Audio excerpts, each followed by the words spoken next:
How you doing?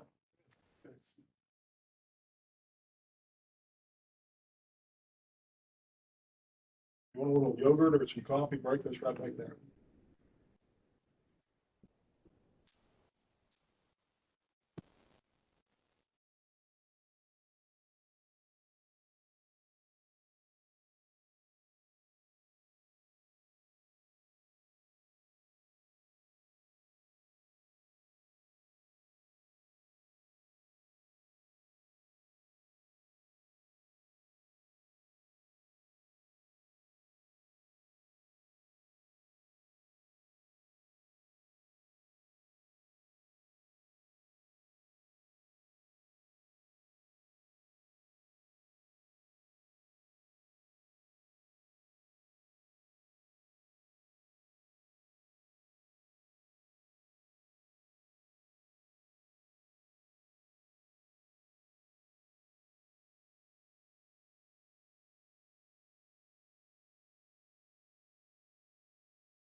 Madam Chairman.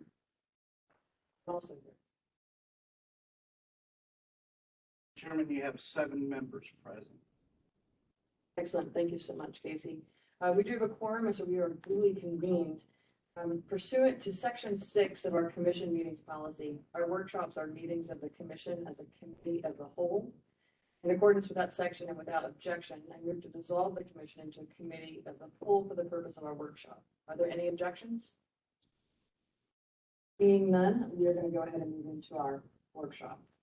With that, I'm going to a lot has happened over the past 6 months with this most recent legislative session. Even this week, passing a new sleeper K-12 and education formula, among a lot of other things that have happened.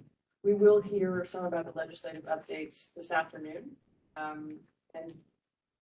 I will tell you, our time as a commission is nearing an end. So our next meeting will be June 10th. We will then submit a report. We've had an amazing ride. I can tell you, I've learned a lot. And I believe from hearing talk with many of you, you've also learned a lot too in this process. But we do have one last report to submit, which is due the end of June. And we're also going to be talking a lot about metrics to align with the past recommendations that we've provided over the past couple of years. So we have a lot to cover today. I'd like to go ahead and turn it over to Ms. Jennifer Scheiss to review today's goals, agenda, and facilitate our day. Thank you very much. So as Chair Scarlett, we have a lot to do today, a busy agenda. We have 3 goals for our time together today. One is to determine any additional policy recommendations that the commission wishes to include in the year report. So we'll be talking through those potential recommendations. We're trying to finalize the success metrics for inclusion in that report today, and then agree on an outline and framework for the year 3 report. We'll be drafting that report very quickly, and so we need to get your sign off on the direction that we're headed with that. So we're going to start today with a site visit summary. Several commissioners go visit a high school and a community college last month, and so or earlier this month, and so we'll get that. We'll talk through new policy recommendations. That'll be the bulk of our day. Then we'll transition to success metrics and the outline. We'll have some legislative updates, and then we'll take a vote on anything that needs to be voted on as our final act. So lots to get through. And then after this, just to preview what's going to happen next. Assuming we're successful today in finalizing our recommendations and success metrics, the Bellwether team will then be working with you all to draft that year 3 report. And we'll be circulating drafts to you for your review and holding one-on-one feedback sessions with you ahead of the June meeting, where we hopefully will finally adopt that final report. We'll talk more about the next steps at the end. So with that, Just a comment, we tend to have very robust conversations on our recommendations, which I love. In order for us to accomplish the drafting process, we need to complete this report before the end of June. I suggest that we spend a little bit of time, and I don't know how you have things set up, but spend a little time going through the recommendations that we are all more aligned to, and having the kind of covering up on those, and then those that might need to take a lot more time for us to discuss. Very strange sound.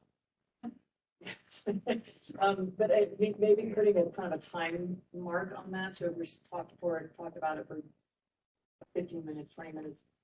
If we haven't come to a conclusion, maybe just take a step back and move on to the next one. I hope that's okay with everyone.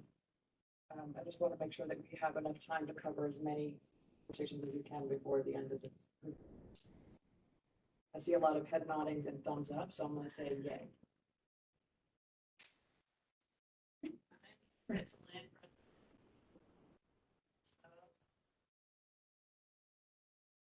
So on Monday, April 11th, we went out to Clarksville.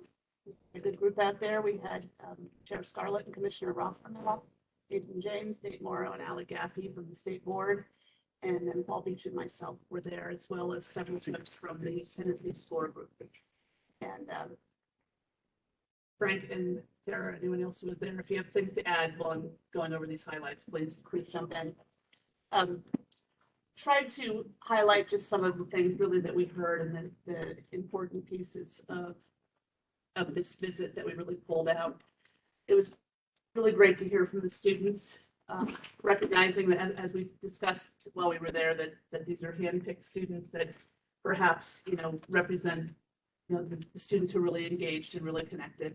And so, obviously you always wish you could get a hold of the student or two that maybe missed the pathway in the way that these students didn't. But the ones that we spoke with were in a variety of programs, and they really felt that their pathways were supported and that they had made good personal choices that often were based in kind of interests they had in middle school that we've talked about, the importance of middle school guidance, and carried that into their high school programs. And these were everything from STEM students to students in a teaching academy.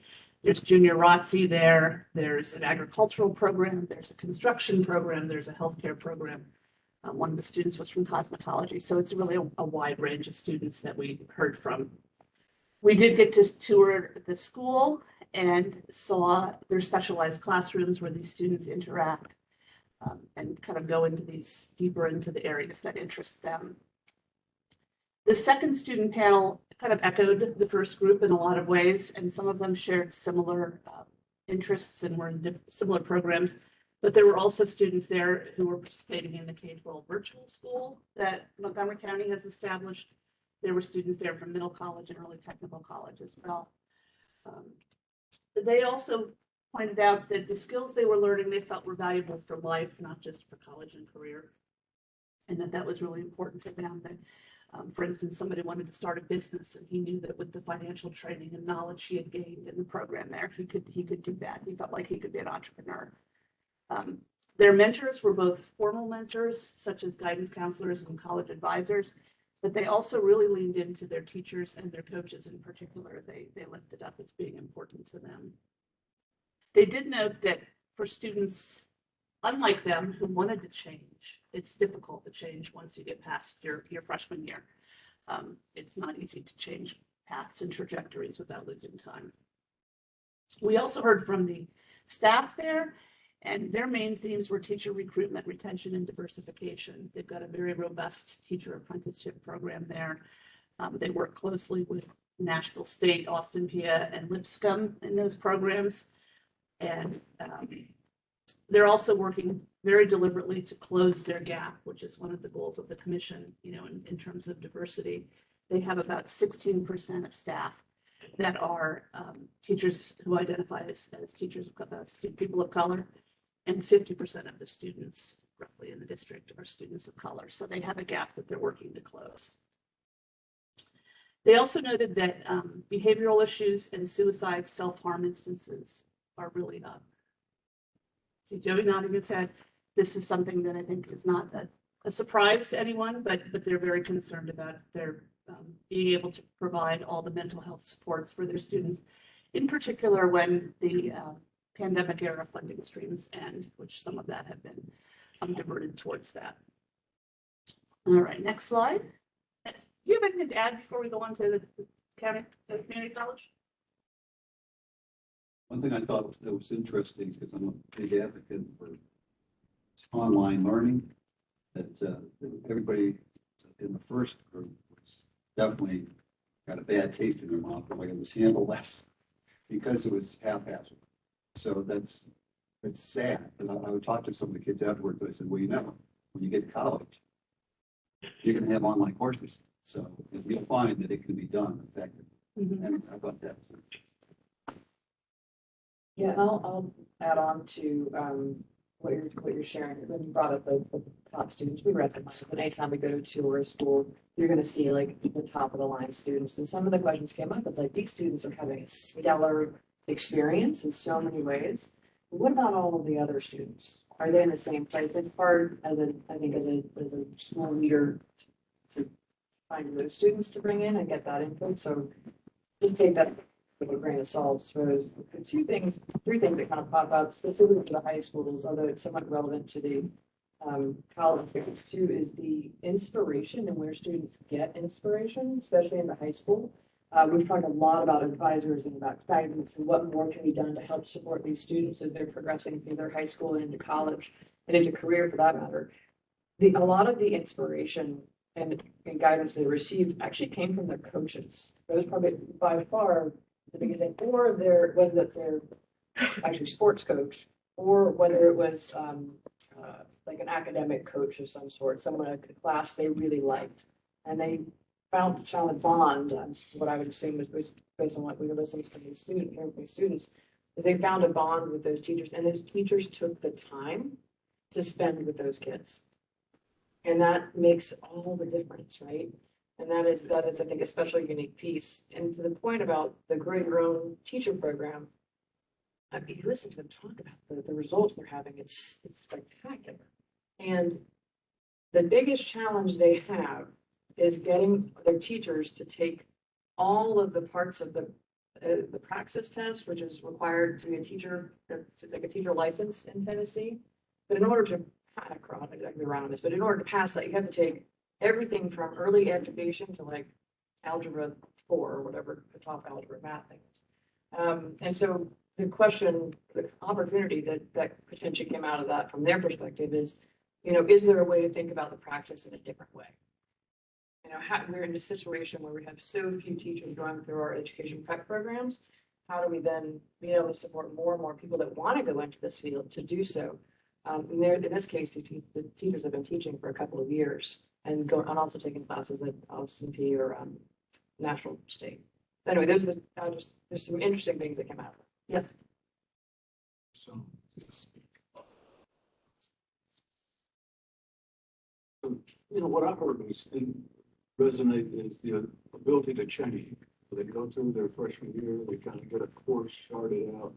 This is the overarching thing, I think, of all of our work is flexibility. And one size doesn't fit all. So I would hope that we would take that to heart. The students be coached and when they say, you know, I may not want to be. That's what I heard, the continuation of flexibility. If I may just ask a question of can you hear me? There we go. Yeah, if I may just ask a question of the Bellwether folks, it sounds like the students that everyone met with had a pretty positive message, but yet there was also this doubling of behavioral issues and suicidal considerations. Are there obvious markers or strong predictors of behavioral issues and suicide attempts in adolescents and teens? I just would be curious as to what might be the driving factors there. Does anybody have that data? I don't have data specifically on that. I know, you know, in terms of incidents of self-harm and mental health issues through the pandemic, there has been documented a serious uptick in that among students. I would imagine that Dr. Vaughn might have some perspective on this, or essentially Todd on their experiences within their own school. So obviously, one thing that we're seeing is a lot of alumni. I don't think the pandemic created, but I also think that you have kids now that will tell you that their best friend is online, they've never met. So some of those things really impact. The behaviors, there are a lot of things, but mental health is definitely an issue, and I'm not surprised that the students identified that. I will present a presentation this week that dealt with something similar that we may talk about at a different time, so.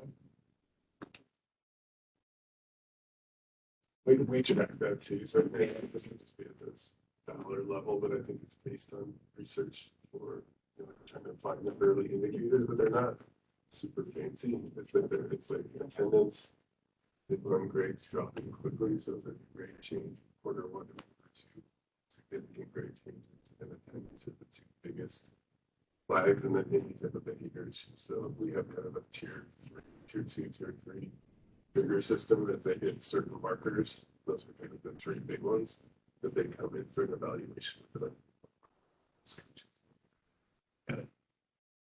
Yeah. But we're also seeing an uptick as well. We saw about a 20% uptick in tier 3 mental health this year. I do think it's interesting that Parsons Montgomery mentioned losing when the pandemic money is gone, the support. I know that I think we're a social worker who does a tremendous amount of work with my kids that are struggling. So new funding formula will help that stay in place, but those supports are as important or more important now than they've ever been before. Let's just go over 2 things that you said. For Gen Zers, is that suicide is the number 2 leading cause of death. From over the last 10 years, it's increased enormously. I'm looking at a statistic here of 56%. So that's enormous, and we'll see that in post-secondary education. I think probably many of us read about the athlete that killed herself this week. So this doesn't just start and stop at a particular time. It carries throughout life. I want to go through something that you said about the teachers and their training. If you look to the European system of education and how it's much more streamlined than the U.S. system, maybe there's something, why do I have to take Algebra X, 4 or whatever, to do this? And maybe there could be credit swap outs for experience or some type of interview process or something like that. Yeah, speaking of math, I can tell you that I think most of the students agreed they didn't need to take higher level math. Now, whether they, for what reason they decided to say that, I don't know. But when you think about it, like outside of education, when you're running a business or if you're in healthcare, anything else, like other skills are probably a little bit more relevant today. So basic data analytics, if you use an Excel spreadsheet, for example, like other things like that might be more relevant, but that is not, I think, in our case to have a large conversation about what credits are required to graduate from high school unless we choose to go down that path. As a person that's taken a lot of math, I don't think I've ever had to iterate anything, but what people will say, the advocates of that, is that it teaches a thought process and problem solving skills. So is there another way to get at that? And so I think we need to think outside that box, somewhat I could flip equations, but is it another way to get at that? Madam Chair, I'll say that the State Board of Education certainly has taken that on board, and the math standards are going to be allowing for taking statistics instead. Because, outside of the STEM world, stats are just fine. As opposed to algebra, there's not not overly many professions outside of the STEM field where you're going to need to spell the math. Well, I just wanted to share a quick anecdote. We have a lot of students that come through my EP lab where we do our procedures. And one of the things we do is burn inside the heart. And I'll be quick. But we have to burn for a certain amount of time at a certain location and with a certain amount of power. And we actually, the way we decide how long we're going to be at a certain place with so much power is using something called a force time integral, which is in fact calculus. And so when students come through, I tell them that if their parents ever ask them, or if they ask their parents, when am I ever going to need to use calculus? I tell them at 2400 Patterson Street in EP Lab number 3, because we in fact use them there. At any rate, I know that's it's a little bit tongue in cheek, but there may still be some relevance for math yet. Thanks. We'll move over on to the community college, National State Community College. But I will say that was a great discussion, and Dolores is trying to hear us all. So if you are leaning in, talking into your mic, and you don't see your red circle around your mic lighting up, you're not getting picked up. So in that exchange, there's a couple people I couldn't really hear very clearly.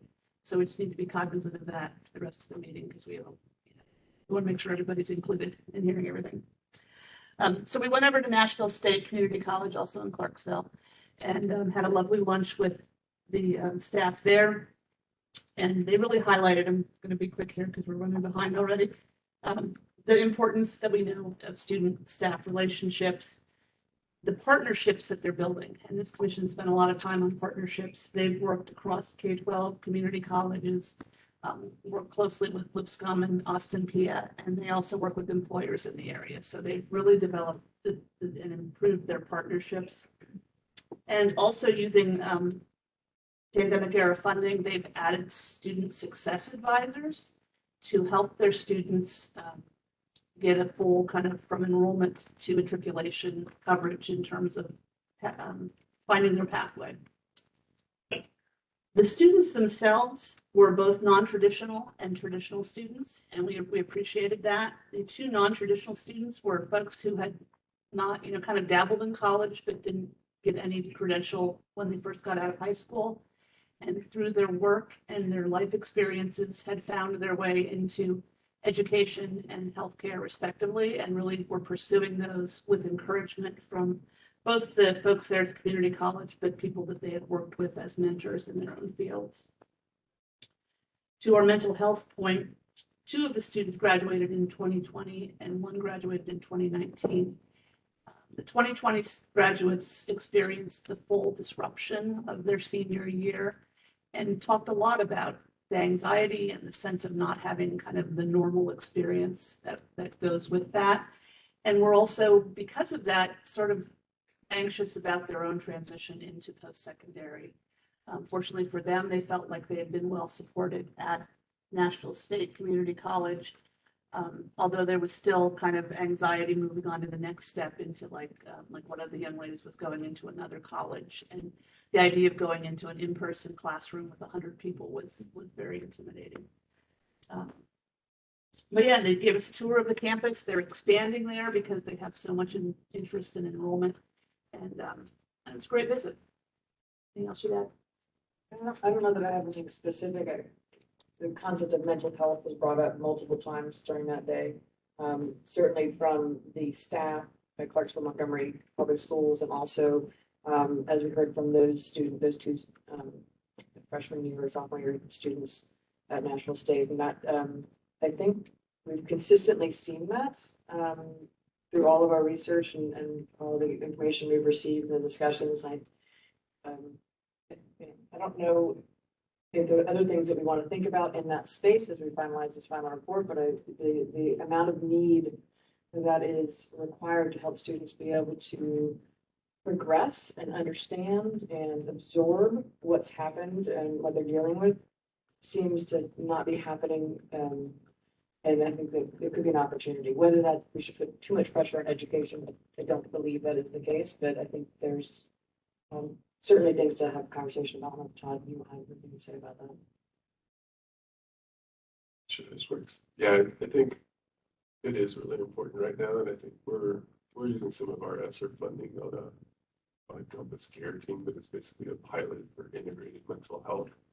And I think there's, you brought up 2 points. First, we need to address it in education, but secondly, education can't do it all alone. So we have to think like, how do we integrate the community into schools? So like a specific example for us is that we have a small team that's identifying with those triggers, like our most vulnerable 100 kids out of our 2,000 kids. So we're like trying to identify who are the most.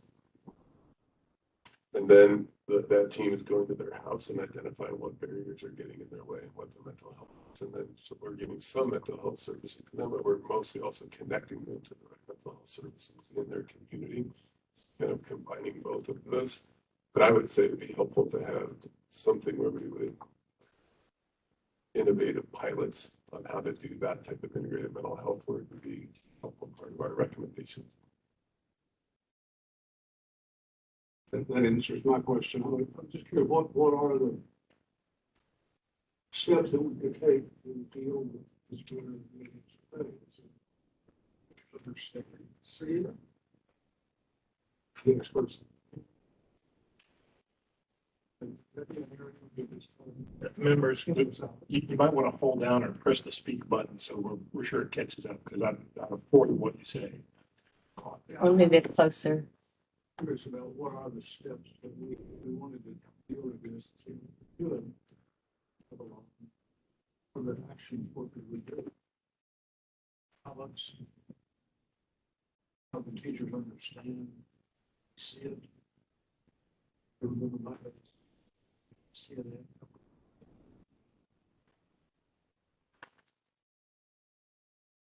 I will say, Johnson City Schools is doing some really good work with mental health, and the way that it's working is they're partnering with community resources. So the hospitals are working within the schools, the hospitals, the community organizations are all working together.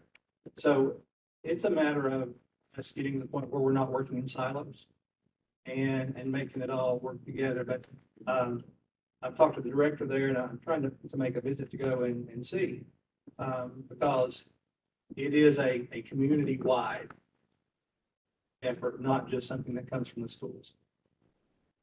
We've seen increases. This is Frank Rock. We've seen increases in our community, obviously, during COVID, but mental health has been an issue in the schools for as long as I can remember.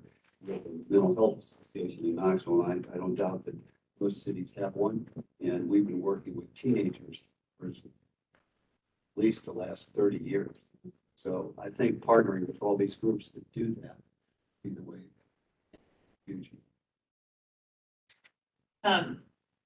Sorry.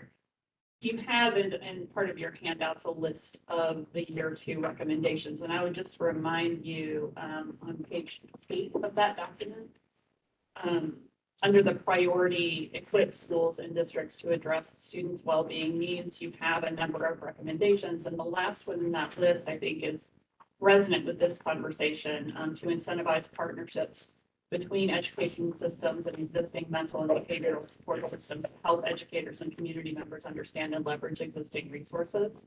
So you've got some language already in your report that I think aligns with this. Certainly we can make some revisions to that if you want to shift it, but I think we've got a basis of some of this already. Excellent. Why don't we move on to the next topic, please? All right. So we are going to move into our discussion of potential new policy recommendations. I'll do a little bit of framing and then we'll dig right in. I'm not going to spend a lot of time here, but for the reminder, these are the criteria that we have been considering as we consider whether to include a new policy recommendation. We haven't changed these since the year 2 report, but I would add that we have had some discussions on the last couple of meetings about trying to make sure that we are in alignment with the year 2 recommendations with anything that we add in addition to, and that we think carefully about not adding too much or diluting the impact of what the work that you have already done. So as we move through these policy recommendations, we'll be sharing with you survey data that you responded to just to get an initial sense of where there is consensus in the group, as well as doing a little bit of framing on potential revisions and recommendations. We'll hopefully spend a little bit of time litigating the questions and making some clarifications. We will aim to do some live editing to the recommendations so we can get to final language today or near final language today. And then we're hoping to take a vote at the end of the day on anything that the group agrees we should adopt.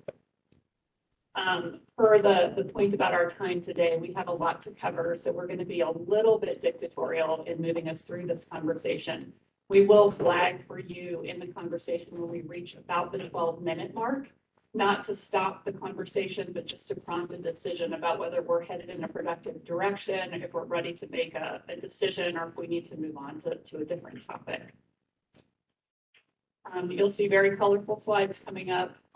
This is just to give us a little bit of a visual cue as to where our consensus is and how we plan to frame this conversation.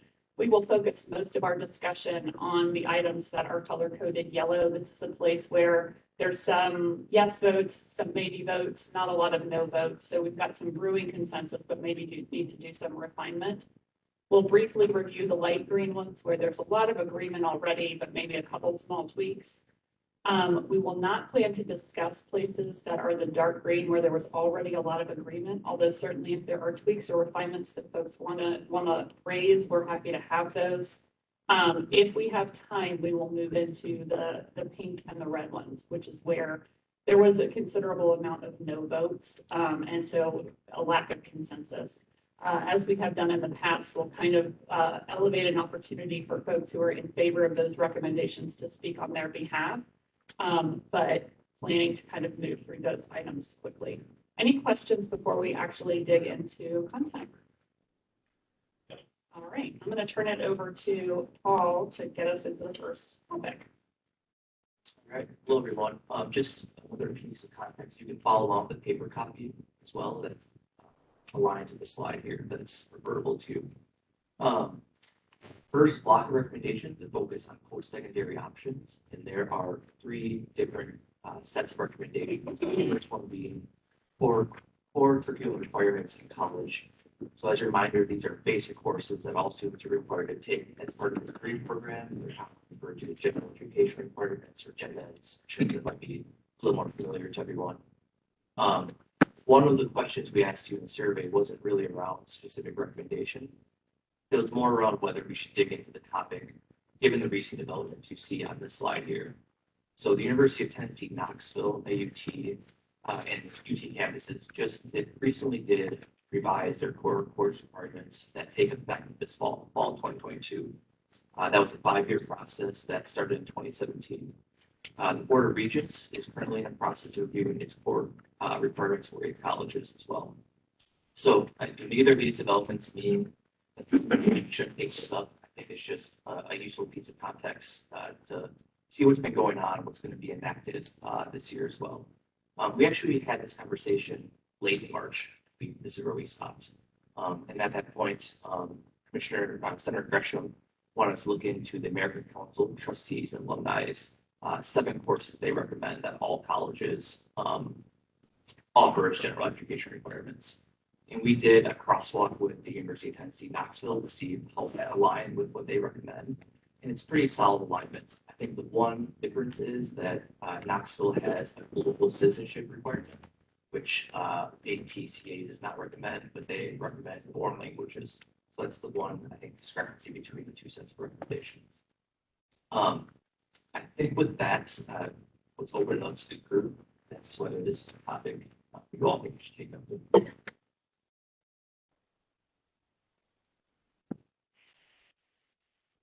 Madam Chair? Yes, please. I'm happy to hear that the UT system core requirements are aligned with ACTA. That's very encouraging. I think that probably we should delve into the core requirements specifically for teachers to ensure that those core requirements are indeed foundational requirements and are academically rigorous to lay the foundation for their future work. So if anything, without being too specific, we could recommend that the legislature review teacher preparation programs for core academic requirements before moving on into their advanced courses, and to leave it at that without being too specific. Because when I was participating in the one-on-one discussions, the elephant in the room is still our teachers at the core they are at the core of the success of our public education, and to ensure that their preparation programs are academically rigorous. And just a note on the math thing, the language of math is the language of logic, and am I going to use algebra 2 or calculus, whatever, in the future? I don't know, but the principles of the language of logic is not to be dismissed too lightly. But in any case, I think the bottom line of my suggestion is that we recommend that the legislature do an in-depth review of our teacher preparation programs to ensure that they are academically rigorous, so that the praxis exam, is just not so challenging as some folks think. But that would be my suggestion. Thank you, Madam Chair. Thank you, Senator Gresham. Senator Gresham. Any other comments? So I'm hearing two things here. One is specifically for educating prep programs. But in reading this is about general ed. So I'm kind of, I think there's two things to answer. I mean, I think what Dolores is mentioning to me makes logical sense for us to do an evaluation of the programs. But that's different than what we're looking at here. What we're looking at here looks like a kind of an evaluation of the TBR university ed requirements, like general core education requirements. I would add on to this, and Nathan and Leigh, this might be a question for you too. We've talked a lot about transfer pathways, so students that go to a 2-year school and then choose to then go on to a 4-year school. And then there's a lot of like opt-outs from the 4-year universities, as I understand it. So within these requirements, are we setting students up for best success who want to go down the transfer pathway? So students that are in a 2-year pipeline and they choose to go to a 4-year, do we really have the correct credits that will be accepted by the 4-year schools coming from the 2-year schools? And I think that is, I believe, a school by school basis. And I wonder if there's an opportunity to correct that, but I don't know if you have any comments on that. Yeah, actually, I think we're heavily engaged in that. I think what happened is in 2010, when we really set this up with the goal for multiple seamlessly aligned degree pathways from 2-year to 4-year schools, everybody was, on board, pie in the sky. It took 10,000 hours and 400 faculty to set that up. And then what we've realized over time is that the community colleges programs have remained fairly static, while the 4-year institutions have slowly over time nuanced their 4-year degree programs. And so an engineering degree is no longer just an engineering degree. It's become very nuanced to specific industry areas.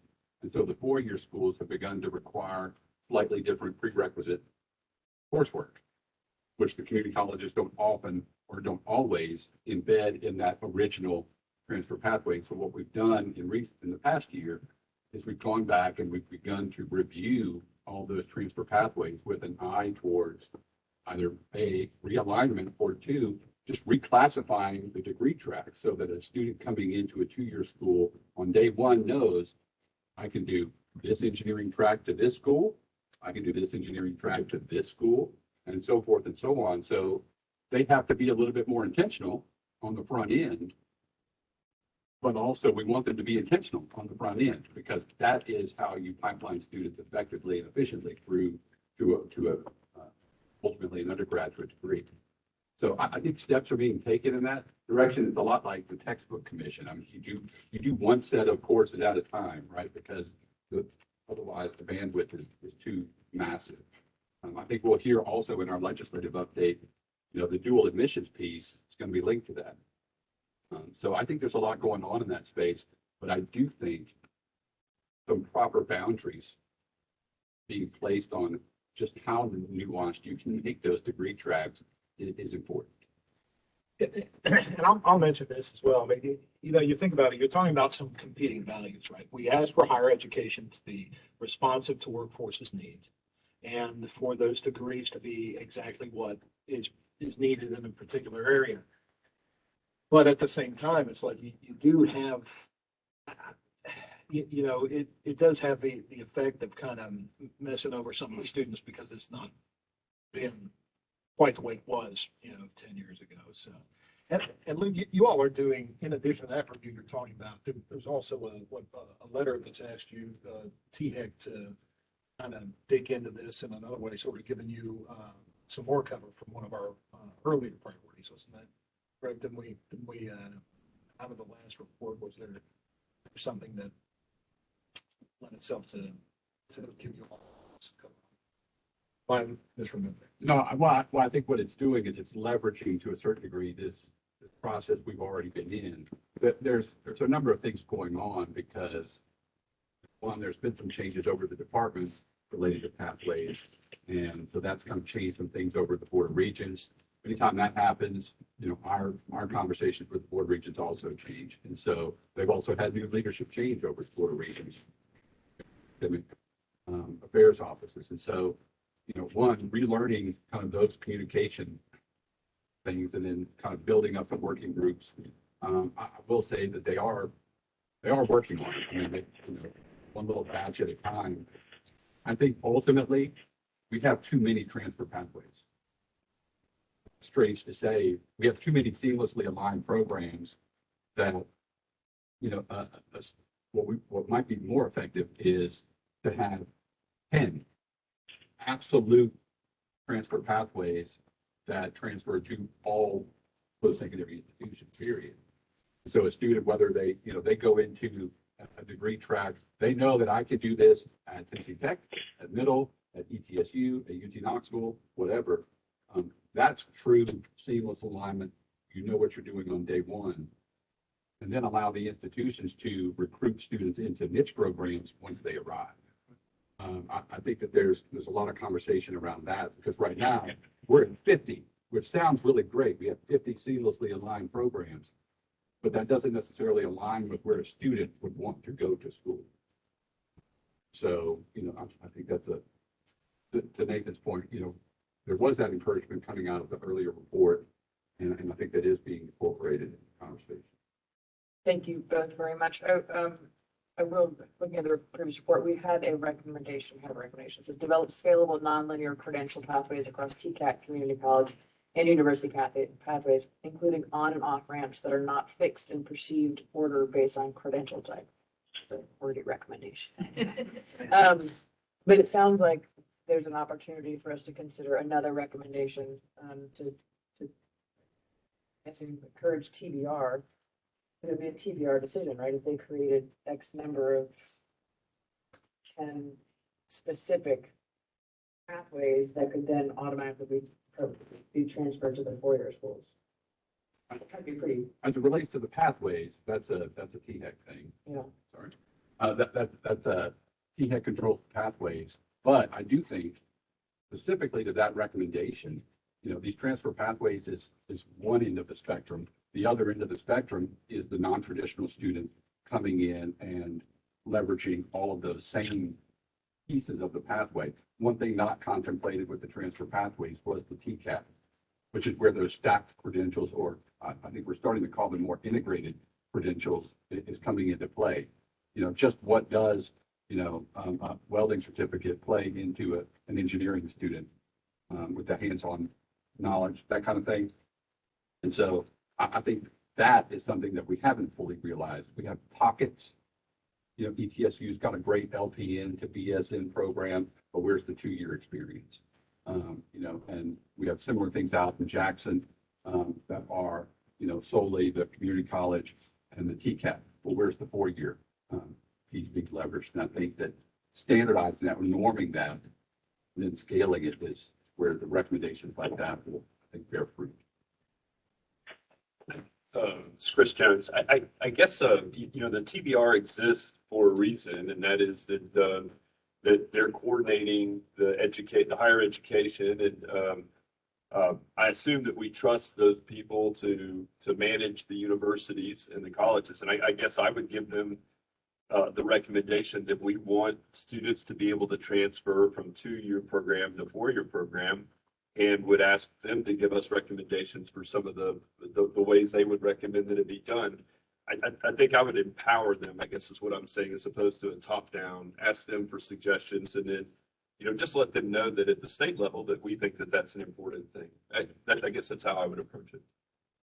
Thank you. I think that you're referencing THEC in that scenario, so as opposed to TBR. Thank you.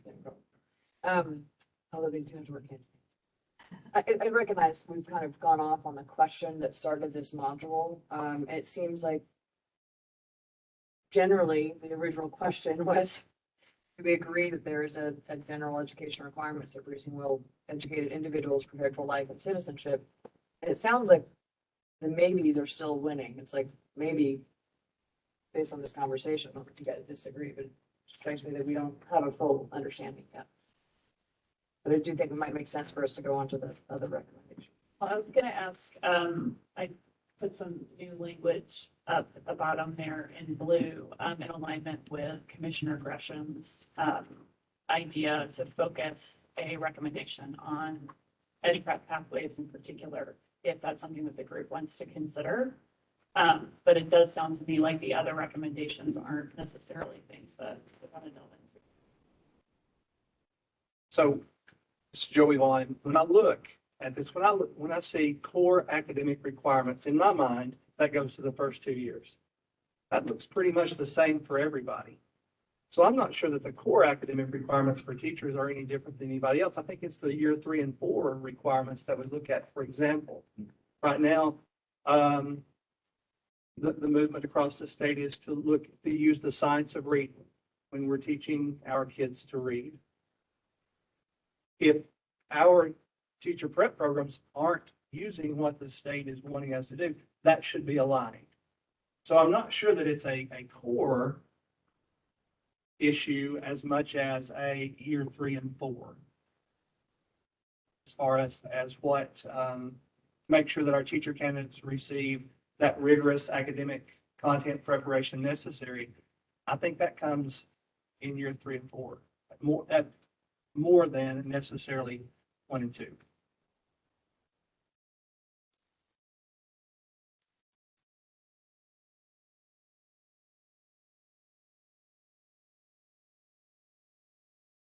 Is there interest in continuing to own this kind of a recommendation, or should we table this and move on? Gave you 2 options and I'm seeing nodding. So What happens mechanistically if we make this recommendation? So the legislature contacts THEC or the TBR, asks for the curriculum requirements, it goes to subcommittee. Can somebody just walk me through what that means?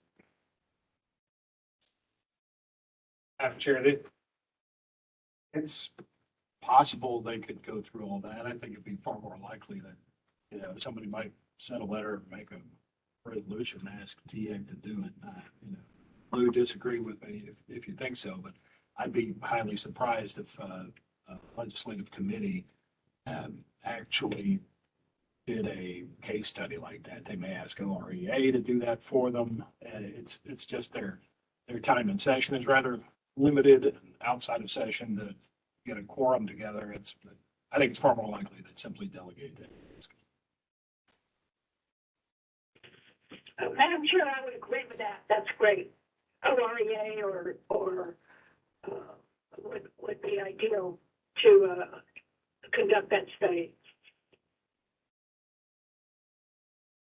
So with that being said, do we want to put that down as our recommendation where we would ask OREA, the Office of Research Education accountability. and Education Accountability thing, to do this sort of analysis, or do we not want to do that? Would we rather THEC do this? And is it something that we feel is that important to put in the recommendation?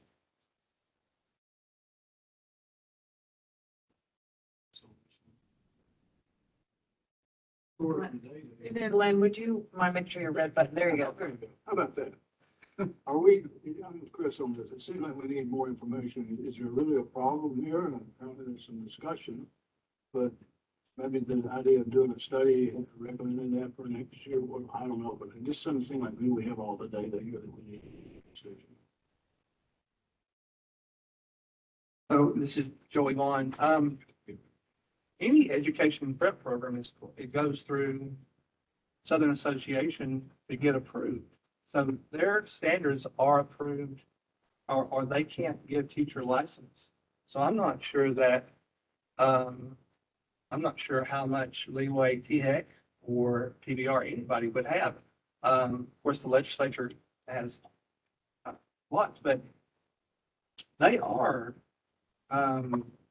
examined and graded to be able to give a license. I think I would just add that, I mean, if there's any one component of universities that have been more closely examined in the last, really since Race to the Top, it's been the Educator provider programs. And I think that all of the information you could ever want to pull together into this type of report is probably available. It's probably more about culling all that and putting it into a report that doesn't look like the report card. And so, I don't know that that is necessarily THEC space. I mean, we could certainly do it, but some years ago, THEC was pretty much taken out of the ECP landscape. However, those, I do think OREA could do that. I honestly think that we could probably survey the institutions and, that's certainly within our purview at THEC to do that and get all of the same information about where they stand on their core, whether or not it's been affected. This is Mauricio and Burns. I'm going to take us up to, the 10,000 foot view level. What problem are we trying to fix? Is this a priority for us? And I'll be the first, I don't know what you want to do, but just for the sake of progress and to make sure we stay on track so people are focused on the things that are priority, maybe we should delete this one. I don't know if we need a motion or whatever, Robert's rules of orders or whatever, but from all the discussion that I've heard, I make a motion that this is probably not our top priorities. We would have to go back into regular session to, okay. None of these recommendations have been adopted. We're just having a conversation, so we don't need to. Okay. We don't need to unadopt anything that hasn't been adopted. I just, from what I hear, I haven't heard anything that motivated me that says this is out of all our priorities. This is a major priority. All right, let's keep us moving.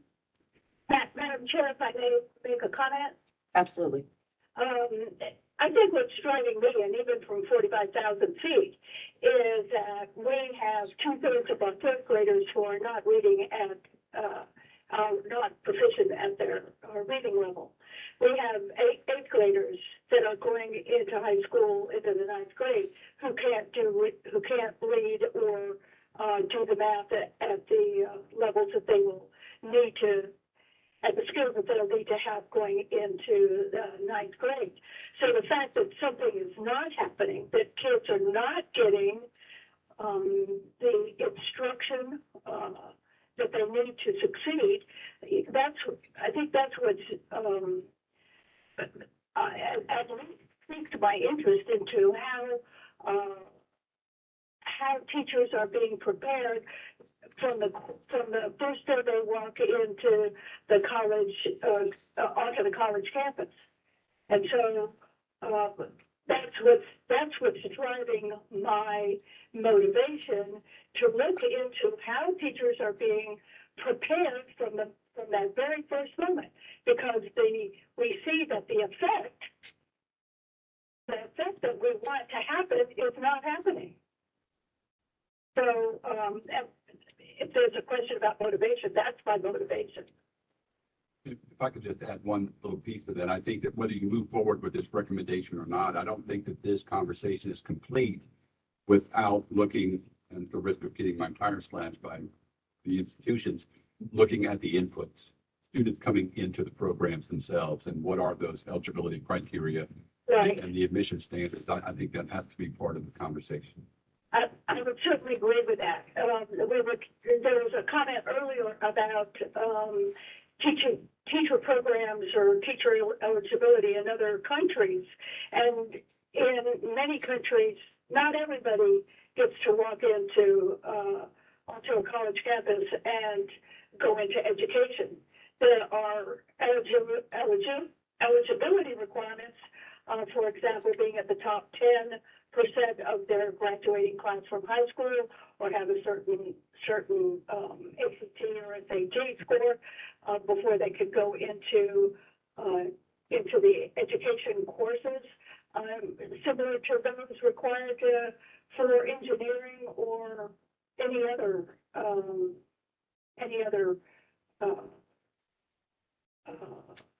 course of study.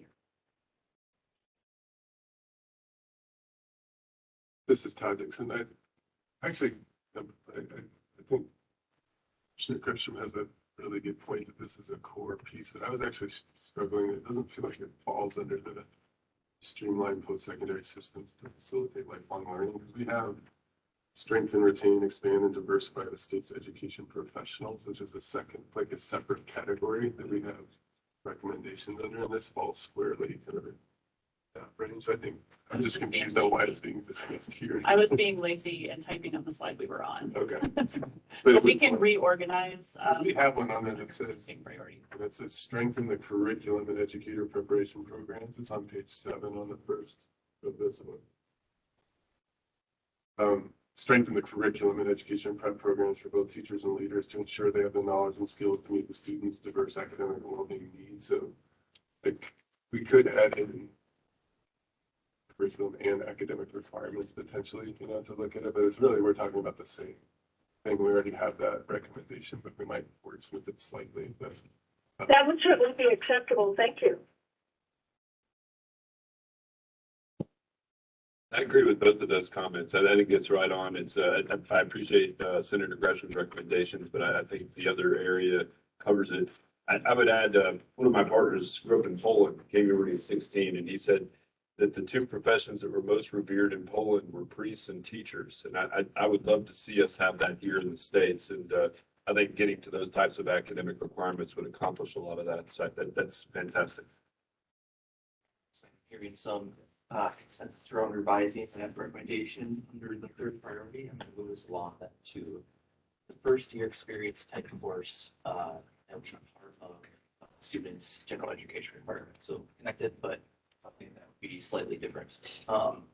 It's there's a mix of yes, no's, and maybes here. Would anyone who is a maybe like to offer questions they have or any thoughts they have about this recommendation? Oh, I'm sorry, I have a quick question. Yep. Did we skip over this section? So that was the first question on the first page behind you was whether or not you should take up those core requirements and those specific recommendations underneath that. So for the yellow ones, did we? Not doing anything with the yellow ones, we got rid of the red one.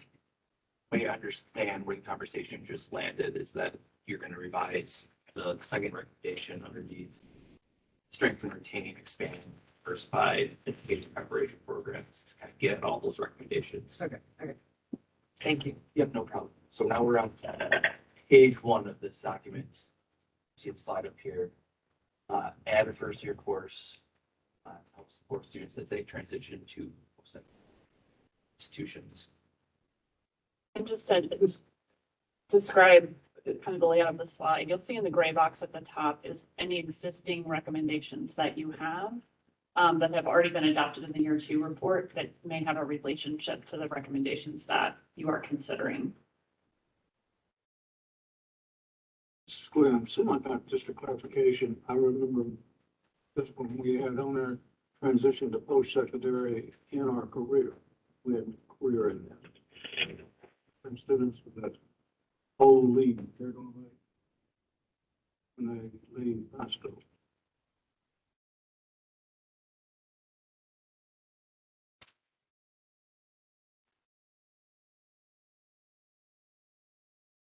Are you talking about the priority club?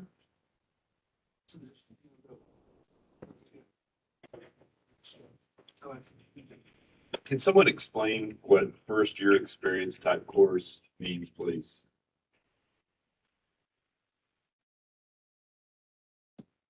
I think this typically is this course that freshmen would take that sort of orient them to post-secondary environments, you know, the different protocols that are taking place, campus living, study habits. I think that is typically what falls into first year. That's the way I read it, like time management skills, you know, help with that transition from being a high schooler to freshman. I'd be curious, Lou, Orientation. take on this. Yeah, Like, what's actually, the current status of this across college? well, like the most, probably the best example of this is over at UT Knoxville. UT Knoxville has by now really like a couple dozen, I mean, like tens of these types of courses that are a half credit or 1 credit. And essentially what they are is it's an opportunity, it's a pitch, if you will, from departments where a student can take a, you know, an intro class into social work or computer science or business, and then have some applicability to their life as students on campus, but also as a front door, if you will, for those particular colleges. So as students kind of really get into that first semester of freshman year and are thinking through what is my degree pathway, what is my, you know, my direction, they can actually take the value out of those courses and go on. It's also an opportunity for, they have some that are tied to student organizations and student programs on the campus. I think that the more common application is, as Paul was noting, that these are how to go to college courses. You know, really, and so we try to think of we try to cover a lot of this in the summer bridge programs, but you can't catch every graduating high school student in a summer bridge program. And so a lot of colleges have started to require that 1 credit hour or half a semester course, and it's basically college knowledge 101. To be a little more comprehensive, UT Southern offers a first year course that covers studying, test taking, time management, career choices, personal safety, health and wellness, finances, as that nature. Should we be saying that a lot of the colleges are already doing this? But should we just make a recommendation that every college does? This is Glenn. This came from my stakeholders that I interviewed very strongly, especially the Tennessee Achieves people that have been doing this for 10 years, crying out for transition work, coming out of high school, not prepared, could be better prepared. And right, the bridge programs are important. They like those. There's just the whole notion of here's these high school seniors got probably got some time on their hands, looking what's next. Am I ready for career?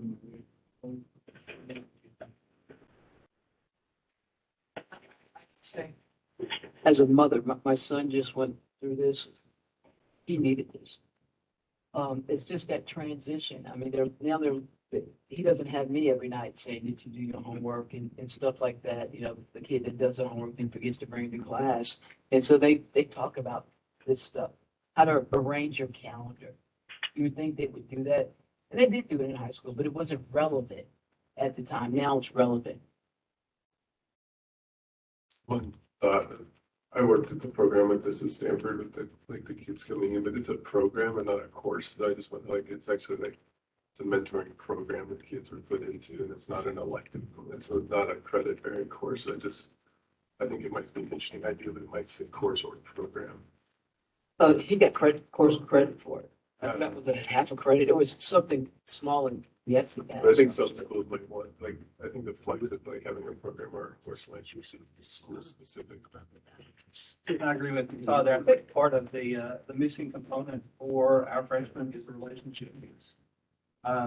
They go from having somebody that is always that person. I think the class would help, or the opportunity, but I think being flexible with it would be good, because somebody to build that relationship some way.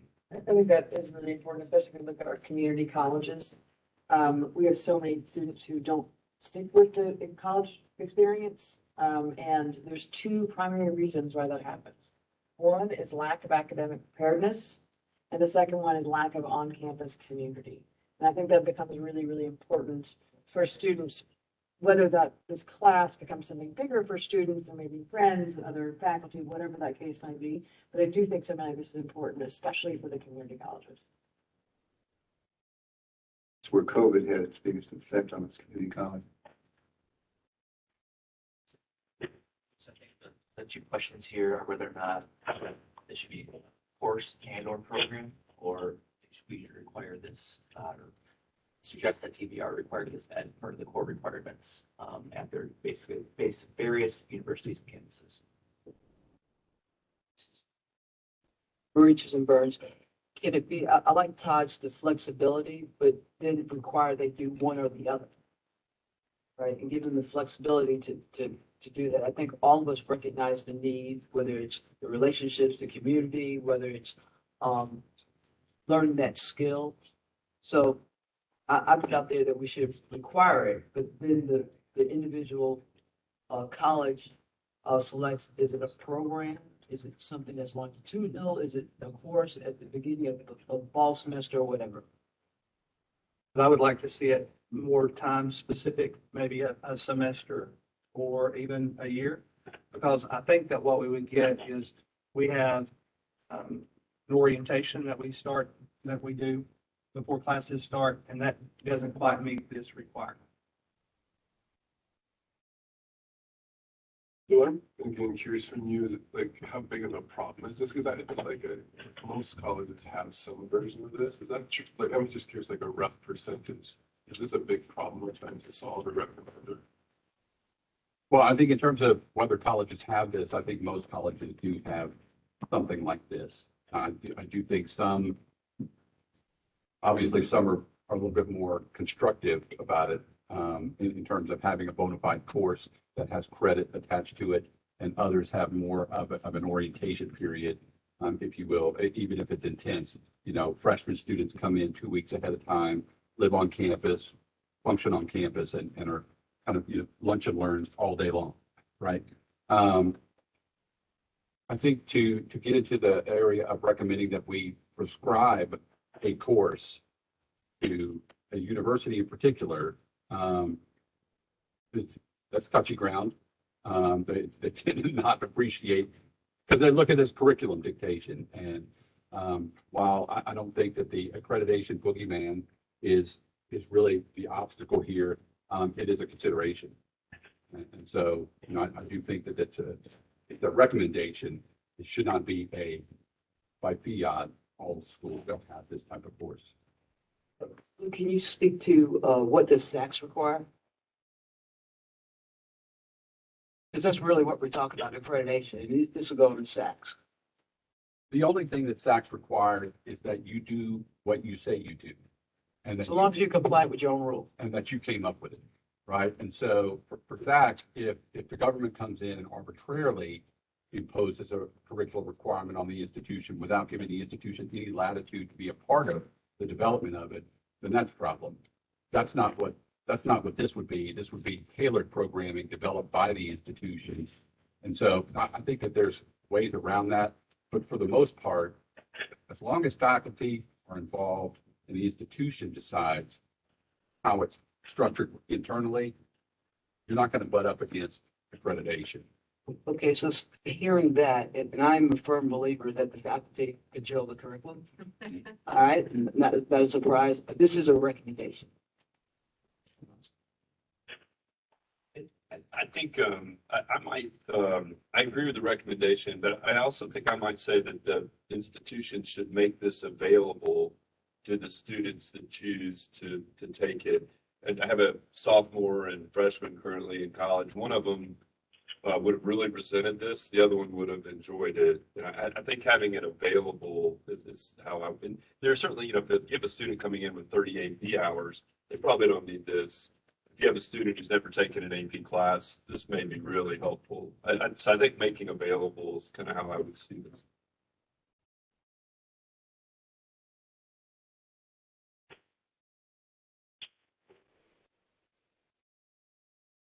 Maureen, are you saying to change the language from required to recommend? Yes, because again, I don't know if we could, I don't think we could require, and I think that you might get pushback on that. And it's not worth doing that because I think many are doing it and they'll understand because we're recommending it, how we feel about it.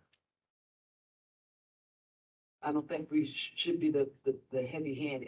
Legally, we can't. It's the school controls their own curriculum via the faculty. So I think it'd be wise of us to say recommend. So something along the lines of maybe highly recommend. That all public post-secondary institutions provide a semester Strongly experience. You know, there's, I think this becomes, sorry, I do think this becomes more important of an offering for the community colleges than it does to the four-year institutions, because the four-year institutions do have an ingrained social engagement just by the fact they have dorms. And they have other programs that exist on the campus where students are getting more engaged. That does not happen in the college, in the community colleges. You know, just to kind of push back up on that just a little bit, although I think we should stay with encourage.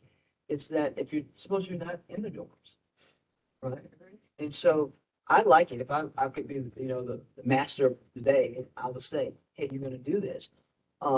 This way, everybody gets that same experience, so they could, whether they took all the AP classes or they didn't, they for the community sake. But we can't, I don't think we should say require, we should say strongly. Agree. So I think we're at the level of wordsmithing here. We have pretty broad agreement, so I'm going to move this along events. All right, we're staying in post-secondary, but we're moving to a different type of course option. You all got some information about hybrid education options, and there are 3 potential recommendations for your consideration here. A lot of agreement on the first one, but I'll frame this a little bit.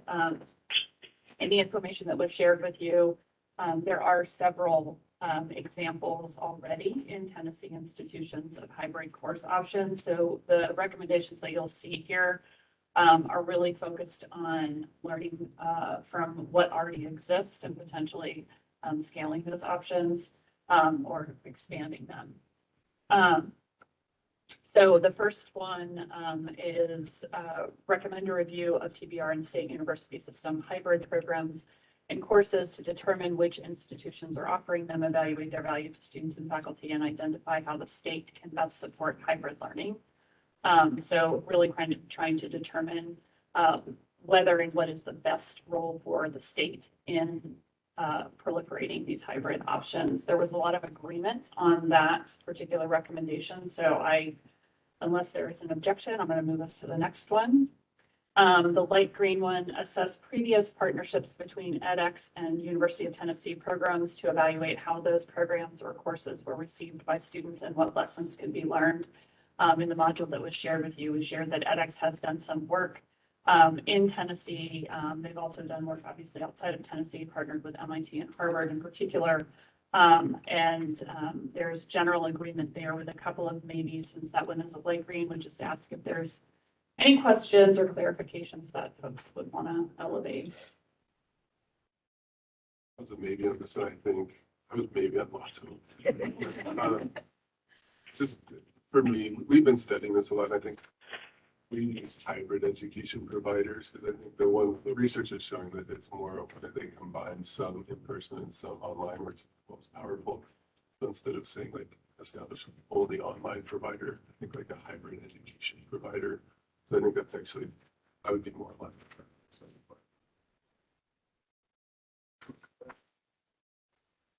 So this is Joey Vaughn.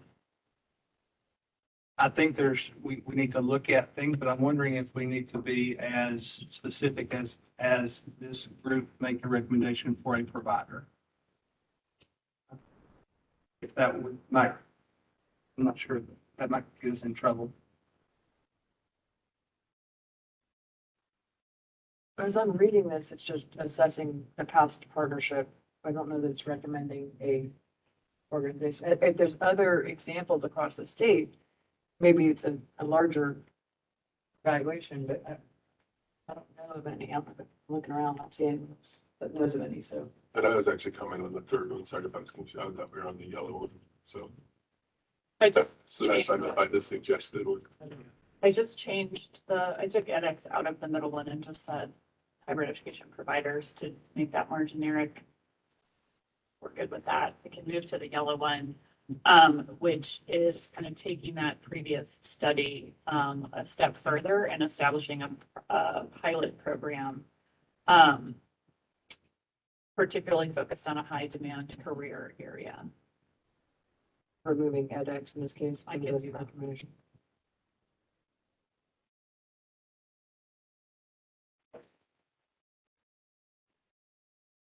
You like this one though? Sorry.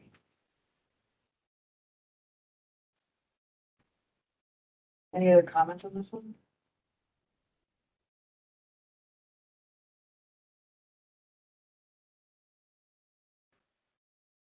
To our last post-secondary topic, non-degree credentials. You can see from the slide, we have overwhelming support from commissioners, almost unanimous. Wow. But just a little context. Non-degree credentials allow individuals to show they possess a certain defined set of competencies. There's a lot of names used for non-degree credentials, including industry certifications, occupational professional licenses, micro credentials, badges, apprenticeships. There's a big tent that these fall underneath. The recommendations you see here fall underneath the year 2 strengthen alignment across K-12 post-secondary, et cetera, with their 3 recommendations. The piece of context I want to provide is that THEC currently has a task force on defining quality credentials, where non-degree credentials fall underneath. We might be able to speak more to that if it comes up again. These recommendations are, I think, tweaks to the work going on in the state. Just little additions in terms of making sure that there's consistent information provided to avoid duplicating efforts across different agencies and so forth. So I think let's give you a second to read. Objections or discuss them on a recommendation by recommendation basis. I just wanted to ask Lou if indeed the THEC, TDOE, and Department of Labor and Workforce, what if those were the 3 that we should include on that recommendation, if we're missing anybody or if that's too many? I think those are probably the appropriate groups. I think one of the issues that we're kind of struggling with is there are a tremendous number of providers, institution types, not just public institutions, not just even the nonprofit private institutions, but a lot of our proprietary institutions across the state provide these types of credentials and courses. And so coming out of this session, actually, this past legislative session, we are now incorporating a financial aid component to that conversation as well. We fund every type of program of study. The problem is most of these credentials, to Paul's point, don't fall into a program of study, meaning they're not Title IV eligible, so they don't get federal grants. So, and we use that a lot of times to offset the state's investment. And so I think those are probably the proper folks to have at the table with anyone they also feel can be a good add-on. Give them that latitude to do that.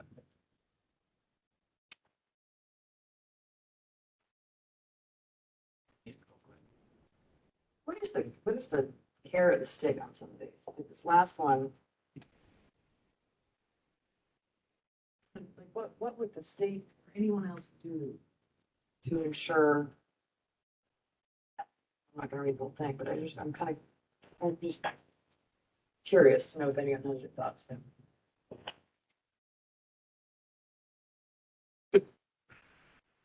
Yeah, Madam Chair, the other thing I'm looking at there is we're saying, okay, track these things. We're not saying publish them. We're not saying put them in a place where students can see them. And we're not saying put them in a place where lawmakers can see them. So, I mean, if that work is successfully done, that doesn't mean anybody sees it, right? I mean, I guess maybe it's to create a searchable database or some kind of comprehensive report or repository that people can actually access it all. So make it actionable. Just a thought. Part of the, I think, inspiration for these information on non-degree credentials is difficult to access for students. It's difficult to get to market. Real world or academically. So I think the purpose is to make sure that there is data available to students that's publicly available. Well, it's to be able to do, the requisite research to make sure these things have value for students. This is Maurice and Burns. I get your point on that. So maybe if we make these recommendations, we need to add in there, so take into account what Nathan said and what you said, Paul, is to make them publicly available. Because then okay, great. Then I'm good.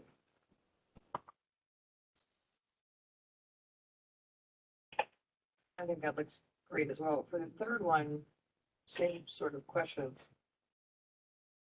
There's a publishing element because it just seems like loss on how we hold anyone accountable.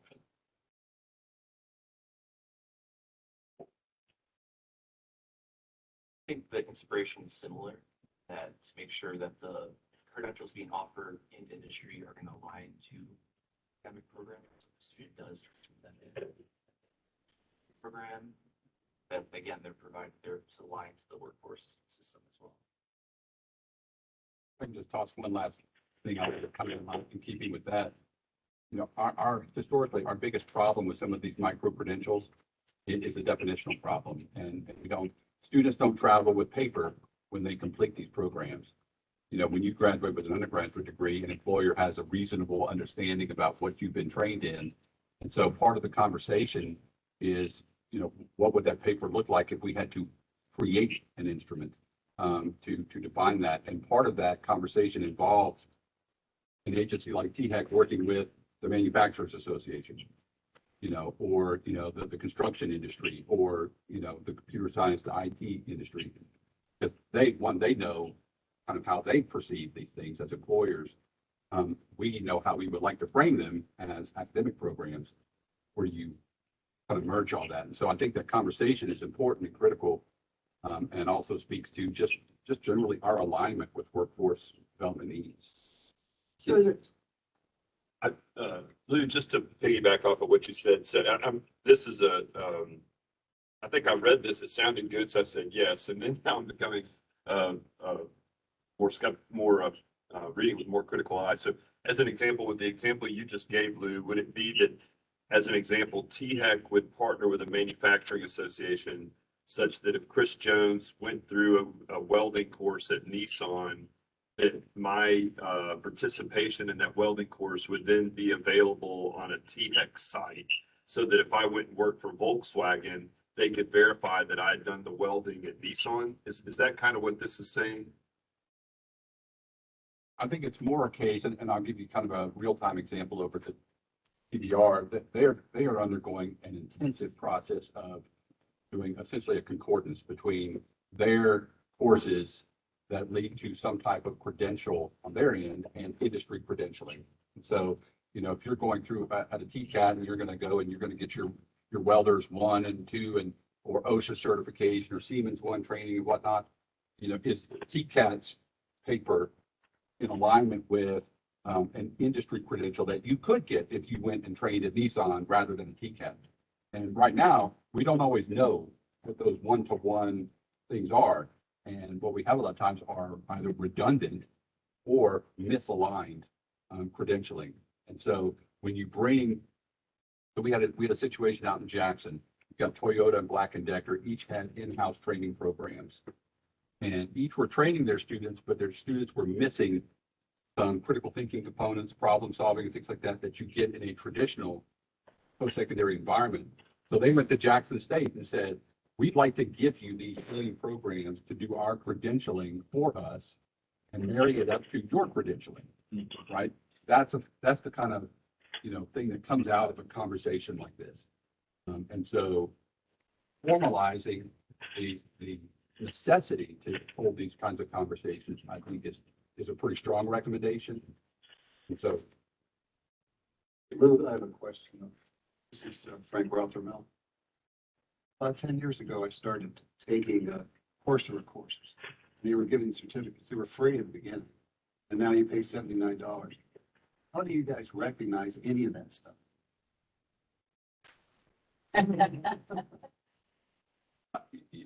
If you're piecemealing a degree, is that what you mean? If you're piecemealing courses and whatnot, one, everything is tracked.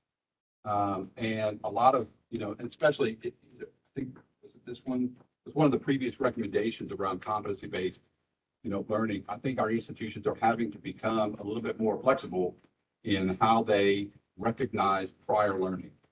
And, one of that is just the formal prior learning assessment process, but also the more we can put definitions around some of these courses, the more, institution B can recognize a class you took at institution A and say, got it, we know what that means, and we can plug it into, what we're doing. And so the student benefits from other people having gone out and done all of this marrying up work.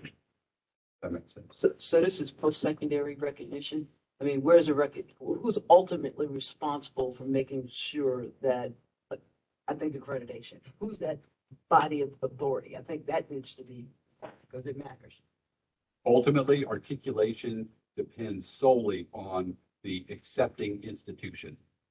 So wherever you plan to go with a prior course, its acceptance and articulation requires the acknowledgement of the institution you're trying to get into.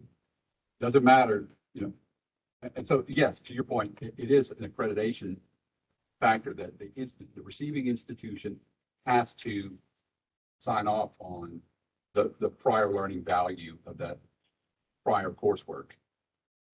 We resolve a lot of this, in our earlier discussion with the transfer pathways by doing all of that work kind of in a concentrated way so that all institutions are in agreement, right? So like one of the big pieces of that was the gen ed. We worked through and basically came to a consensus that the 41 hours of gen ed are universal.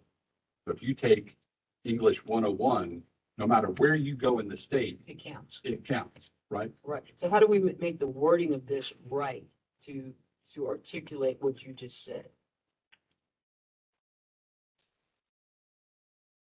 Because at first, I didn't know what all agencies meant. So, but I think I think you're okay here because this is about agencies brokering the conversation between institutions and workforce. Ultimately, the governing boards of the institutions are the ones who are going to have to individually and incrementally accept those. Okay. Is there an element here to publishing a report or somehow celebrating? I mean, there's the amount of work, especially if we're tying it back to workforce, there could be a lot of value from the Chamber of Commerce perspective of what Tennessee is doing.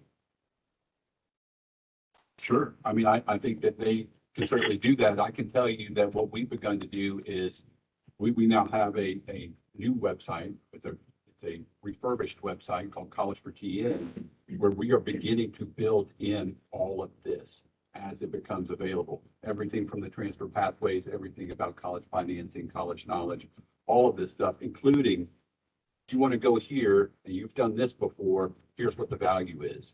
What we see it most often come up with, especially military. People coming out of the military, they have a full range of prior learning and training. Well, how does that articulate? Well, we've had each institution go in and say, from their perspective, here's what the value is to us, and here's what we'll give you. And so I think that that's from the publishing side for us, the THEC, that's where we would do it. The institution publishes that in their catalog or in their student advising. But most institutions have a prior learning group on campus, and I don't know exactly where they would publish their information. So website again?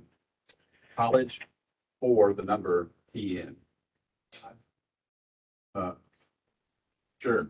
.gov. I'll check on, there's a big piece of legislation that we may or may not have helped to write that kind of expanded that website, and it will be, right now, it's arguably the third best of its kind in the country. It will be the absolute best, most comprehensive resource for a prospective student. Highly iterative, really, really good. This is Glenn for support. All the things I've heard, this is probably the most exciting one. Seeing it. Oh, It props off. I just want to say support for what you're doing there. I think it's very powerful. Firsthand experience with one of my grandchildren decided college wasn't for him. He switched over to TCAT. And kind of scares me. He's driving a big, huge business. First thing the employer said to him on the day one, said, "Oh, we would have provided you all that." But my grandson was able to articulate, here's the skills, here's his experience. I think there's agreement we can get.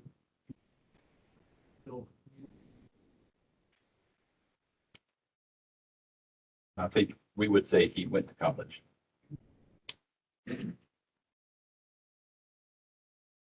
So as you were describing that, Lou, you creating a system that's really good for students to engage in those pathways. It's really good for the colleges and universities to celebrate it from their reports. Is there any value in the Department of Labor or Economic Development to understand what's available in Tennessee? Or is that kind of irrelevant based on the way it's currently set up? I think that they've become such integral partners in just about everything we're doing. In fact, I mean, in recent, last year, in fact, we merged several of our reporting functions to the General Assembly of the Governor with the Department of Labor and ECD. For that very reason, one, the lines are blurring. We keep saying the lines between K-12 and higher ed are blurring.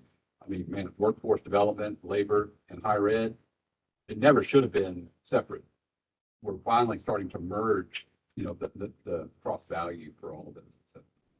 Thinking about our scope here in our third report, this may be worthy of putting in there as works in progress, be supportive of what's going on there, like we did on some of the legislation. I think this is really all that. Shut up. All right, I think we are ready to move on. So those were the easy ones. Those were the ones where we had kind of the most consensus. We're going to move into school accountability as a broad topic here. And I want to, before we dig into recommendations, spend a little bit of time framing what we're talking about here, because I think we have conflated a couple of different ideas in our past conversations around accountability. So there's a sort of specific definition of school accountability, particularly in the K-12 space. The state has an accountability system that is largely defined by federal policy under the Every Student Succeeds Act that requires the state to set goals on specific measures of student performance, rate schools according to their performance on those measures, and identify schools that have persistent low performance against those goals, and intervene in those schools and provide supports for improvement. So in 2016, Tennessee adopted its ESSA plan, which is the state accountability system, and adopted a statewide letter grade system for its public schools. But the implementation of that A-to-F system has been delayed for various reasons related to testing. And then we had a little pandemic. that disrupted some of the data inputs in addition to the entire education system. So it hasn't been implemented yet. So that's one thing to consider. I think in some of our past conversations around sort of capital A accountability from a policy point of view, we've talked about sort of general accountability. So sort of the general idea that entities, whether they're schools or institutions of higher education or individuals within those systems, should be held accountable for the use of public funds. And that core principle is that, you know, those institutions should be meeting goals and objectives. That kind of accountability can certainly be supported with policy. So things like requiring evaluations and making decisions based on the results of those evaluations about whether to stop doing something or start doing something different or change what we're doing. But that's different than that sort of capital A K-12 accountability system. So the recommendations the potential recommendations you're going to see laid out in the following slides really pertain to that school accountability piece on the left. There are a lot of limits to what the state can actually do to change those systems, because there are requirements coming down from the federal government in terms of the sort of shape of those systems. The current version of the federal law is fairly flexible in allowing the state to define its accountability system, but there is a process. It's quite involved for making changes to that system. So as you think about potential recommendations there, just be aware of that context, that there's not a lot of room to move within the design of those systems. Any questions around that framing before we dive in? Okay. So the other thing to note is that within your current set of 9 priorities that you all defined in your year 2 report, there's not really a priority that school accountability aligns with if you want to make recommendations on this topic. So we would probably be looking at adding a 10th priority, which is certainly your prerogative. I just wanted to name that for you. So one of the potential recommendations to consider is whether you recommend that the state move forward with the adoption of the ADAP system and implementing that, which is already on the books. It's already been passed. It's ready to go. It hasn't gone yet. So that is one option for you. There was a fair amount of consensus around making a recommendation to do that. It would sort of fall into the category of supporting things that already exist. But it would be a signal that this commission is supportive of implementing that system. There were a couple of maybes, so just want to pause before we just move forward to make sure there aren't any questions, concerns with making that recommendation. This is Joey Vaughn. To our knowledge, the A through F accountability system schools will receive that in late September of this year. And one of the things here talks about accountability system communicating with parents and students. It is my understanding that the department has plans to explain and give information as it rolls out. Recommendation is there. It's on the books, as you say, but we have been told it will happen this year. I voted yes to make a recommendation, but not to implement it. Actually, I thought our recommendation should be that we should not recommend it. So I in fact wanted to make a recommendation, but not in the affirmative. I think I like what Joey just said, and that is that we be more granular. If we're going to discuss a school, we should discuss it with objective measures and break out those measures. I don't know how we would ever incorporate things like they were listed here: teacher attrition, career guidance and counseling, expulsion rates, school safety. Those are on the next recommendation in the yellow, but how we would incorporate those into a single measure that would give an A through F grading system. It just doesn't make sense to me to do it that way. I think it overly stigmatizes schools and is not granular enough to make changes. So I would vote that we make a recommendation, but that we recommend that this not occur. It's already in the ESSER law that each of those different, am I misunderstanding? I believe each of those are by whatever criteria the state has set up. each of those different elements would have an A through F rating, and then there'd be an averaged out to what the overall school gets. Is that correct? So basically, overview, you get a performance area for pathways grades 3 through 5, TCAP data, including math and English, language arts, grades 6 through 8, grades 9, 12, then you get grad rates. You get chronically absent, and you get your English language proficiency assessment. And those are kind of the things that go into making that up. The biggest problem with the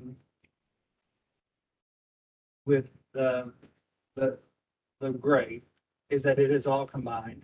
So you're in a year like this year, we're still dealing with COVID. So there'll be very few districts that probably will receive good marks on chronically out of school. So that will impact the academic achievement and the growth models. So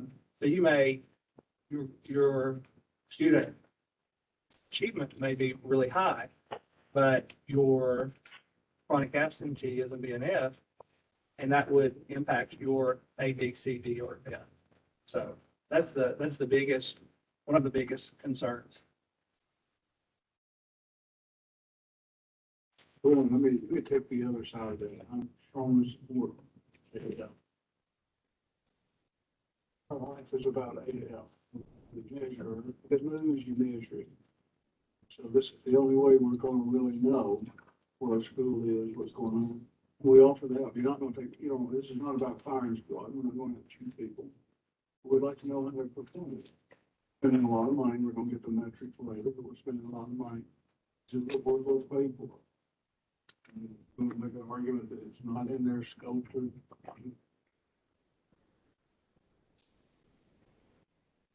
I'm going the other side, turning the issue. Probably somewhere in the middle of this, but I think the current version of A through F, the part that keeps me more in favor of is that it does have a pretty good balance on growth scores. So even if you're a school that's struggling, you're showing that you're actually getting your struggling kids to grow a good amount.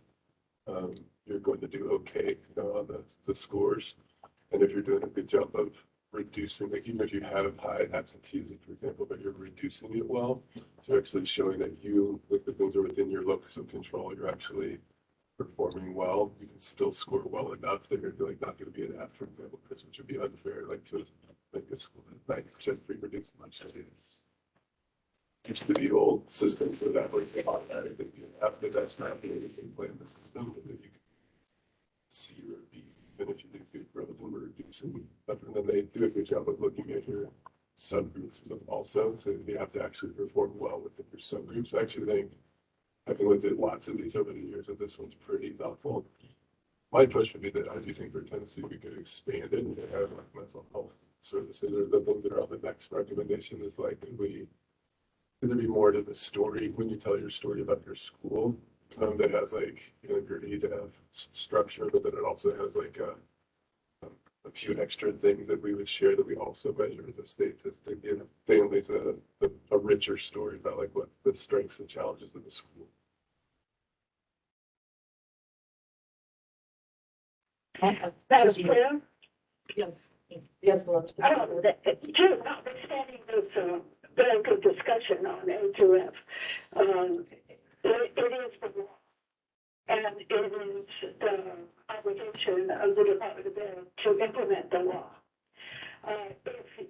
If it were to be otherwise, then you would have to repeal the law. So implementation is merely following the law that has been passed by the legislature. The nuances, of course, can be explained, and that would be very helpful not only to parents who will be looking at the A2F scheme, but it also gives other superintendents and other teachers and administrators a sense of what other school systems are doing. So it advantages and disadvantages, but transparency is what we're after here. This is Mauritius and Burns. I agree with the last two commissioners. It's the law, so we're not going to repeal it.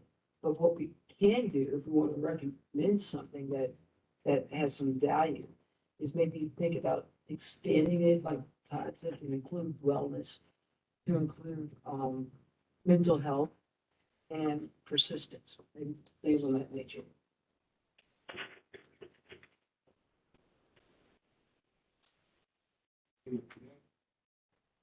Actually, I don't know about this, industry collaboration. But the progress the schools making.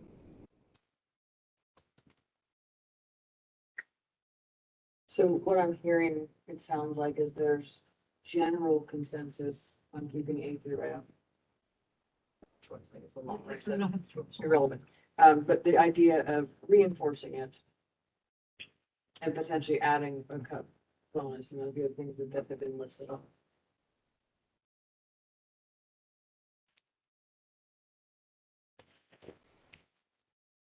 So I'm going to move us to the yellow recommendation on the next page, because I think this gets at exploring some of the potential additional indicators that the state could consider including. And I guess my question here would be, would you want to be specific about indicators, or would you want to be less directive? It sounds like there may be interest in having the state explore indicators around well-being or wellness, and or potentially connections to industry or college and career. And just a reminder, this is for the K-12 system in particular. It doesn't extend to post-secondary. Thoughts?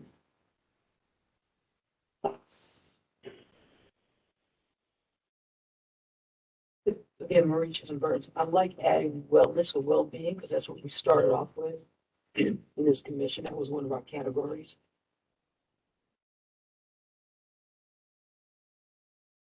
And then perhaps having their expertise on flexibility.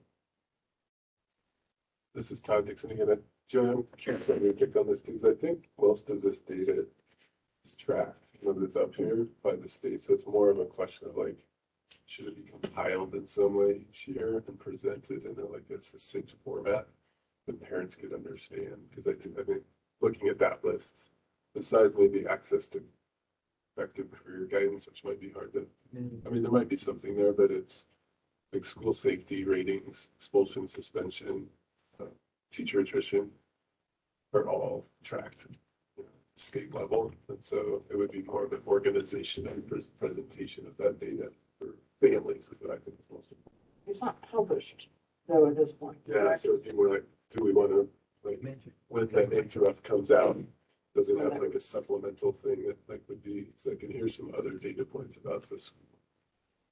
One question on this list of stuff. Is it teacher attrition and teacher retention and teacher mobility, or is it teacher attrition and retention and student mobility?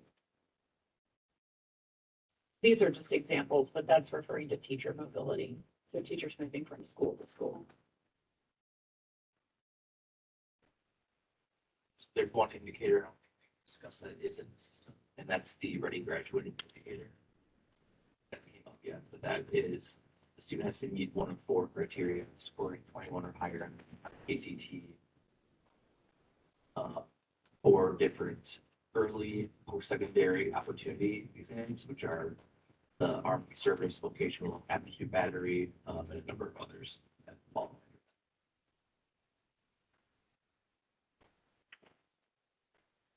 Hearing 2 different things. One is potentially asking the state to consider different school quality measures as that portion of the overall accountability system, but also something around how this information is communicated, particularly to parents and students.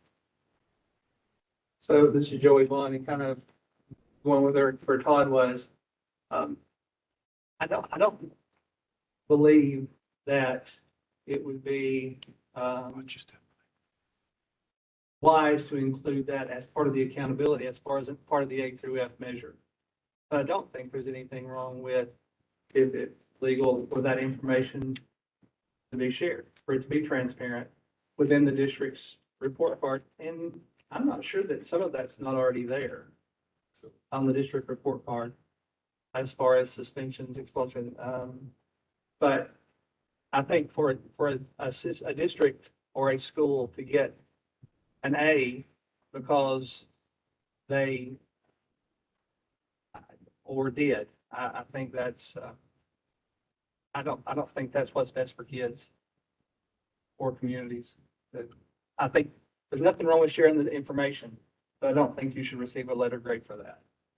Yeah, I would agree on that. I think some of this would be really valuable from a transparency standpoint to report on an annual basis. I don't know that it would make sense to go back and rethink the ESSA plan to add these things in there. But I think there's a lot of value in this information. I would also potentially say not just teacher attrition, retention, mobility, but I'd also split out leadership. So principals or anything else, anyone else's leadership position.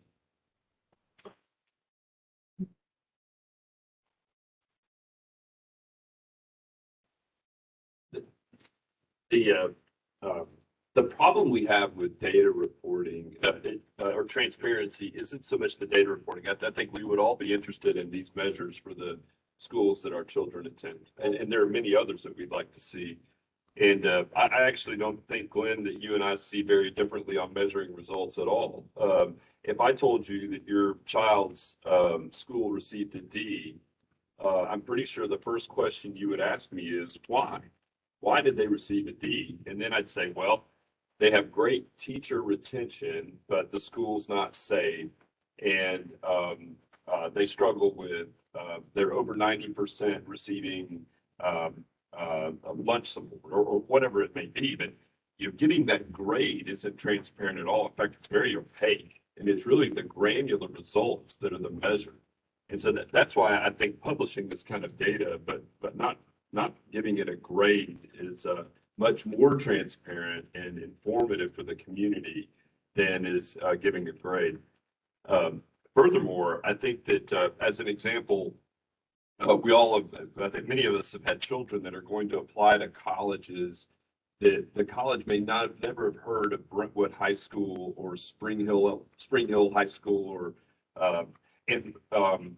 it begs the question that if we start giving grades to these schools and your child is applying to some school in California and the only knowledge they have is about the school that they attend here in Tennessee is that it got a C grade, never mind that the child did very well and has high scores, it can ultimately become a disadvantage for the child going to that school. So and you would hate to make that even worse for our underprivileged children that attend, say, a Memphis high school or a Davidson County high school that received a poor grade, but that child is doing great there, but they can't get into a really good college because the school got a bad grade, never mind that child was valedictorian and had great test scores.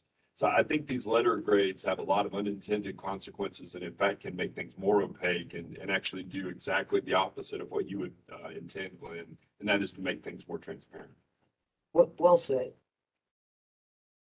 So I want to share, somebody talked to you, Joey. Somebody mentioned tell your story. I don't remember where it came from, but we will get letter grades this year.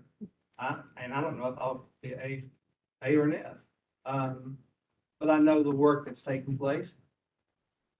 So I will tell my story. I will tell our kids' story.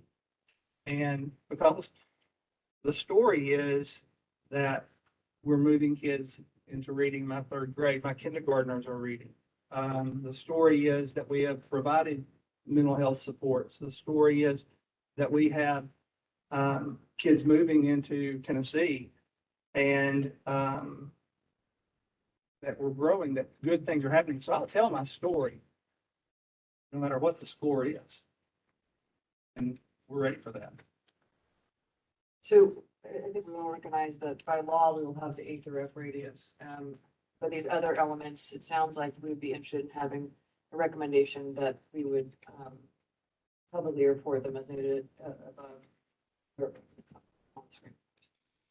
The other thing that I think you mentioned, Paul, was the ready graduate. I think that'd be also important to add to that laundry list. A lot of this is already published on an annual basis by the department, so this would be, for the most part, be reinforcing and adding a few other ones.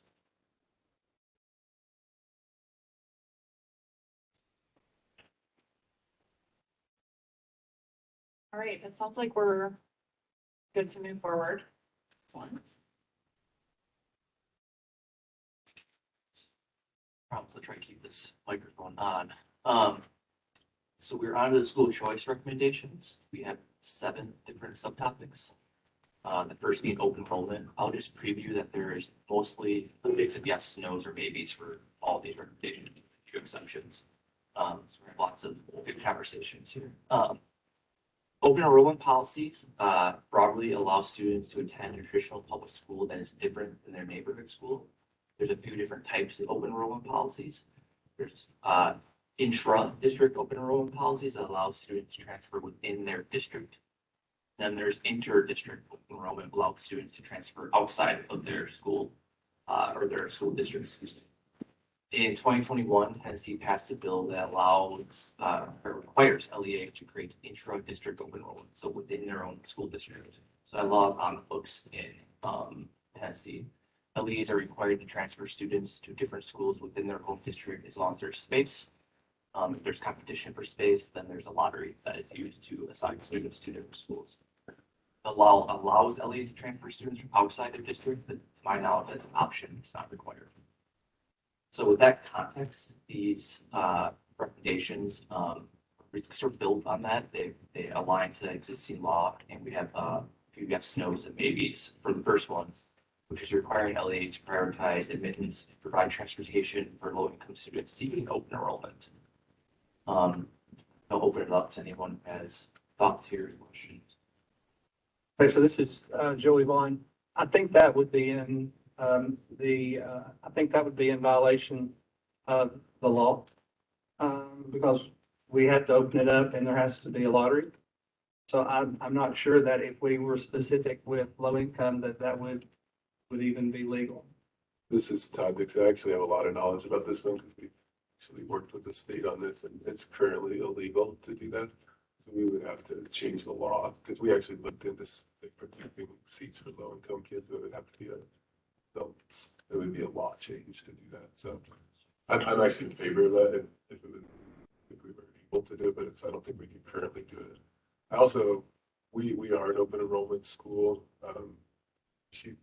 And I put, no, I think I put maybe again on this one, but I think, of course, but I think that the challenge with transportation, like this Valerie, for an example, is that we get kids from all over Nashville that come. And so we physically could not pick up every kid in Nashville on a bus. So like we could not provide transportation because they're too far away. It would just literally be impossible for open enrollment. So it could be possible if you did it like really strategically and said like, you know, an open enrollment school. So there would be ways we'd have to think that through because but it would blow up budgets and be impossible for schools to do it across like a whole county or for a whole city to do that. You could like we do offer like, public busing for our high school kids too, so we buy them passes. There's ways to do it, but requiring them to do it for every kid seems impossible. Maybe a first step would be to change the law to allow schools, if they so choose, to reserve a certain percentage or a total number of spots for low-income students and not require LEAs. Because I think that kind of puts a different level of. It's federal law. State law.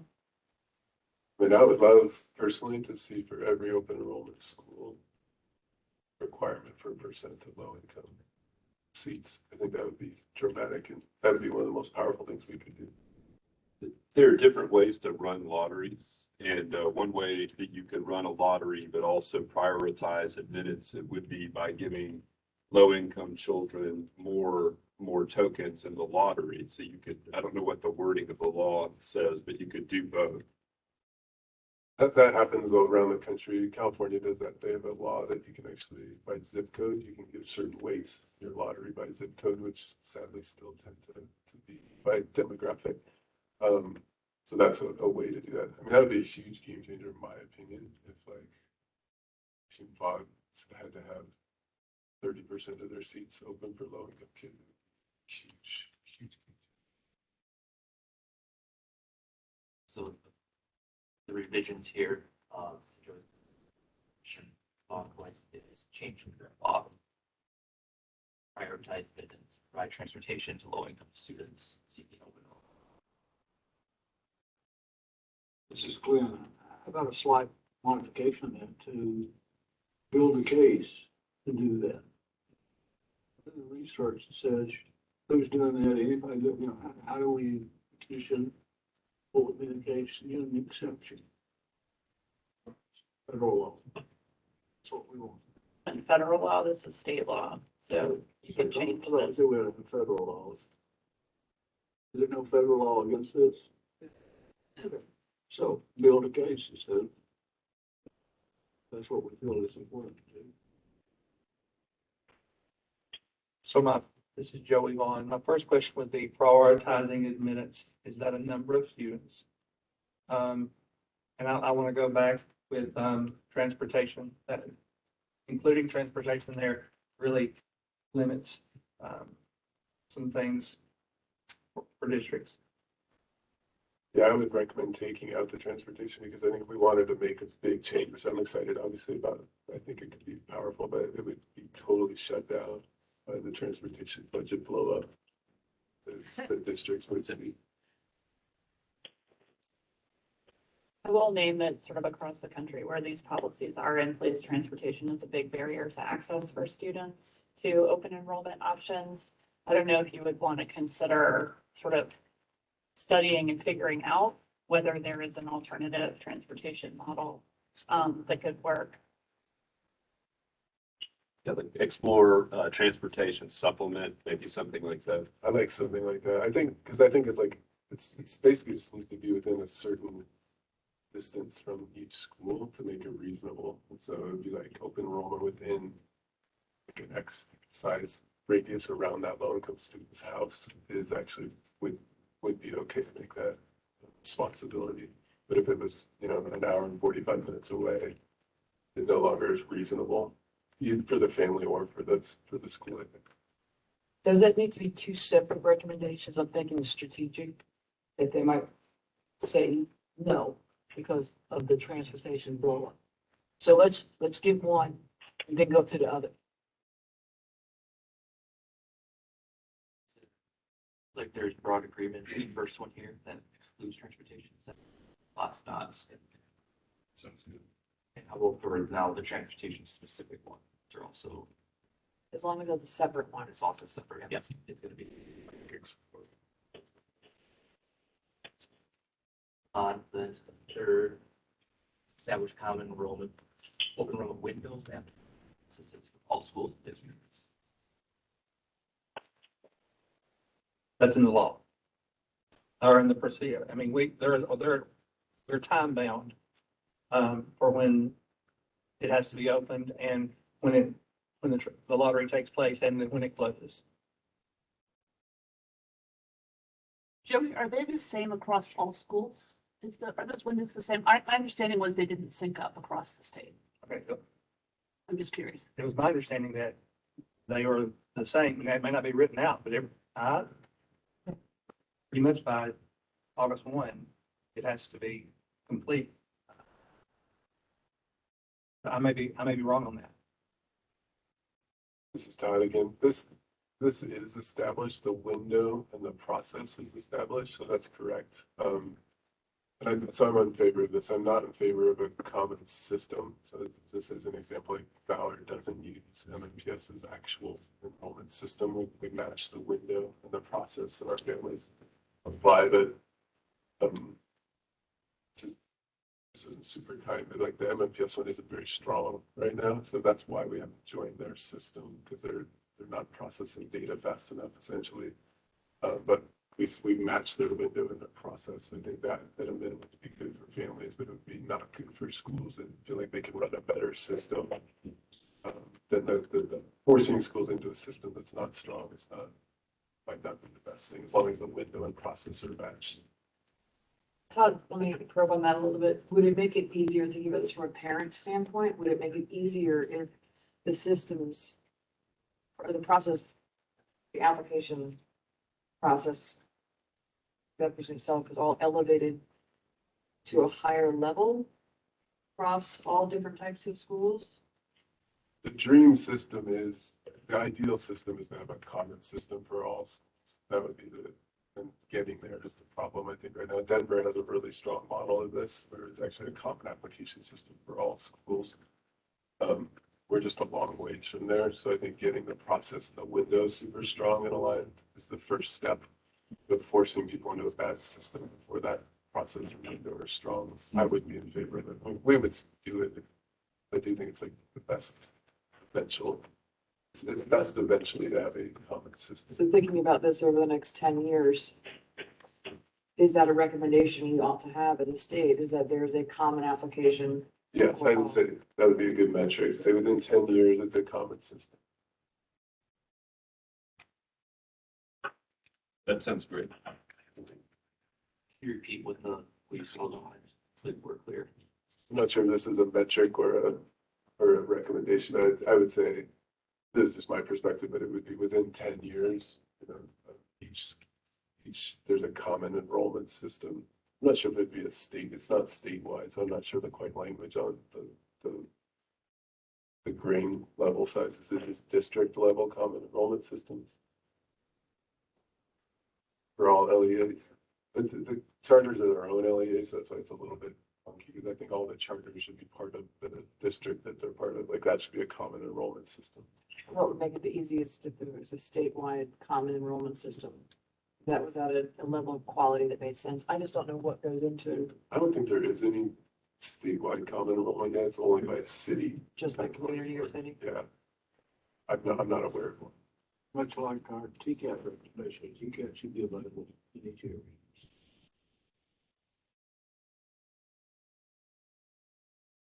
I would say by 2030 as opposed to within 10 years, be specific. I know that's 8 years, but We can do it. 2030 is a good round number. So I think maybe the only lingering question here is whether it's a statewide common system. Just leave it. Yeah, the local community or district, that's probably. I would say district.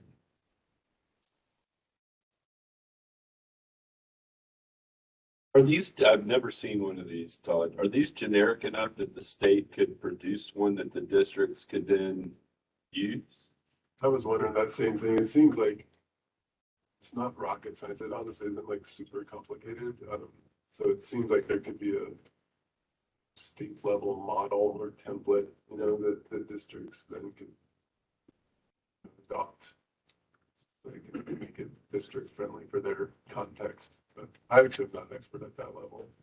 I mean, I would think that there are some wealthier districts that could get this done, but there might be some of the lower income districts that would have a hard time putting together the resources to have that. You know, Humphreys County might struggle, whereas Davidson or Williamson County would probably be able to get that done. So it's a state sponsored a model. I think it seems like that would be helpful. And the most complicated is having a lot of charter schools. So if you have like, there's 32 charter schools in MMTS that all run their own right now. So there's 33 systems that they're going to combine into a single system. So a parent has to fill out one for every school they choose to apply for. Unless it's if it's traditional MMPS operated schools, if they chose to apply to also multiple charter schools, all of them would be different right now. Yep. Well, that's percentages. Some have joined MMPS and some haven't. But we may be talking in different languages here just a little bit. But when you're talking about an open enrollment, an application for us is Todd wants to attend X school and he's on the list. So the application is as simple as this is where my kid wants to go.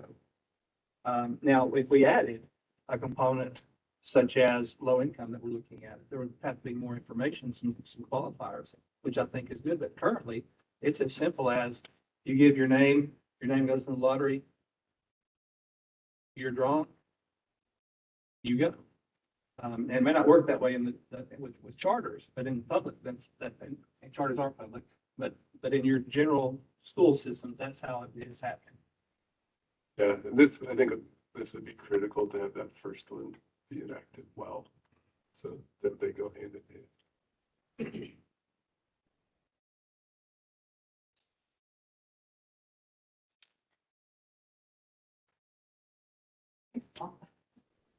Okay, so moving to charter schools.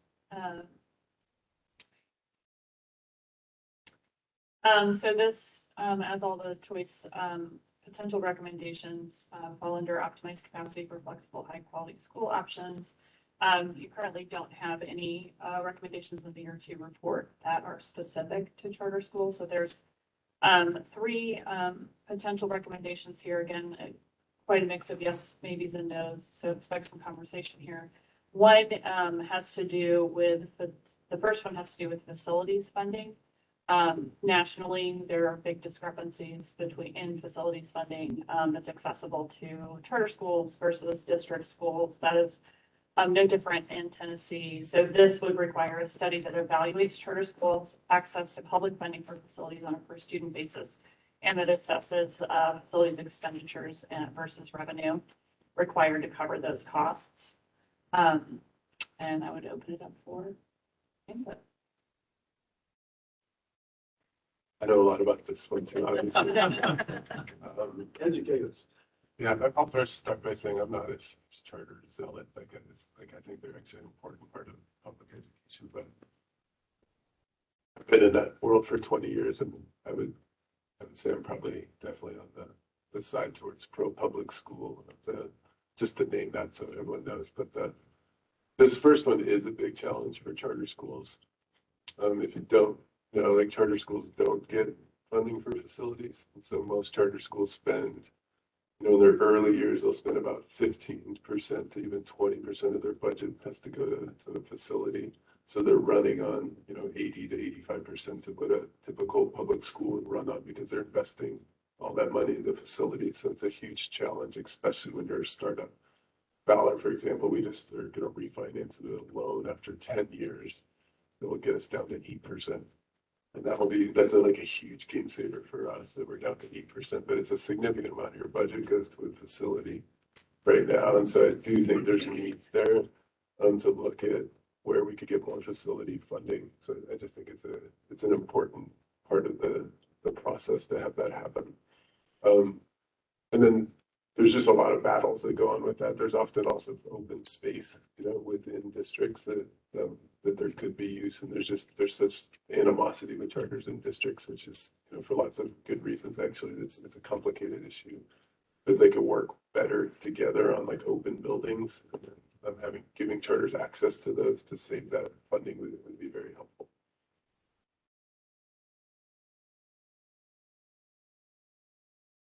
This is Joey Vaughn. I appreciate what Todd's saying. Like, I have no doubt that Todd and I could work together in a district, and it would be a problem. My biggest concern here, and I was probably a no on some and maybe on the others, with these. As a whole, this commission has done a really good job of staying focused and, for lack of better words, not becoming making very strong political statements. So my concerns about going into this is a very politically charged topic right now. I just want to be sure the commission wants to go down that road. It is part of what is education in Tennessee, and it's growing. And acknowledge that, and good things will come. I just want to make sure that this is where we want to weigh in.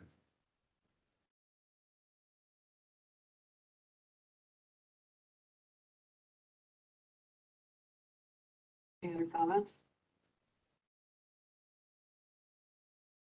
It's Glenn, I'll weigh in a little bit. Certainly no knowledge and skill in this area, but it would just strike me. If there's a better way to do it, we ought to try to at least recommend we understand that. If there's a trend, if there's a movement towards this, maybe our recommendation would be is to try at least to understand what's going on. What is, if you would, rather than any specific, go-to. I would just say that the ship sailed in terms of like, this is part of public education in Tennessee. Like it's similar to like it's happening. It's not going away.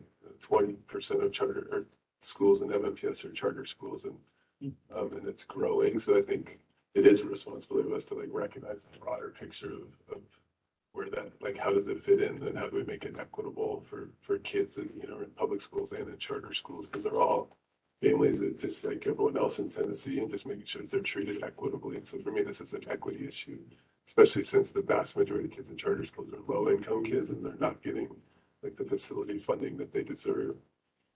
My recommendation on this would be to say, I mean, the study would be fine, but I think we've done the study, to be honest, like, and the best solution for this is that the governor's working on it as a facilities fund from the state level that goes directly to charter schools to help balance out is a clear thing that's happening, but it just needs to be a larger fund. I may be being obtuse here. Do any of these three recommendations either encourage or discourage the formation of charter schools?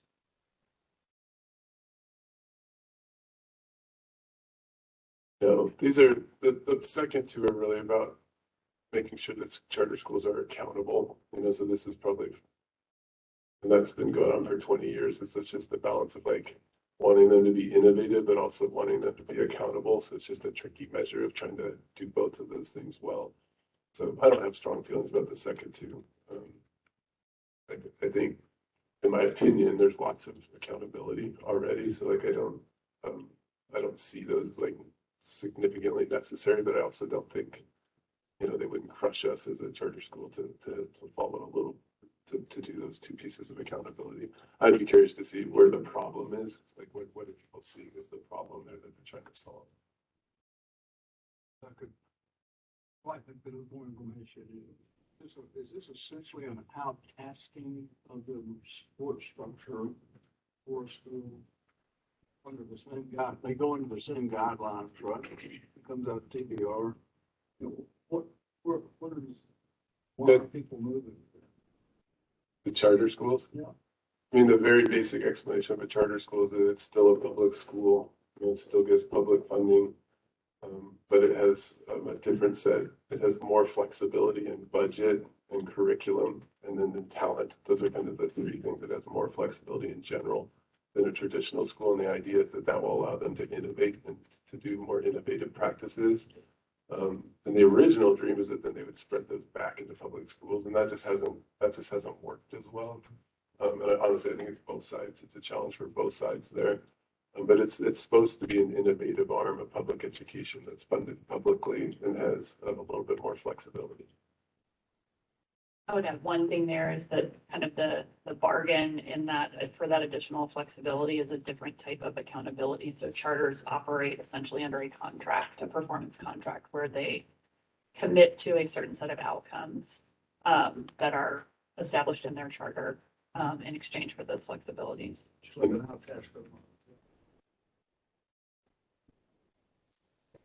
Yeah, I would say that. And then Chris, to your point, like they either have even higher stakes for a charter school because you will not exist 5 years later if your A through F is lower. So like we hold that even more careful. Like those grades are, you will get shut down. Public schools don't get shut down if they're an F year after year, but a charter school does. I would offer, coming from the outtasking, outsourcing world, you know, it might be an interesting study of bringing those charter schools back into the public system later on. Typically, when companies outsource,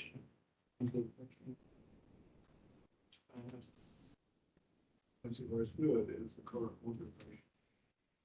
Could be understanding that do charter schools revert back to public schools ever? They are public schools. They don't Public schools they don't operate. come back typically under a district's governance at any point.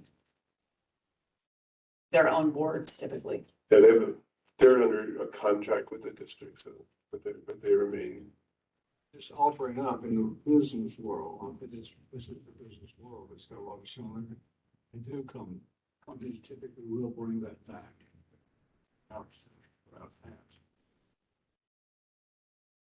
So maybe if we leave this here, and what I would like to know, and maybe should already, is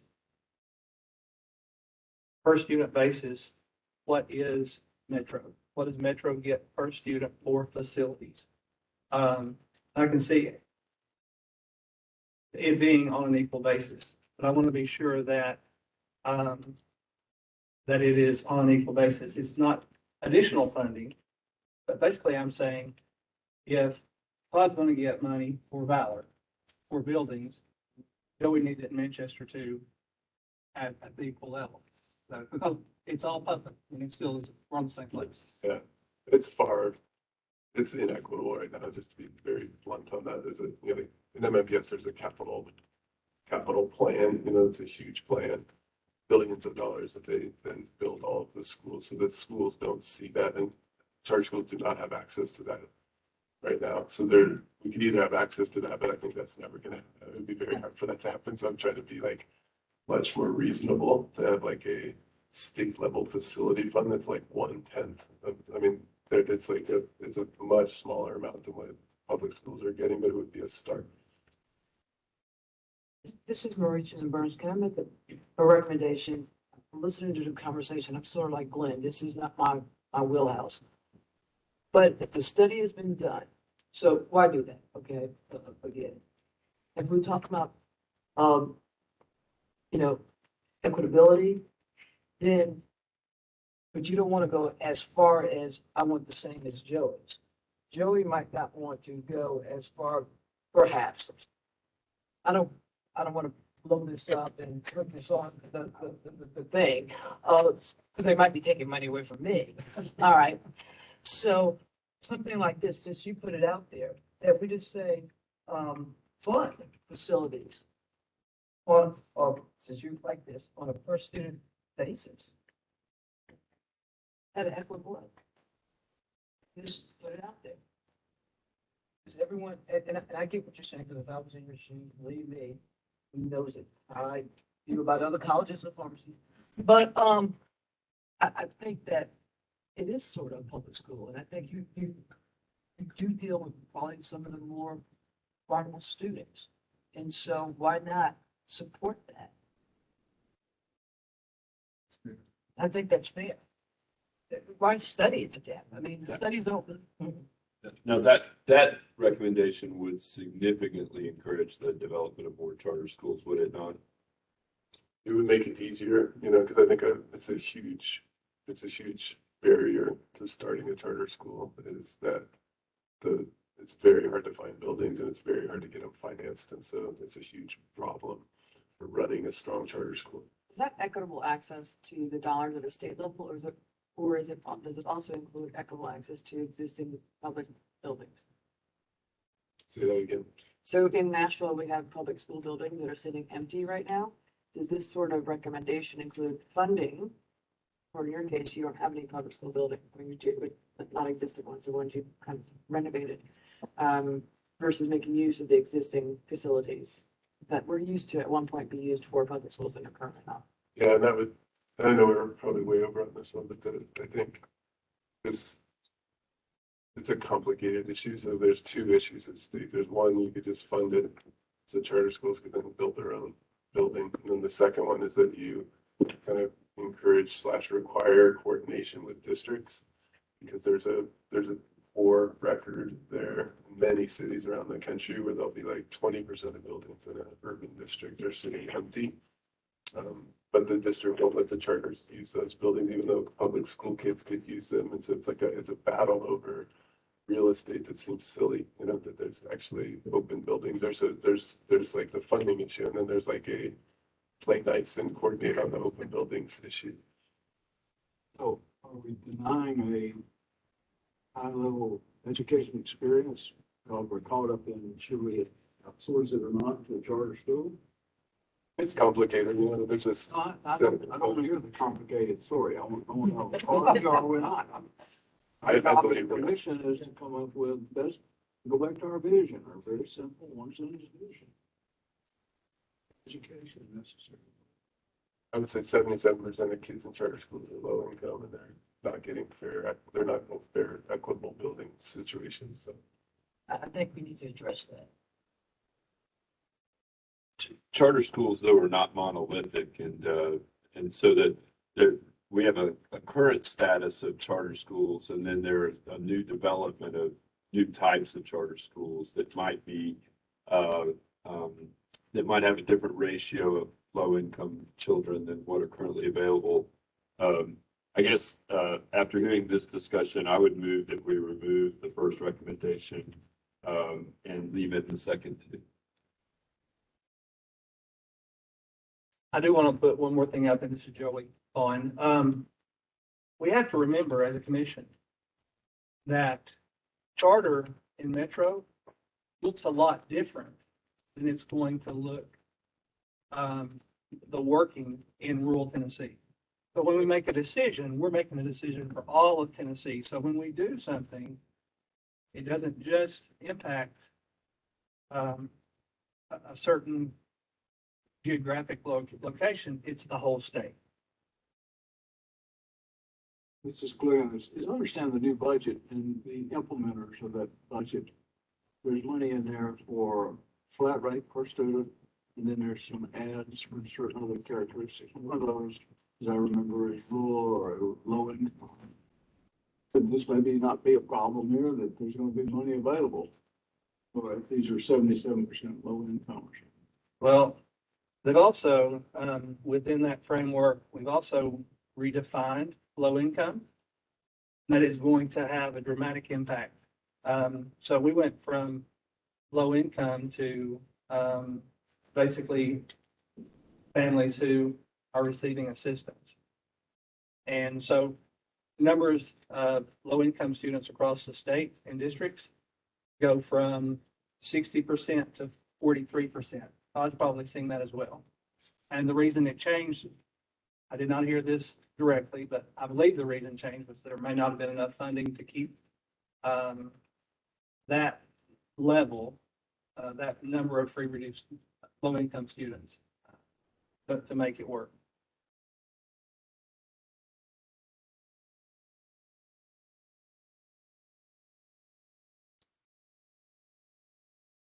We have two potential recommendations here that are highlighted in yellow.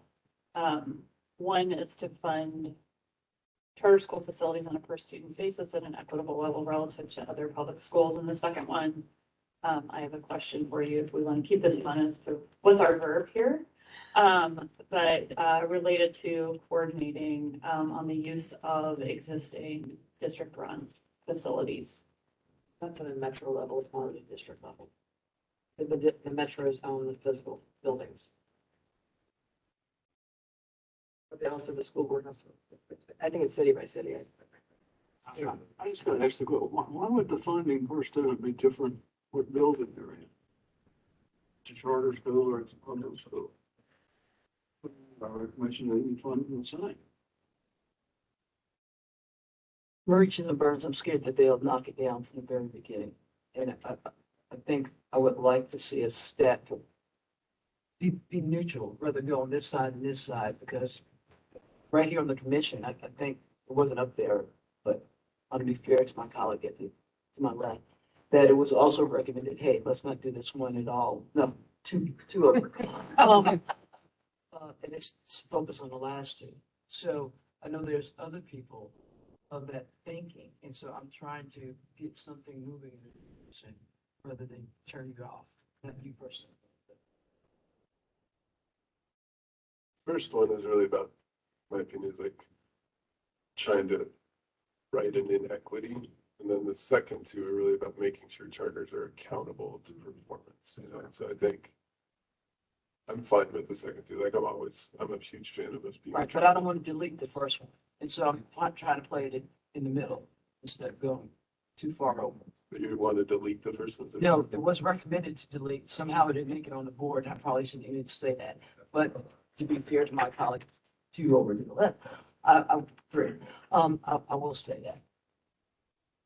Well, I would say to Chris, like my take would be, this is correcting inequity, but if the fear is like a proliferation of charter schools, like that would be a little bit more of a different thing that we would need to work on. I don't think this is like the right spot for that. This would just be for current charter schools. I do see a fear of like, then that might encourage additional charter schools because of that, but I think there's enough things in, like if it's a high quality charter school and it goes through the process and people approve it, you know, that's okay. And if we're worried about like proliferation of low-quality charter schools. We should focus on the accountability measure of how they're approved. Not like once they're approved, they should get equitable. That's exactly the point, Todd. I think in the metro, we would all be in agreement that the charter schools should be funded at an equitable level. But I think Joey made the point very succinctly that rural schools may look very differently, and this is a statewide recommendation. That's why I'm concerned about the equitable level of funding, making that recommendation here on a state basis. If we would if we're thinking we want to look in that direction, then I would go back to the original recommendation, which is require a comprehensive study. But because this is a state recommendation, statewide, I would be against funding.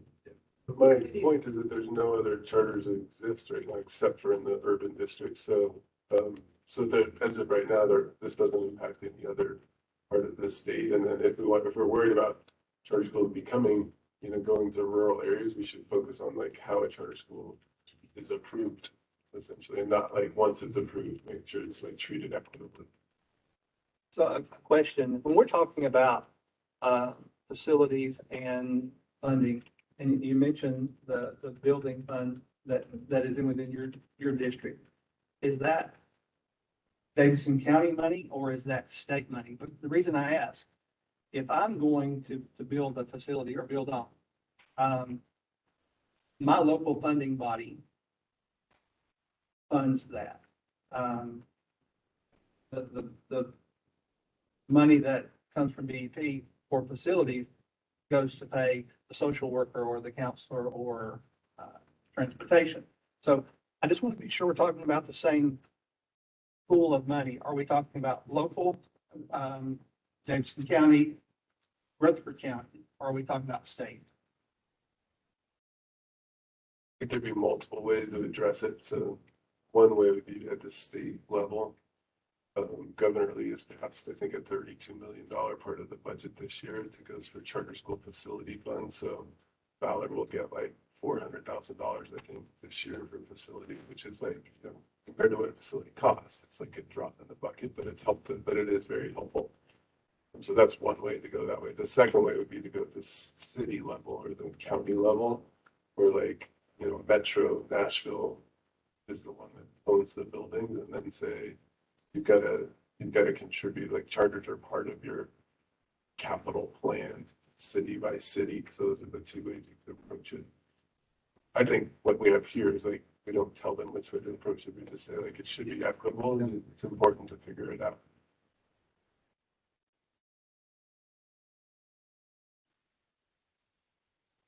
I just made an addition to clarify there that the determination of funding could be based on the same public schools within the same geographic area, so within the same school district, which may address some of the differences in funding availability.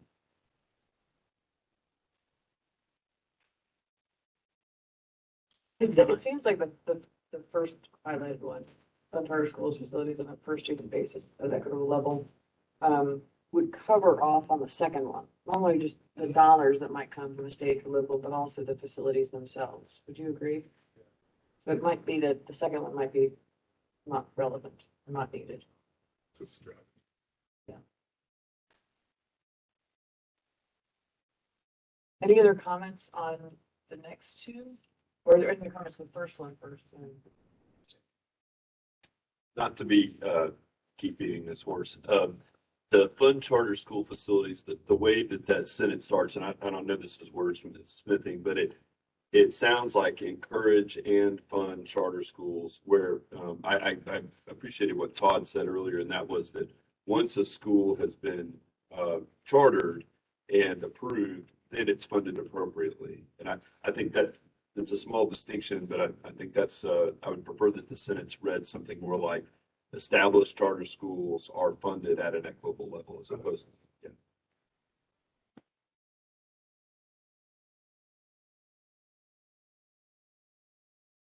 Thank you.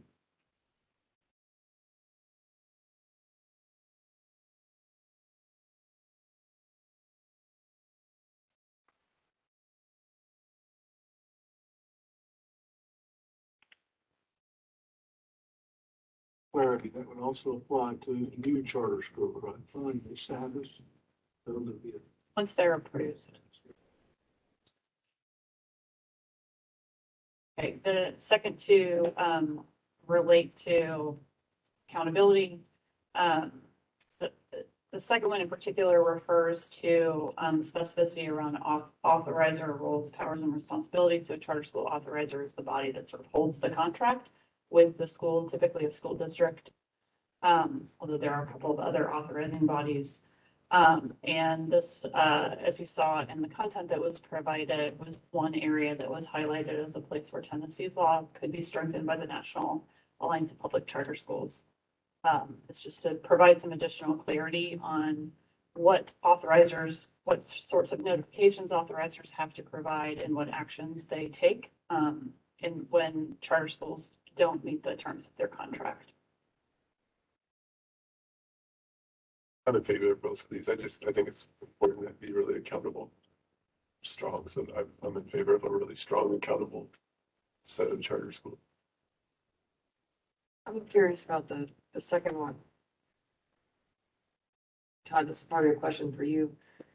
If schools will be required by all the state statutory requirements that exist today, charter schools, which is going to have that more innovative model, would charter schools then lose the ability to be more innovative? And if that is the answer, well, then why would we do that? Or on the flip side, why would we not want to remove some of those requirements and enable more traditional schools to be more innovative?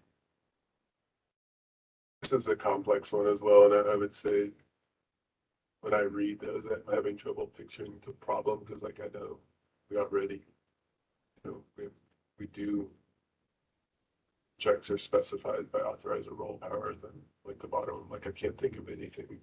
I know I share the National Charter Collaborative, so I can't think of anything there that we don't already do. So to me, it's more of the spirit of like saying, I'm always in favor of accountability if you want to make sure that in return you get equitable treatment, essentially. So like I'll always lean towards saying people feel better and more confident they fill out charter schools if they feel like they're accountable to take that trade.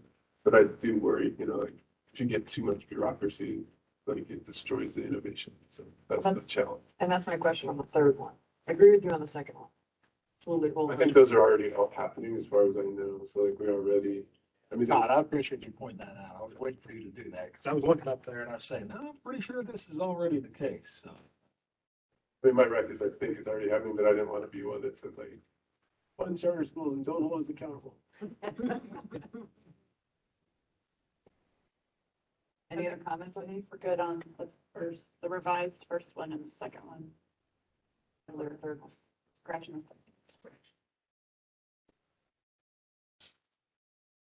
Students account vouchers.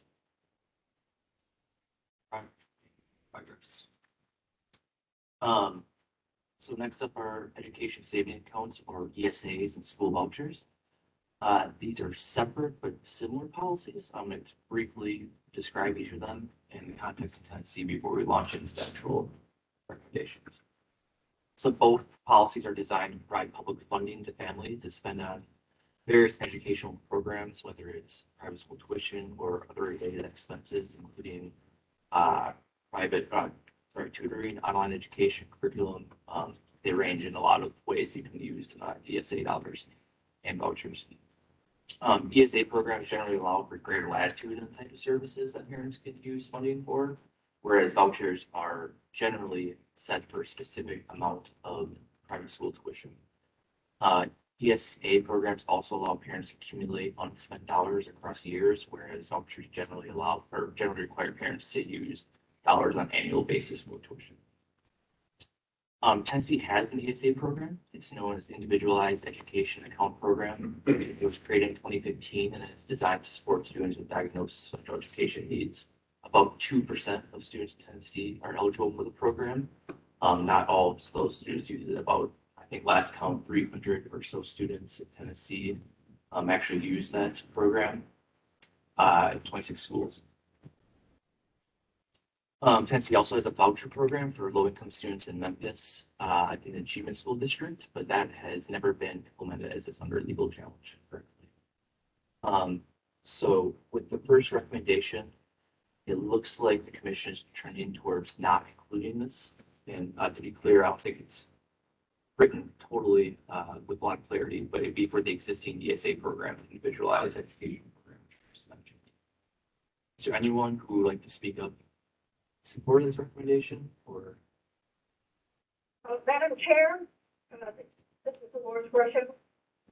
Yes, ma'am. Okay, I think the way it's, the potential policy recommendations are phrased are a little bit misleading because it says increase access to ESA programs. The ESA bill is still in the courts. It's at the Supreme Court level. Even though the IEA bill is an ESA type of program. So to be more clear, you might say increase access to IEA programs by increasing eligible funding, because the IEA programs are specifically for children with disabilities. It's an ESA type of program, but you need to be pretty clear about what we're talking about. So if you were to say increase access to IEA programs by increasing eligible funding methods, et cetera, that might be, that would be clarifying what we're talking about. Requiring participating private schools to accept ESA payments as school tuition, I think is a government overreach. The second one, where it has enhanced accountability by requiring participating private schools to report student achievement. I don't think that requiring private schools, they're private schools because they're not government schools, and that's the whole point. That would probably be up to the legislature if they wanted to require private schools to report student achievement. The controversy before had to do with private schools actually taking the TCAP test, where private schools take different types of tests as the TCAP, but are not the same. And private schools balked at taking the TCAP. So again, that would be something that would have to be determined by the legislature. So I just wanted to clarify those 2 points before we went forward. And on the voucher thing, Tennessee does not have vouchers. Voucher is a 4-letter word. Nobody wants to talk about vouchers. People are talking about ESAs, but not vouchers. Voucher is an inflammatory term, and I would not use it. So just to clarify, an IEA is an individualized education account. Right. It's an ESA type program, but it's specifically for children with disabilities. And in fact, I think the legislature passed a bill to expand the IEA program to children with dyslexia this year. So that's it's an IEA program, not a the ESA is a broader term. ESA is a generic term. Right. IEA is a specific program. Exactly. Now, I'm for increasing access to IEA programs for children with disabilities. No doubt about that. I'm not about requiring participating private schools to accept those payments as full tuition. We're not running those schools, and I think that's really government overreach. So there's so much allotted, for that, and whatever difference has to be made up by parents. Parents find a way, just like parents find a way to transport their children to school, wherever it is. So, I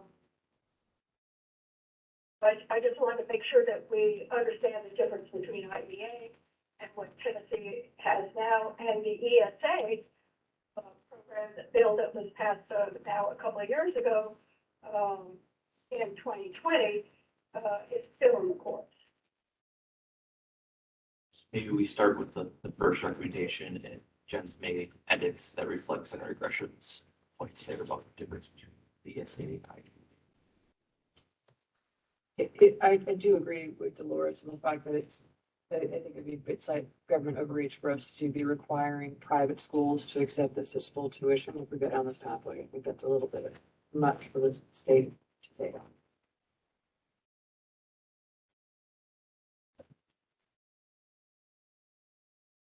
Any other comments on this first one as rewritten? And please don't use the word voucher as just inflammatory.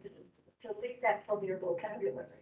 Better than to read it on the screen you see. You're one of your good partner, yes. Take it out of your head. Never use those, no.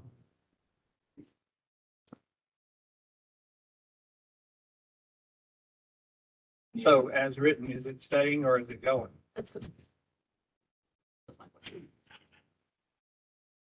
Does that shift the news? I think I was a no, that could shift me to a yes. I was a no, and I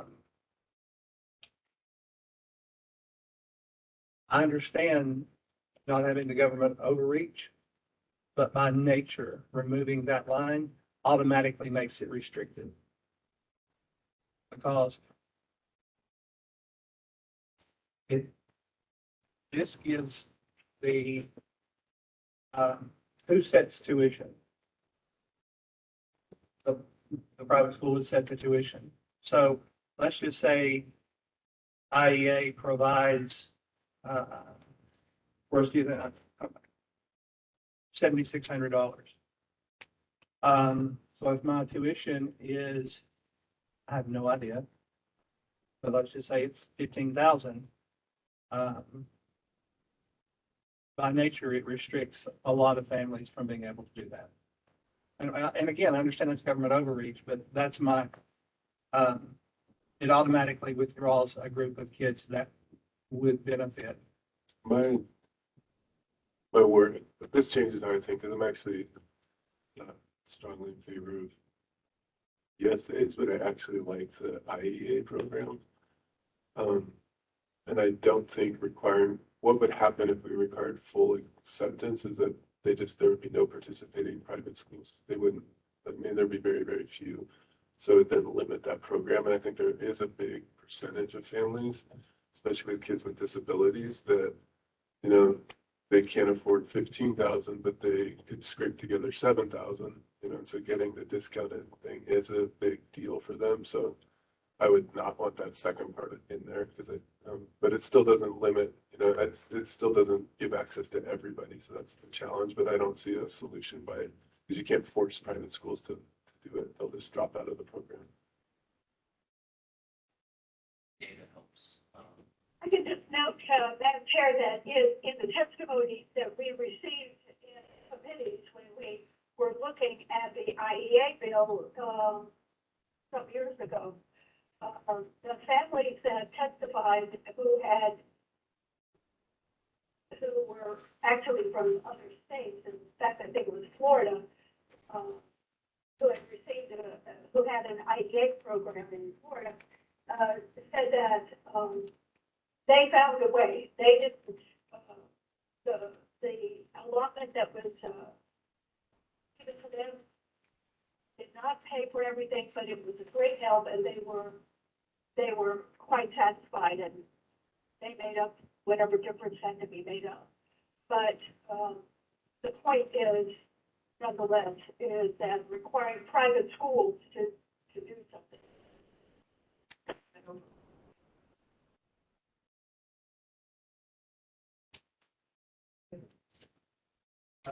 Just to include a little update from this last legislative session, House Bill 751, Senate Bill 1158, which is regarding the IEA program, has passed. And the concept behind it was to expand eligibility to those students who are dyslexic. However, after some conversation about what exact language could actually refer to dyslexic students, the language that was put in there was students with a specific learning disability. So that's headed to the governor. It's passed both houses. And assuming it's signed into law, it would make students with a specific learning disability eligible for the IEA program. If one considers the implication of the TISA legislation, which is to provide a differential for disabilities of several varieties, it will be interesting to watch the effect of this legislation because it wouldn't necessarily be $7,000, right? You know, so, and, you know, when we talk about the effects of some of these things, you know, TISA just really passed yesterday, before the legislature adjourned sine die. And with that, you know, all of these different incentives for CTE, all of these different differentials that are put in for students and their health. You know, not next year, but the year after. So I think that'll be something to watch. Let me just understate it that way. Question, just a two-part question. So we have 300 kids that are taking advantage of the IEA currently. Out of how many kids could potentially take advantage of it based on the current criteria that's set up? And now we've expanded, assuming this kind of moves forward, we've expanded the access to the IEA for all students with a learning disability. Where is that there? How many students is that? And how do we ensure that those students actually have the information, their families have the information necessary to help them? One question. Second question is, how many individualized education plans and plans are learning disability based versus anything else? Meaning, does that make sense? If we have X number of IEPs, Right. what percentage of those are for just learning disabilities versus other behavioral challenges that also could potentially be making use of IEAs? Super rough numbers, but I think generally about 10% of kids have IEPs across the state, and about half of those, I'd say, are education or learning systems. Those are super rough. It's 5%. So in this example, if this, we move forward with increased access to the IDEA program by increasing eligible funding amounts, we already know that is going to be potentially passed for 5% of the population. Is there something else that I'm missing in this recommendation? Does this mean that, help me, I'm just trying to understand like what else is in this recommendation that I'm missing? Well, this refers specifically to the funding amount, not the eligibility criteria. It's just a general increase of funding. Right now, how much is it right now? Right now, the average value of the IEA is about 7,000, and the average private school tuition is about 10,000 based on a state we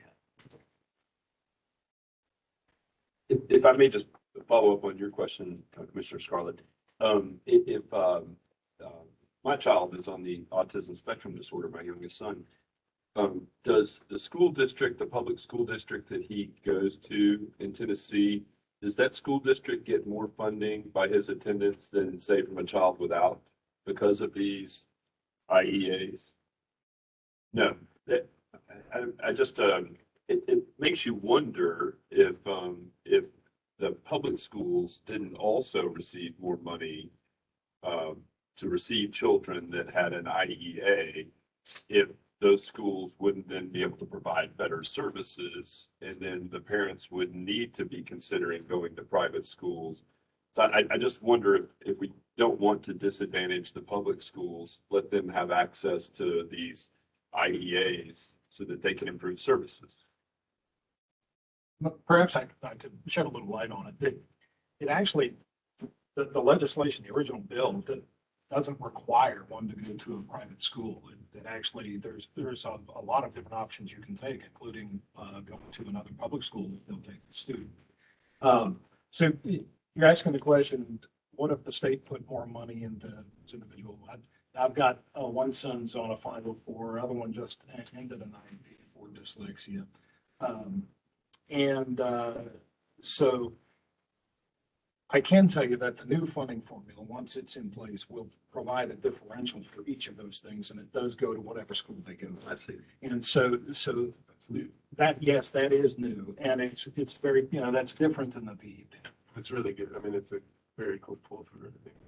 Absolutely, especially with the whole discussion. Now, like the BEP, however, it does not require the local district to spend it on that.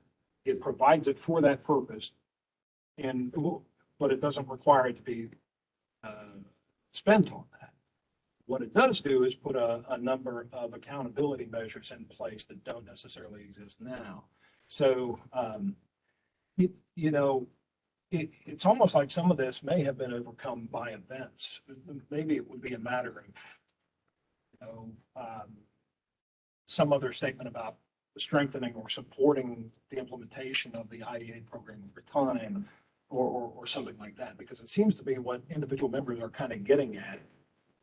If you take TISA and you take the expansion under this Moody bill, you might already be in the place where you want it to be. And so just for what it's worth, up to you. It's my own personal opinion, but like, I tend to feel like we should draw the line with charter, because that has the innovation and gives parents choice. The farther we go out into ESAs and IEAs, or chaotic, or like trying to make that system strong is harder. So like, I think with the TISA change for IEAs, I think a hopeful change that I think could serve these families really well. So I would be in favor of not moving forward with just all three of them, because I think we have a pretty good thing that's about to roll out that does serve those families much better than we did in the stuff.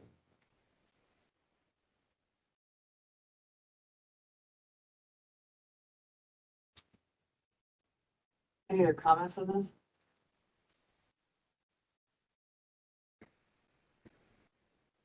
Based on the information we were given before,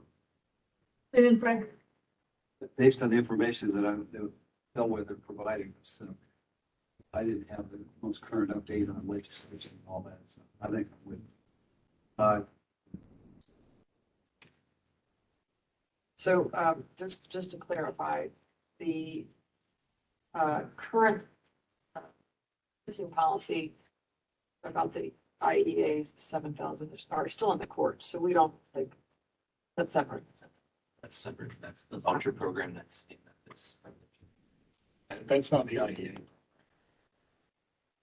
Sorry, unless I'm misspeaking. I think we're ready to move then. So we're not going to adopt any. We're not adopting any of these, so we're here. Okay, just want to be clear. Is everyone aligned with that? We got the other two. Yes. This first one is clearly a split. It sounds like we're all saying no for this. And the second two, we haven't discussed, but no one said no.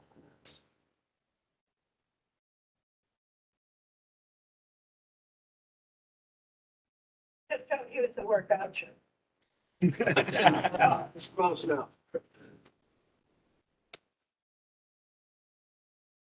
I think the last one is really actually built in as not IEAs. It just doesn't make sense to IEAs.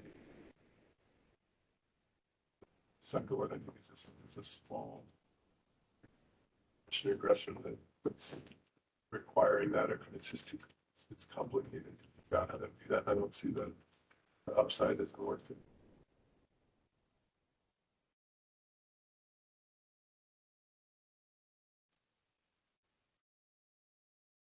Okay, our next topic is homeschooling. So we have two potential policy recommendations here, both aimed at tweaking current homeschool law in Tennessee. One would be amending homeschool law to protect at-risk students by requiring providers to complete background checks and providing a system that flags providers with a history of abuse or neglect. This is imagining not necessarily a parent who is conducting homeschooling, but a parent who is hiring a tutor or another provider to provide homeschooling services for their child. And there were 6 yeses, 2 maybes, and a no on this one. So, but comments? This may not be the place to put this, but I'll go ahead and put it in. It seems like the bar for homeschooling is very low. You basically, you have to have a background check, which we don't currently have, but we're saying we want a background check. And I think the current law is provided by Bellwether was that the provider has to have a GED equivalent, and that's it. If we're going to really protect at-risk students, I don't know how we just provide high school level or GED equivalency to provide instruction for all grades, subjects, and ages. That doesn't make sense to me at all. We've had these very, complicated and great discussions about what teachers need to be able to pass to provide education. But when we have homeschool, it's a GED and a background check. Bellwether also provided data that in, I think it was 2020, which obviously was a different year, but the students was something like 13% of Tennessee students were obtaining homeschool. That's a lot of students. I think that if that trend continues, it doesn't make sense to me that we have such low standards. So I would advocate that we need higher standards for homeschooling. I don't know that it's the purview of this commission to set those, but I would recommend that the state have a task force or a committee that sets standards for homeschooling equivalent instruction level.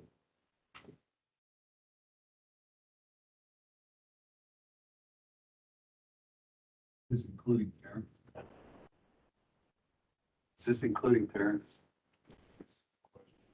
I would say yes. I don't know how a parent with a high school that has a high school diploma and no other education teaches all the subjects in high school. I certainly would struggle to do that. And so I don't understand how that would work.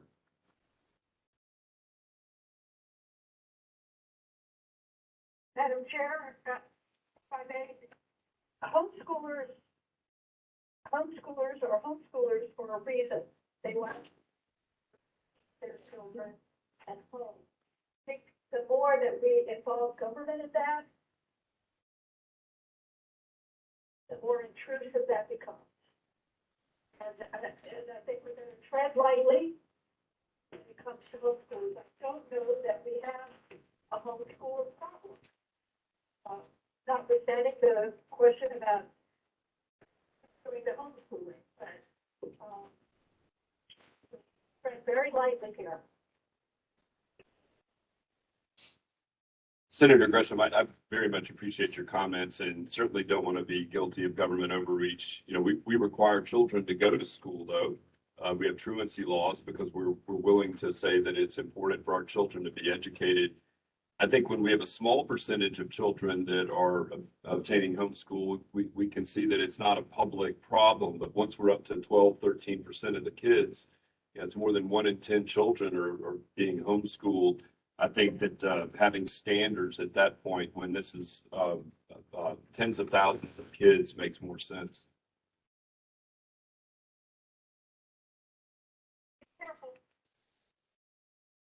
And homeschool numbers are going up.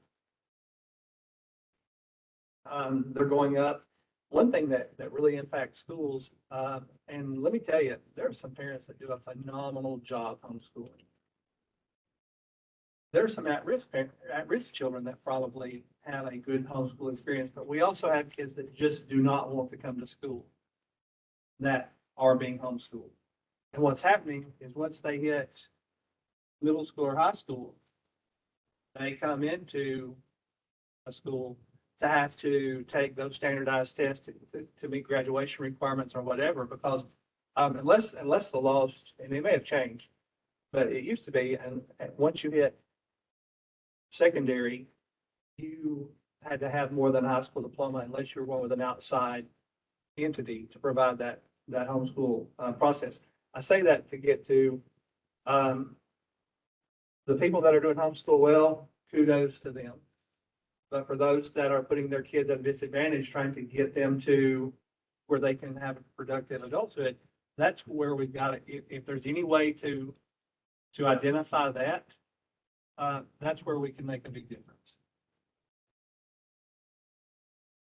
I was just gonna say, what's up there? I generally agree we should have more standards for homeschool, and it is a growing issue, so we should think about it. But like for what's on the table here, I mean, I think that one's like one specific example of protecting them by having a background check, et cetera, which is like one small thing. So I think that would be like one of many things that probably needs to happen to protect it. So I'd be in favor of moving forward with that one. You know, I don't know if you'd want to add a second one, Chris, but I think right now is the way I understand it. We do get a lot of kids that the families realize they can't do it in high school, so they actually come and apply to go to high school.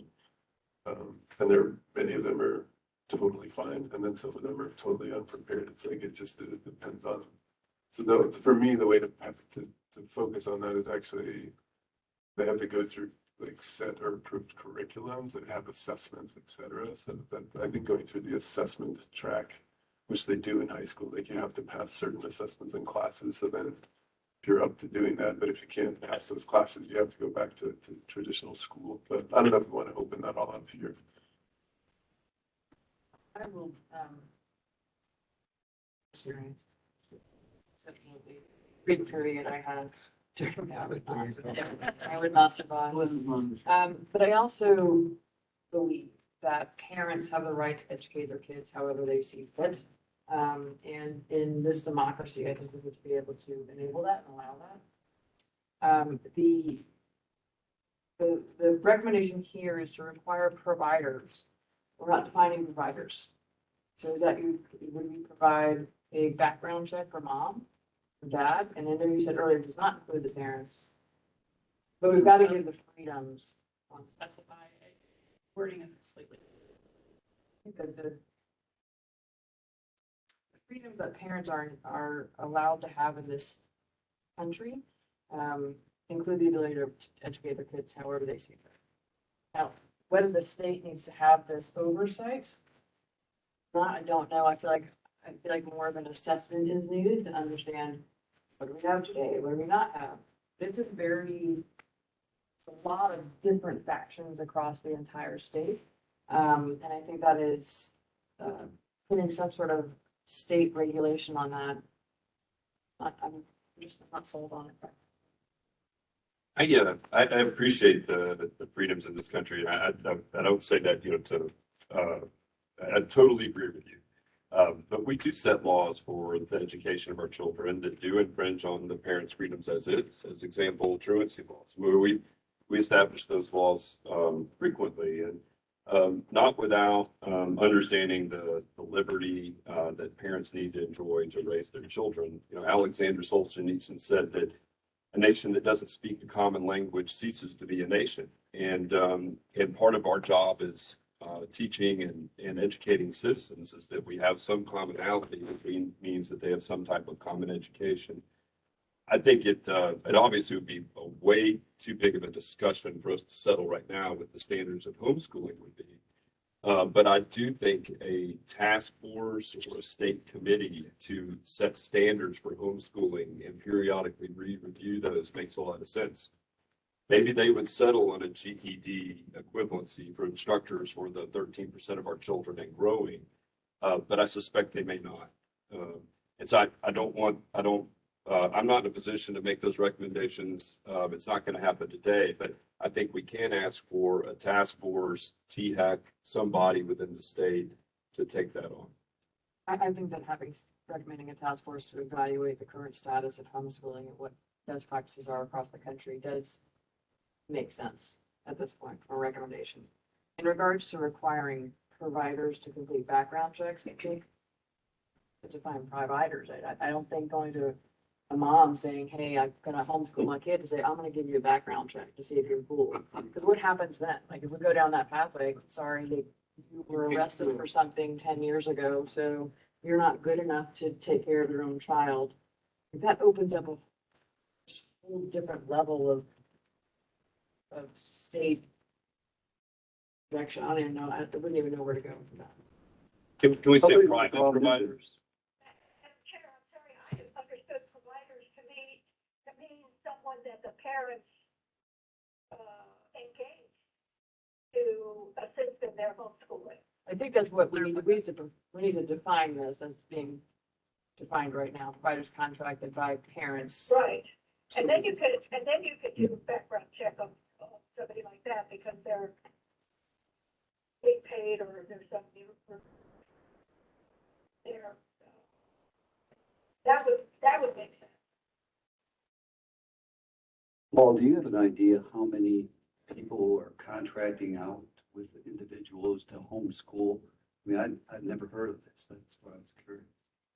No, we don't. The data on homeschooling is very spotty. It's just hard to get a handle on trends within homeschooling. There's organizations that basically, like you meet, like at a place and there'll be like 20 families that all come together and there's these small organizations that have like 2 or 3 teachers then. And it's almost like a micro school that they all come together. So it's, I think this would be like those providers would have the same kind of background checks. These micro schools as a normal public school. Let's just put on, perhaps we don't get at it in the next bullet, but how does the money flow there? Strikes me that if we're paying for this, we ought to expect something. There's no money. There's no money. Pays for homeschooling? No, a parent is essentially opting out of the public system.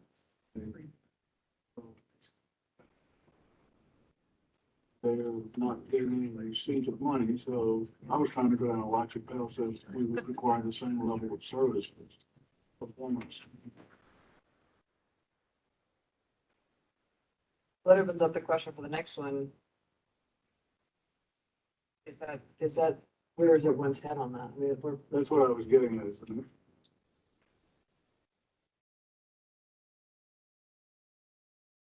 And to Chris's point, my main worry here is like, if a kid does have needs like that, and the family decides they're not gonna, they're just pulling it out of the system, like it's a risky choice, but it's also it scares me, but I also don't think, I can't think of any practical way that like a public school, would a public school have to service those kids with it? I feel like who would service? I don't understand like who's providing that service. Because if it's coming out of like a public school or a charter school's budget, that seems crazy that they would then, Just one way it might work is that let's say I have a child in homeschool, but they need occupational therapy 2 days a week. I could take the child to the school for the OT service. That was how I read that, but that might be one example.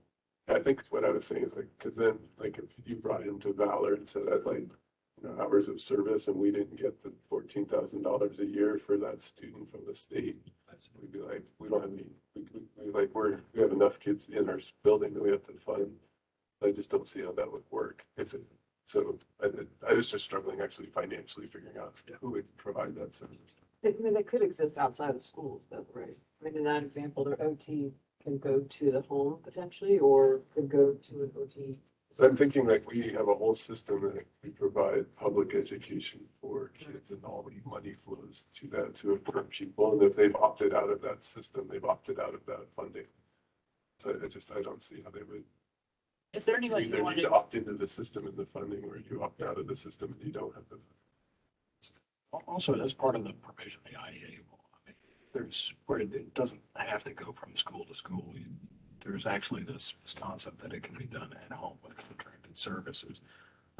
So we wonder why there's such a small number. That's one of the reasons it's kind of tough to find all that stuff, and it's just part of it. so there wasn't strong support for this one, and I would just suggest we can move. Are we okay with what's in the green above? I do want to say one thing. I stated that I thought at the secondary level that you had to have better than a high school diploma, and that is not true. A GED for high school diploma, 9/12 as well. Glenn, rather than be prescriptive about a task force, why wouldn't we just say to study the standards? However, the state decides to get that done is up to the state. We don't want to. Lou, would it help to specify a state agency there? I don't want it to not get done. That'd be me, James. Well, I imagine he would probably say the same thing, absolutely, because I think if you just tossed it out there, I think just from this conversation and being a parent of 3 homeschoolers myself, the truth is we don't know what the environment is. I mean, we don't know the number. I mean, I remember in one of the earliest ERIC meetings, we were talking about all of these students who had simply disappeared from the rolls. Well, a lot of them became homeschoolers, but didn't know to notify the LEA that they were homeschooling, and so are kind of out of system. We found a lot of those students, but I'll bet you there's still a lot still missing who are out there, and we don't develop our own curriculum for our kids. We purchase curriculums that are accredited and so forth. And so, the idea of going with the background checks for that kind of thing, I think would be problematic, but I do think it's important to identify someone who do a broadband kind of study of what is the homeschool situation in Tennessee, because I don't think we know it. I think is probably what would be more effective, because I'll tell you just some political realities. You go trying to mess with homeschoolers, you're pretty well asking to walk around and step in hornets' nests at the legislature. That is a huge liberty issue. And now, I'm not saying you don't include it, but I think what is really more important is to have, some research base of where the world is on that stuff. We were trying to figure it out for the first report, and I interviewed people with the Homeschoolers Association, and there's several of them, and there's only, the people that are involved with it are pretty limited in terms of what they share and what they tell, because as many folks as are doing it because of a frustration with the public system, as many are also doing it from just a very libertarian point of view, where there is no trust of anybody who says, I'm with the government, I'm here to help you. So I think kind of get to baseline might be a little better, because we could recommend a lot of things in terms of that, but having that turn into political will to make a considerable change on that might be something difficult.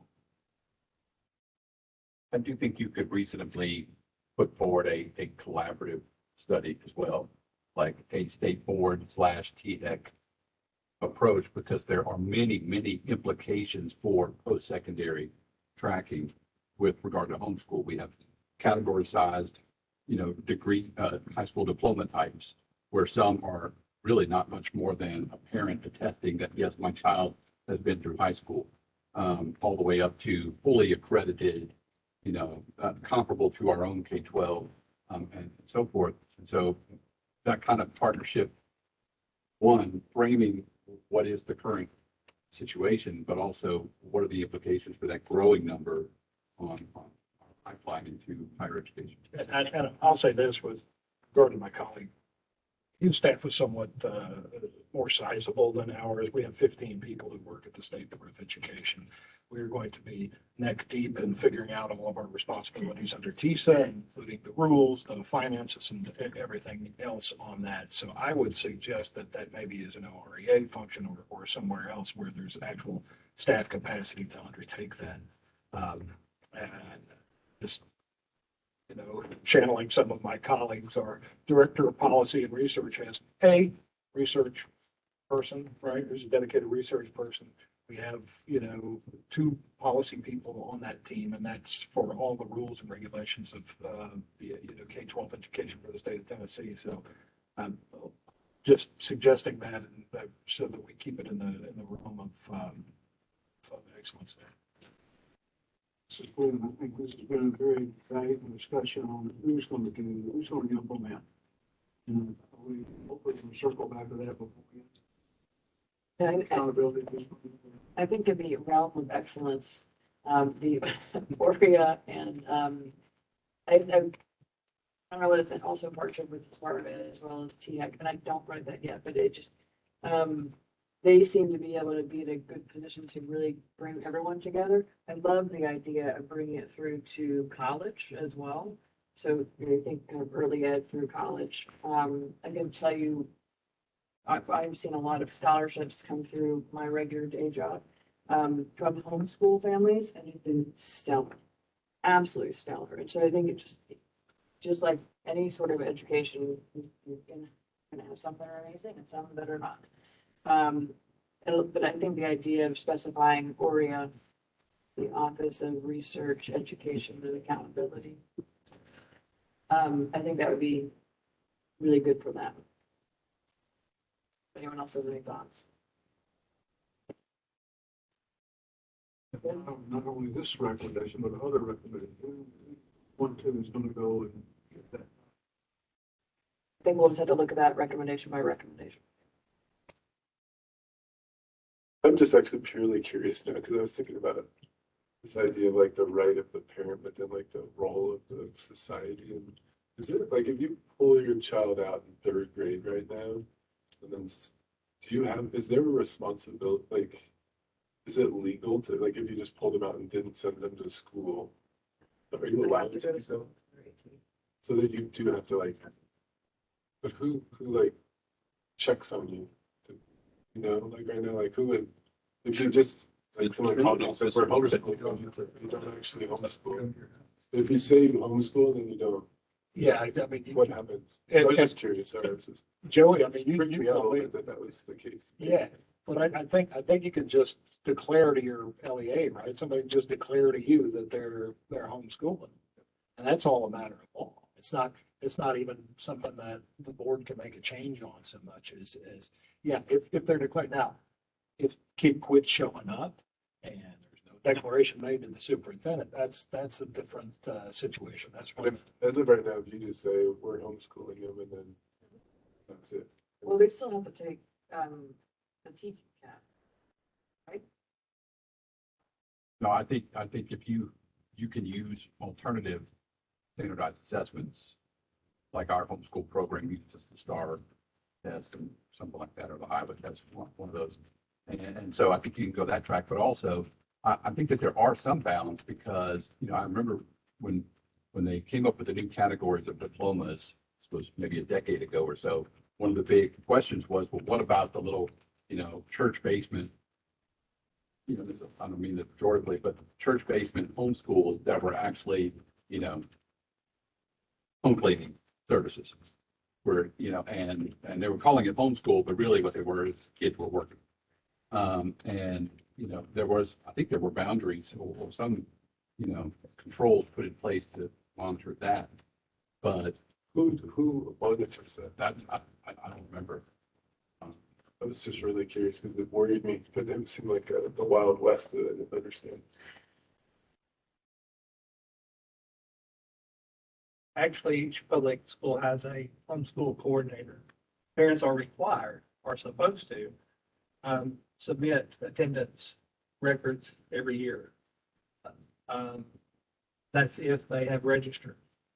If they don't register, then you don't know, and there you are. So, but that's. Sorry, I just was very curious.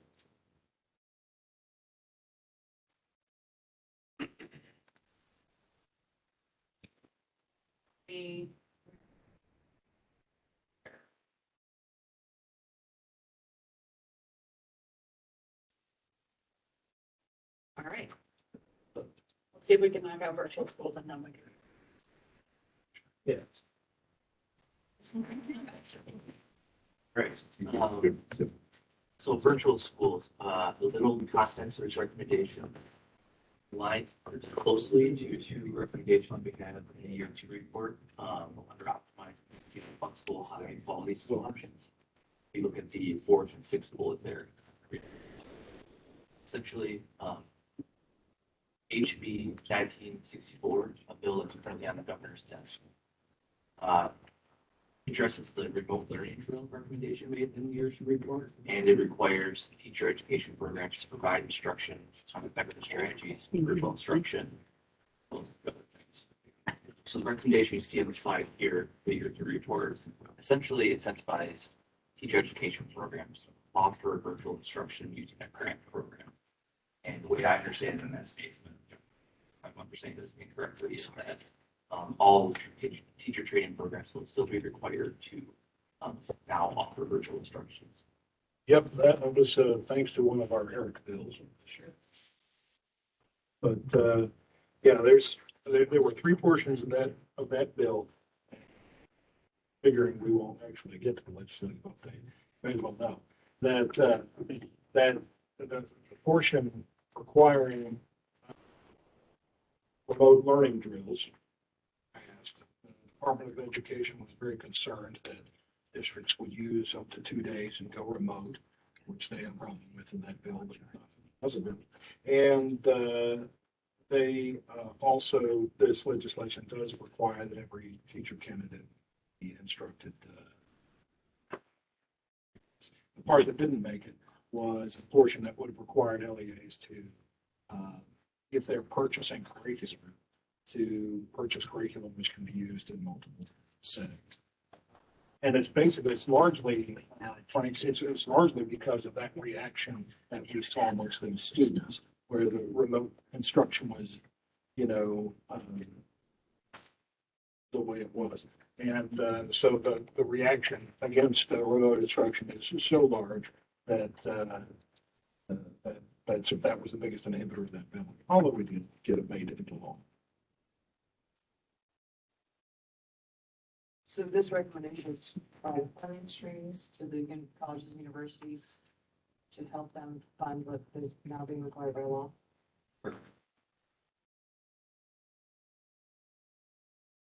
Any comments on this?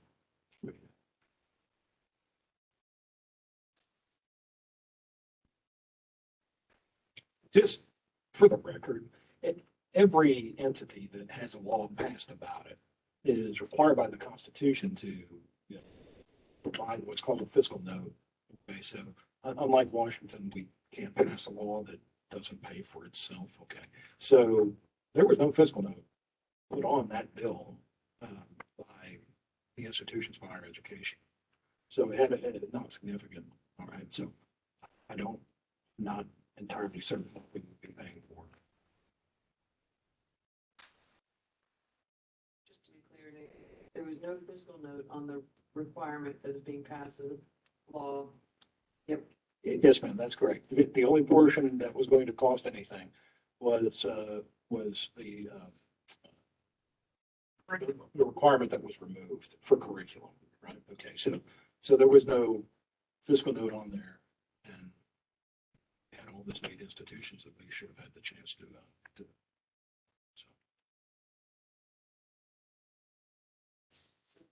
thoughts on this? It seems like don't need it.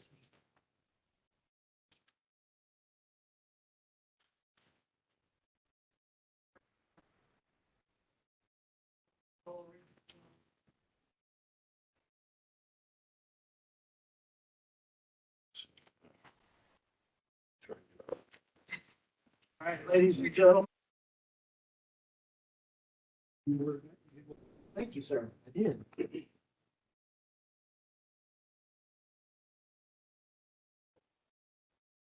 Working on it.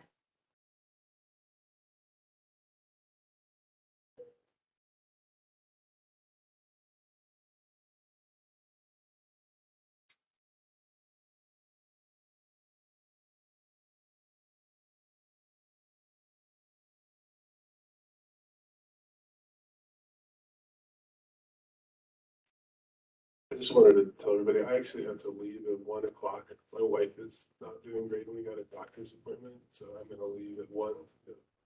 Just want you to know. Sorry.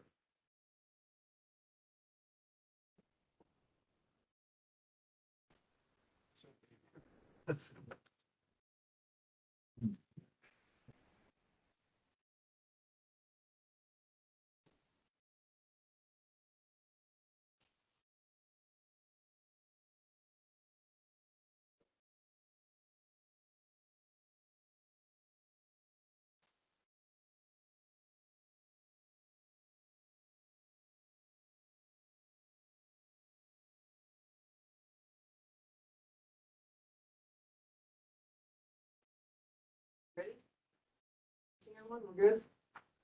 Back to you.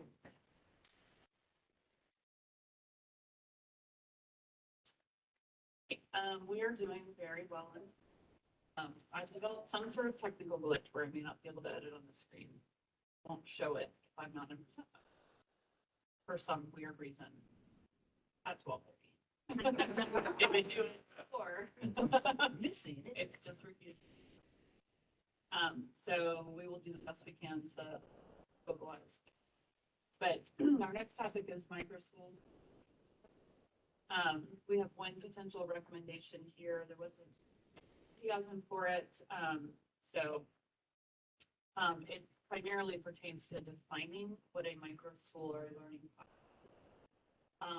and then establishing that they are either homeschools or private schools. Right now, there's no clear definition of either of these things, which makes it hard to policies. So, like I said, there's not a clear enthusiasm for it. So, I would invite anybody who wants to speak up for it or against it. Yeah, so I just started learning a lot about micro schools recently. I'm neither here nor there on what to do with this, but it strikes me that since similar to homeschool, a lot have been pulled out of public education in the past couple of years, and there's a lot of families that have chosen to make these micro schools. And I don't even know how they're classified, whether it's like you have to like disenroll and then create a homeschool, but it's like a group homeschool. I just don't know enough about it. I think it's a very new way to educate our kids. And I think kind of future state, is this going to become something that more and more parents decide they want to get engaged with or not?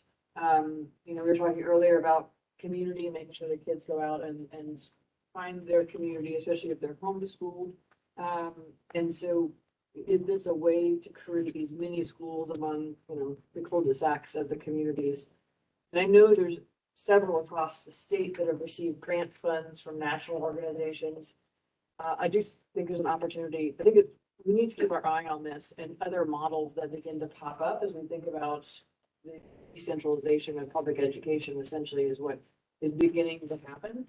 And so if it's really going to become decentralized, how do we support, engage, empower, continued growth where it makes sense, making sure that it is quality. So that's just, I'm kind of new at learning about it, and I also know it's a new type of school. I wonder if we could include schools in the homeschool landscape, like in the one that we just did. 'Cause it seems like it's like a very related, or it might actually be a subset of those. So, because I agree, it might be interesting to learn. We need to get our arms around this more. But it might be in that landscape analysis to include the micro schools.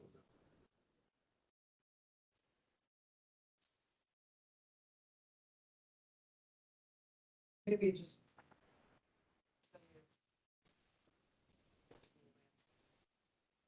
I hope I don't speak. Study of homeschool and micro school landscape. At least then we have to come to some level of understanding, but also being able to add in homeschool and micro school for all the other areas that says homeschool.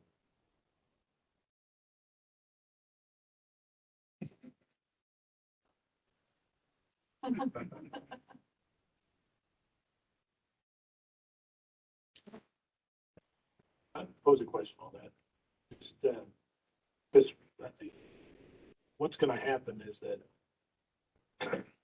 REA, if they decide to take that on, they'll sit down probably themselves and ask the question, what's a micro school?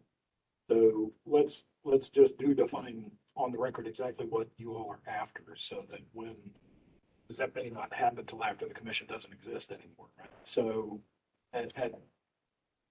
by micro school,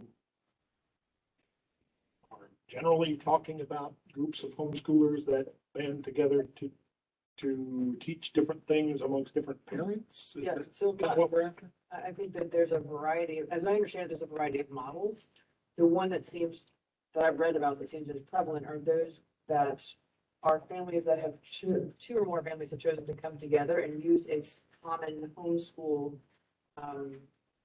curriculum or any sort of other school curriculum exactly, but or any sort of other curriculum that exists. And typically we'll bring in someone else to teach this. So a tutor or a separate facilitator of some sort. Sounds good. I think also, I'm assuming we're including kind of the phenomenon that really kind of came through COVID, which was you had a number of students who were using the asynchronous learning model. But because families either worked out of the home or whatever, would basically joint hire a proctor/tutor to manage the asynchronous learning. And so, I guess we're including those two.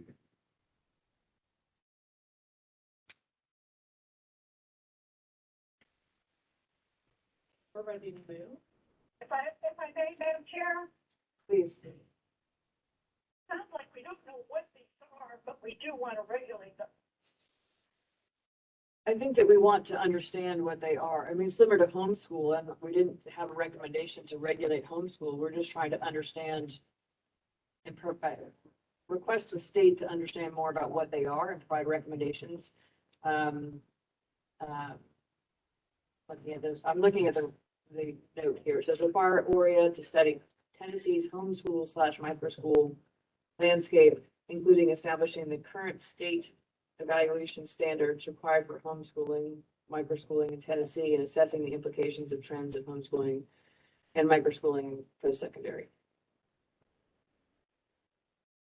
Now, we talked a lot about background checks and flags. There's sure an issue with micro. So I think that brings that to that conversation a lot stronger. We want to broaden both of these to include homeschool and microschool. I think that would make sense. So Dolores, to address your question, I don't think that we're trying to provide any sort of additional requirements on homeschool or microschool, but primarily just to understand what it is and for the state to be able to stay on top of these growing trends.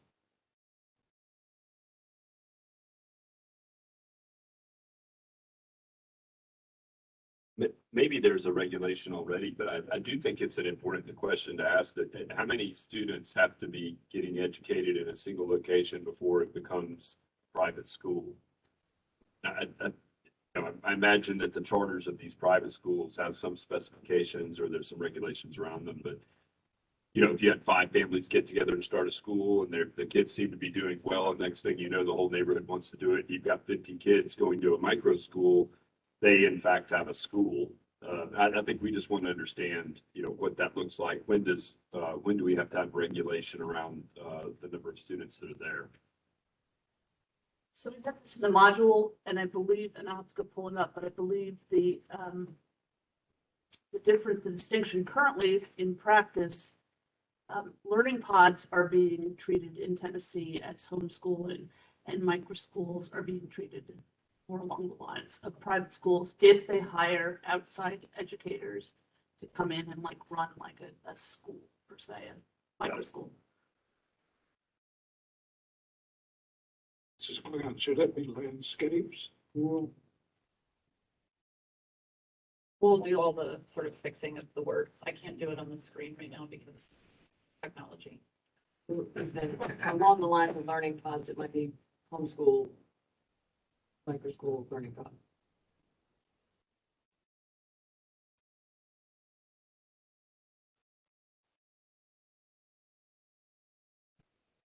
Funding.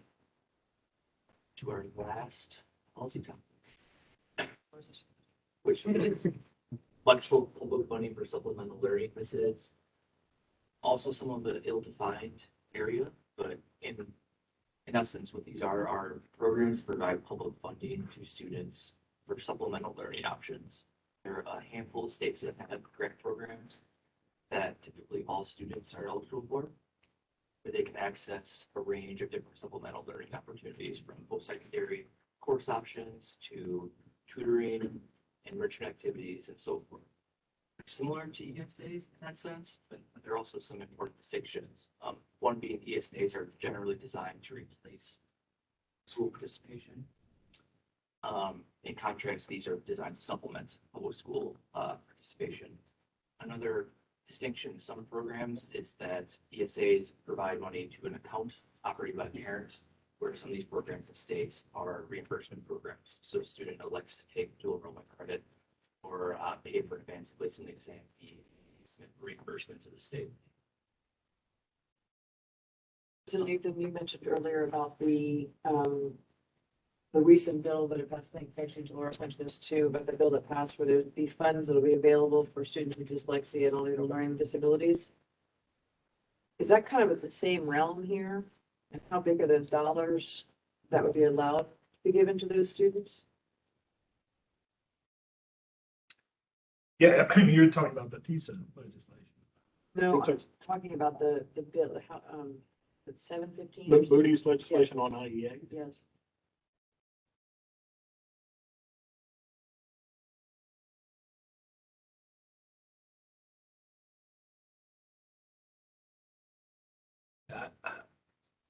I mean, I think that the money's becoming available, but I don't know that that answers your question. In terms of that. Right, this is just a study of those requiring dollars. Yeah, I just, for everybody's information, though, the board is not an entity that is usually tasked with comprehensive studies like this. I mean, it's, as I was reminded, I said 15, we're actually down to 14 people at this point in time. So just keep that in mind when we're asking. Our research team is 2 people. Yeah, our research team is 2 people. I was about to ask that, because I'm not sure that this wouldn't be more appropriate for it to be the State Department of Education, because there are, within the department, there are people that work with special education or student disabilities, ELL, CTE. They all have their own, so that they could easily gather a group to look at this and bring suggestions. I'll add on to that. I would agree, Department, I think probably makes a little more sense. It would be interesting to actually tie this back to TISA, since TISA just passed. Once TISA has been in place for X number of years, whatever that, we think that makes sense. Have these students, these special student populations, have they actually been able to progress the way that we had hoped to based on the additional funding that's provided to those districts? And if not, so it's, I think it kind of sounds like a bit of a study between the department and the schools, but also the department and or the schools with the families and the students. Because if it's not, and students need more help, then that would open up a different level of recommendation. So I don't know if that's kind of maybe an expansion of this. But it seems like TISA is going to provide a lot more dollars. The question is whether the districts are going to choose to use those dollars for the individual students that have been assigned with these subpopulations. That maybe be adding, including a survey of schools and parents. Address.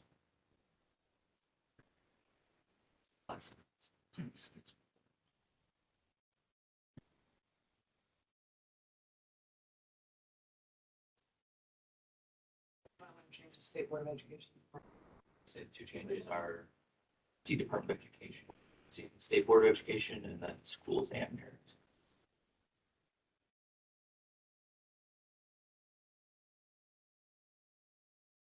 Okay. This is Joel. And I know we love surveys. Here, but But I'm wondering if a survey would get us the most accurate data. I would think that we ought to be able to get a parent group, a student group, a stakeholder group.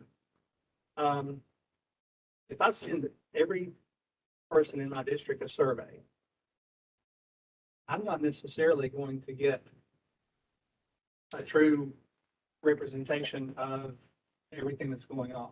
But it might be the best survey.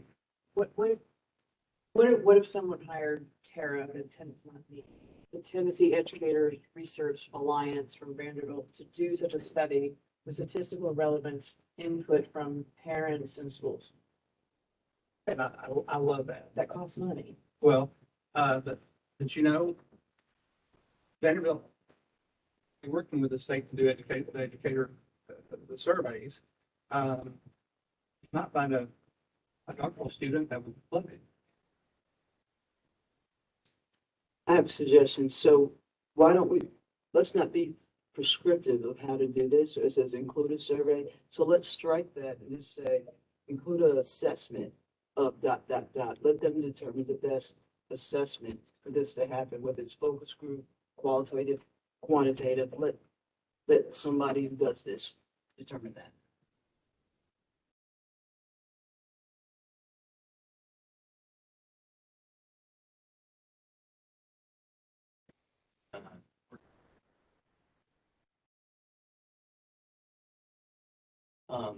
So including an assessment from schools and parents to determine, try and work on the exact wording here.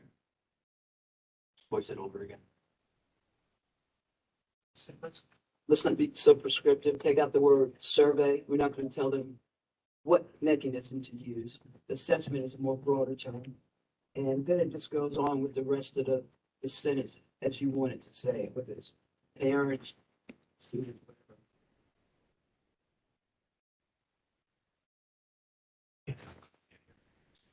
Including assessment of those student groups to determine What program does that be?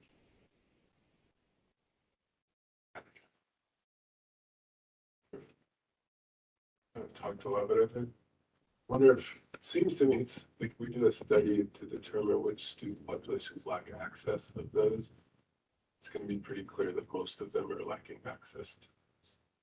So it seems to me like the more important question is, what supplemental learning options are effective for those populations? Because I think it's matching. Right now, the supplemental learning, they're not effective for those groups. There's an access issue and an effectiveness issue. So to me, it'd be helpful to have the study determine who's lacking access and what are the effective supplemental learning options for those. I don't know if that's too large. It seems like that's the bigger problem.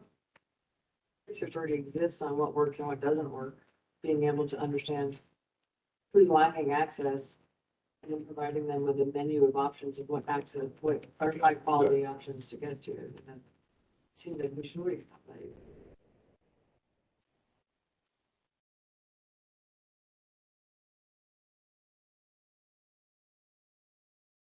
We think we have it. That's fine.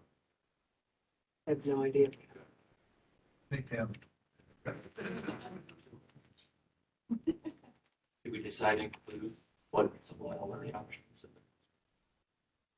So I have a draft. I will read. As the Tennessee Department of Education to initiate a study to determine which student populations, e.g., lack access to supplemental learning options and why, including an assessment of what supplemental learning options are effective for those groups based on an assessment of schools and parents of those student groups. Take out some repetition. Yeah.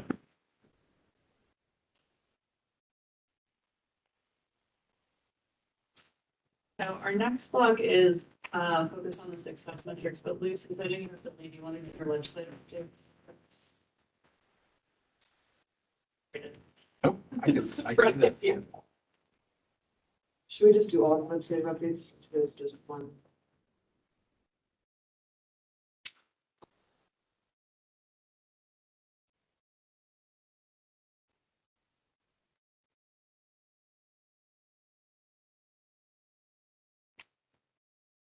We just need to keep it quick. Is that correct? My middle name. Just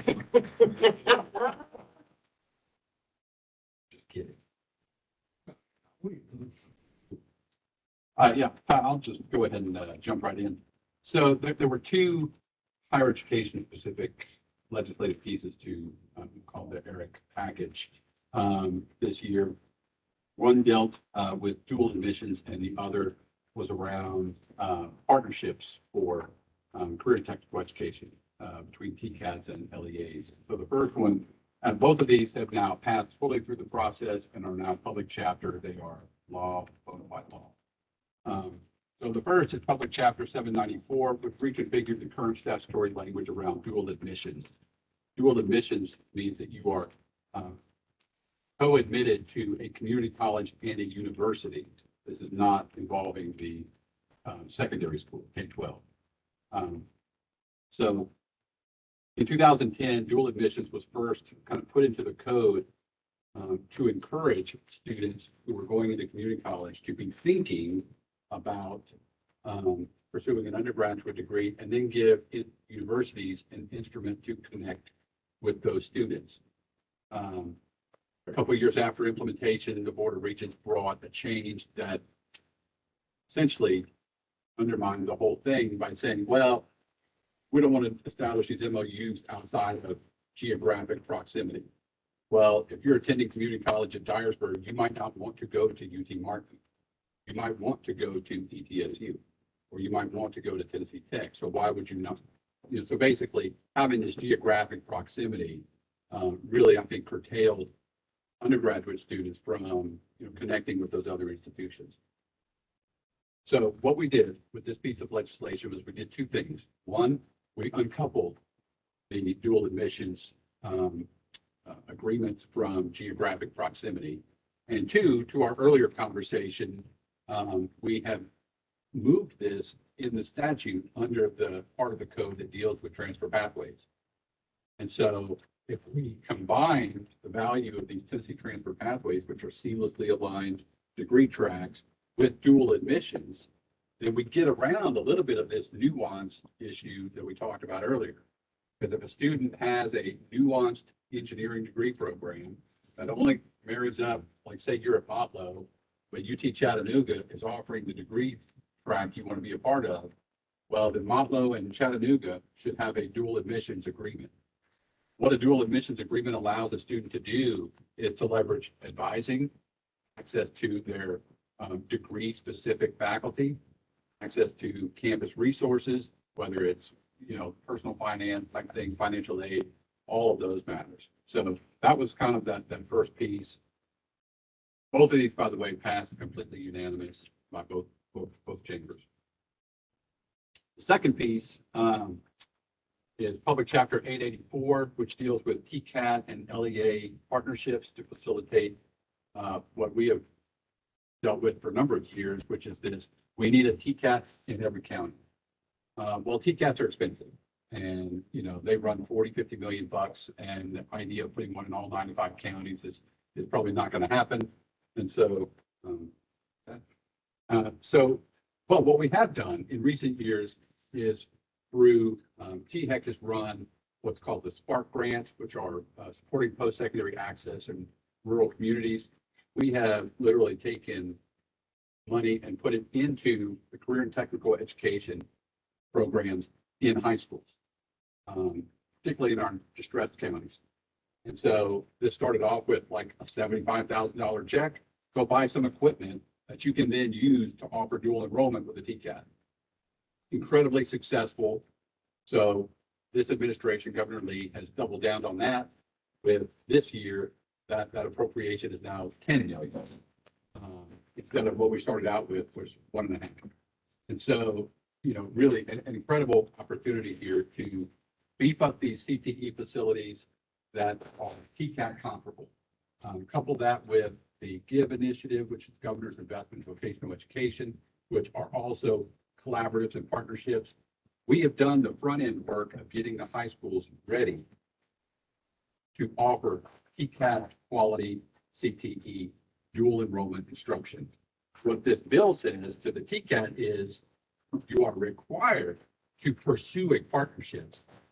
I'm mandating a partnership on the LEA, but the TCAT is required to pursue a partnership to offer early post-secondary opportunities with the LEAs in their county domicile.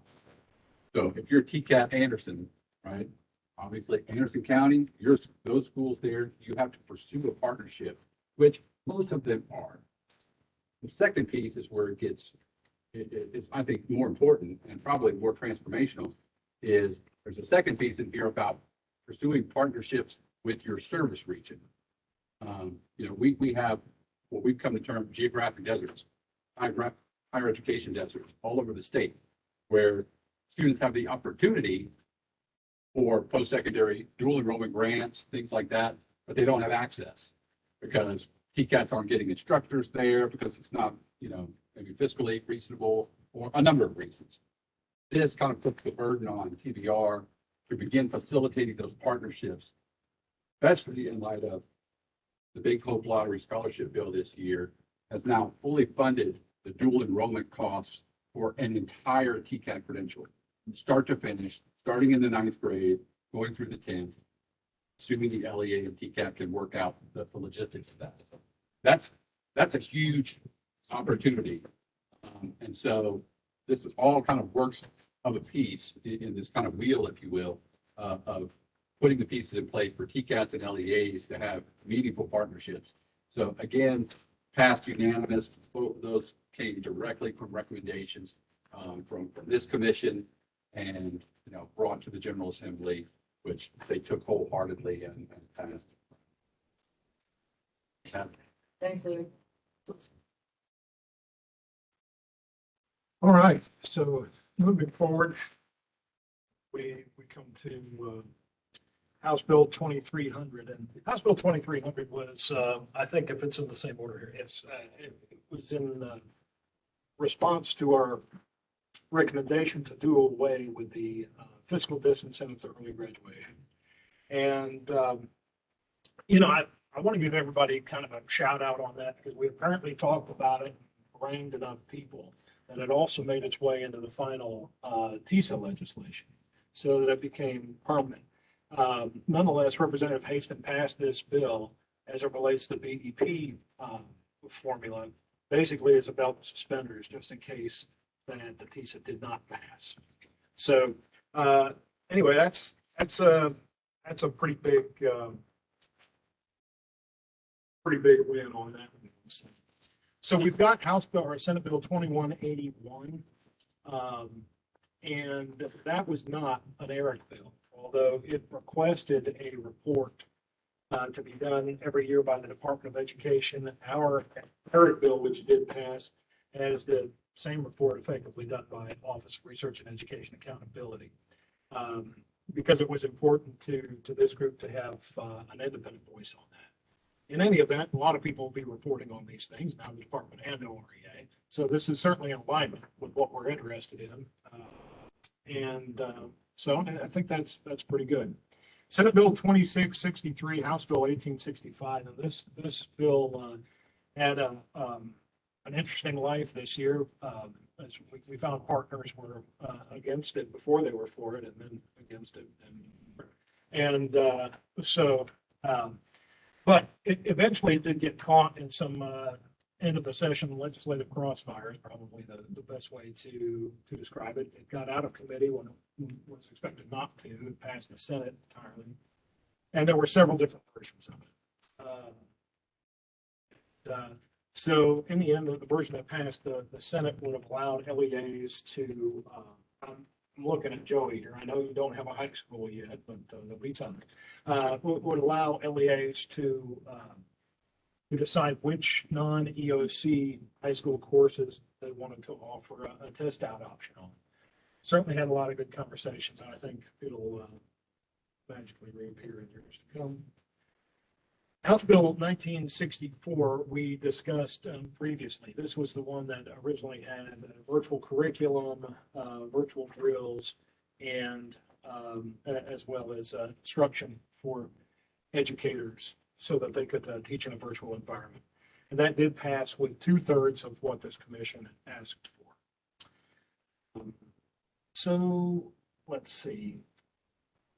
Would say, okay, House Bill 1863 was taken off notice. This would have increased the ratio of student nurses, students to nurses, counselors, and some other categories that we had talked about before. One thing that's pretty interesting is if you watch the debates over the TISA formula, this was a constant theme that came up from conservatives and from liberals alike. And when we made this a recommendation, it joined the recommendations already in place by the BEP Review Committee. And so the funding formula as it is does not set up ratios like that, but it does provide a great deal of additional funding that superintendents can use to fund the appropriate number of counselors and nurses. So, I would take this as a win. We knew when the bill was introduced that it would have an extraordinary fiscal load and it would be about a funding formula that was going to cease to exist. But it did have the effect that we were after in terms of raising the issue and the expectations, putting a lot of folks on the record that they expected to see those things dealt with the additional funding that does come through TISA. So I want to also go over a couple of aspects of that TISA legislation that do overlap with our ERIC recommendations.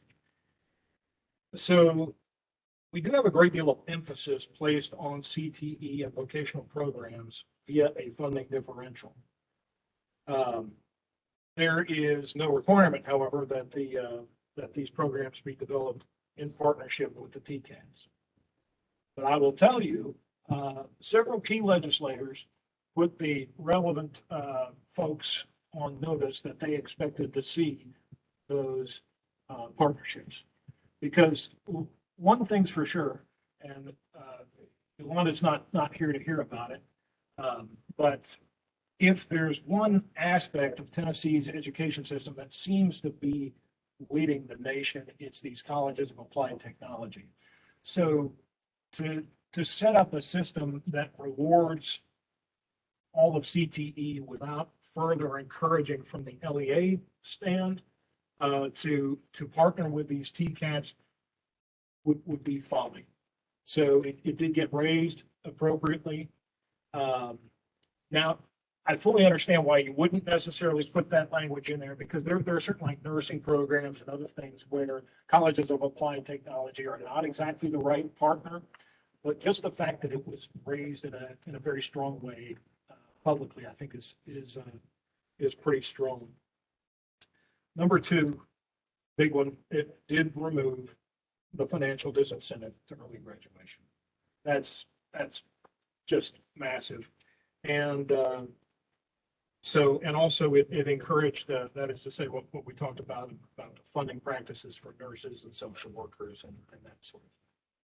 So in the end, the Senate language mostly won. There's going to be a TISA review committee, but it won't be established until 2026. We were talking about wanting to give the funding formula a few years to see what the effects are before you could study it. 2026 is when they will start doing that. There's also an accountability committee. How many conversations have we had as a commission where we talked about numeracy and literacy, but especially how do you put that emphasis on the third grade literacy? Well, until we got to the tail end of the House discussion, those issues weren't really in there. Every bit of it was about funding. So the House of Representatives, Representative Reagan put an amendment on the bill to create an accountability committee to deal with third grade literacy goals, LEA by LEA. So the emphasis is going to continue to be on that. With that, I'm happy to take questions.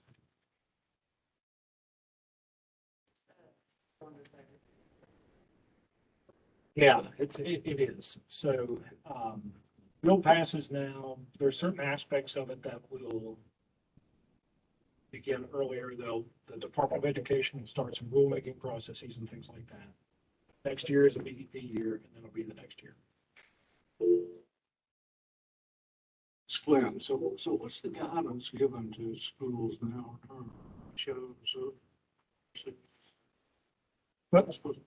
Well, and this is kind of one of the interesting things is that this is a funding formula, right? It doesn't it's not a spending plan. That's what you'd say. So there's not exactly guidance given to them about how many they should have. The BEP formula provides the ratios that we outlined in our report, which I don't have in front of me, but they're wildly less than what the national best practices numbers are. What was emphasized in the legislative process to get the TISA bill in place is that, especially with all these differentials and with many other many other ways that the state is addressing financially the needs of individual students, that it's far more likely that the money's going to be there to provide those ratios at the correct level. But there isn't exactly a force on that. There's no order to the superintendent to spend it that way, and that'll be something that'll be interesting to watch unfold. Messaging that I heard weeks ago, monies will be provided for literacy. You get our, about the fourth grade, via literacy targets, and monies will be available to prepare career and for college. Seems to me they gotta have some help around this whole area. Yes, sir, I'd say that's right. I mean, these are offered in differentials for individual. I mean, the school system gets money for each student that takes a CTE course. There's, well, when we're talking about individual disabilities and things like that, each of those brings a differential. And so the amount per student is going to vary pretty sizably.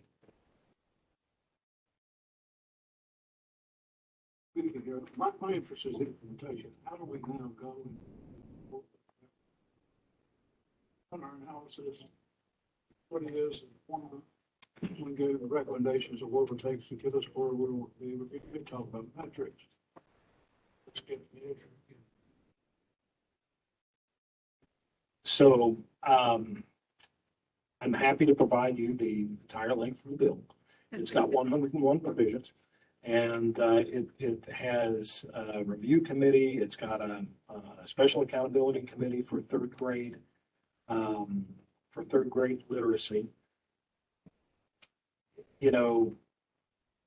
I think that question is probably best asked to the Department of Education. So.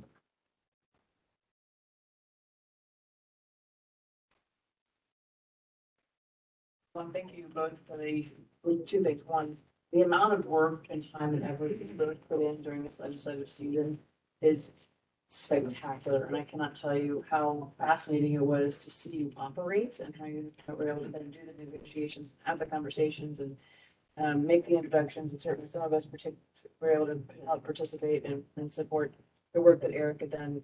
But it was definitely the two of you helped us out considerably. So help the state out considerably. So thank you very much for your time, your dedication, and especially for supporting this commission. So very much appreciated. Thank you. Madam Chair, do we have time for a question? Absolutely, please go. Okay, thank you. Nathan, maybe I missed the point. On the accountability committee, did that amendment stayed on?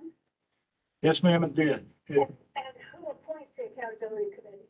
Well, it is listed as the Commissioner of Education, the Chair of the State Board of Education, and 2 members appointed by the Speaker of the House and 2 members appointed by the Speaker of the Senate. Okay. Okay, I didn't get that part. The other thing was, who's going to write the regulations to implement CETA? So the rulemaking process, and this is going to be a little bit unique. The rules themselves will be written by the Department of Education, but I would say that there was a great deal of emphasis placed on the State Board of Education's ability to weigh in on each of those rules. The norm in K-12 is that the State Board of Education writes and votes on rules and regulations. In this case, I'll tell you, Senator, it certainly could have been that way, but just from an operational standpoint, for the board to be able to get the level of expertise necessary on things like,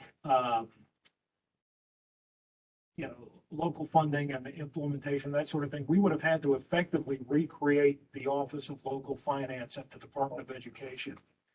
And so you were talking about an extraordinary expansion of staff and some other things that would take place. So what was devised actually out of the concern about oversight was a specific legal process where the State Board of Education gives a positive, a negative, or a neutral recommendation on each of those rules.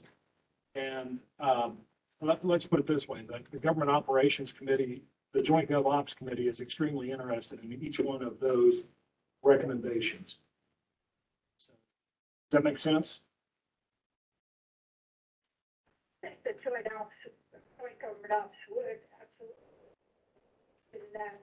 But since it is fundamentally the implementation of a funding formula, I was thinking either the comptroller or the treasurer would write the regulations for implementing it and for oversight, but, you know, maybe not. Well, Anyway, so it'll be the Department of Ed with government ops and then state board being able to give a thumbs up or thumbs down, right, on each one of those rules? on the rules, Secretary, the way it'd be is it would be, the Department of Education will go to the Attorney General and ask to bring it. They'll present it to us at the State Board of Education. We'll give a positive, neutral, or negative recommendation. And then it'll go to Government Operations. Now, the part that does have the comptroller in on it is the matter of fiscal capacity at the local level. As you know, under the BEP formula, this is half TASER and half CBER model, and it has been for some time. So I believe in the final, and this literally happened last night, and it's got 101 provisions. But in the final, I believe it leaves the fiscal capacity model the same way it is, with any changes having to be agreed to by the comptroller and then brought to the board. Don't quote me on that because I'm still sifting through all of the final language as it is, but that's where I think we are. So if you could send us a copy of the bill? Yes, ma'am. It is, basically what happened last night was the House exceeded the Senate version. Well, one was 70-something pages, and then there was another amendment that was adopted on top of that put into place. I followed it as part of the way, but then I lost it at the end, so I don't know how it came out. Well, so I guess the question is, if we wait until it's put into a public chapter, then we can see where absolutely everything fits together, but we can certainly do that. Thank you, Madam Chair.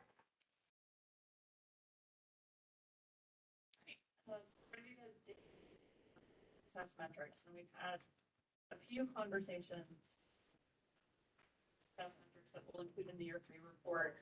There's a little bit of a history and timeline on the slide of where we've been with this, but I want to focus on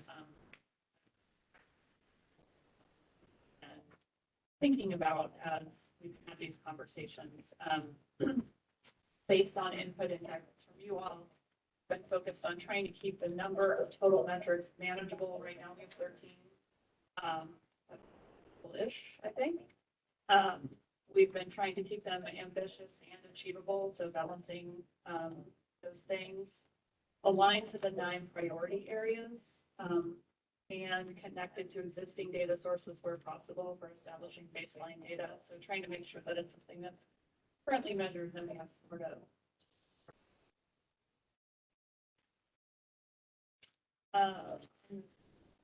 we have a similar color-coded system assigned to the metrics based on the feedback that you all provided in the survey. I will preview that pretty much everything is yellow. So we're going to be talking about each of the metrics.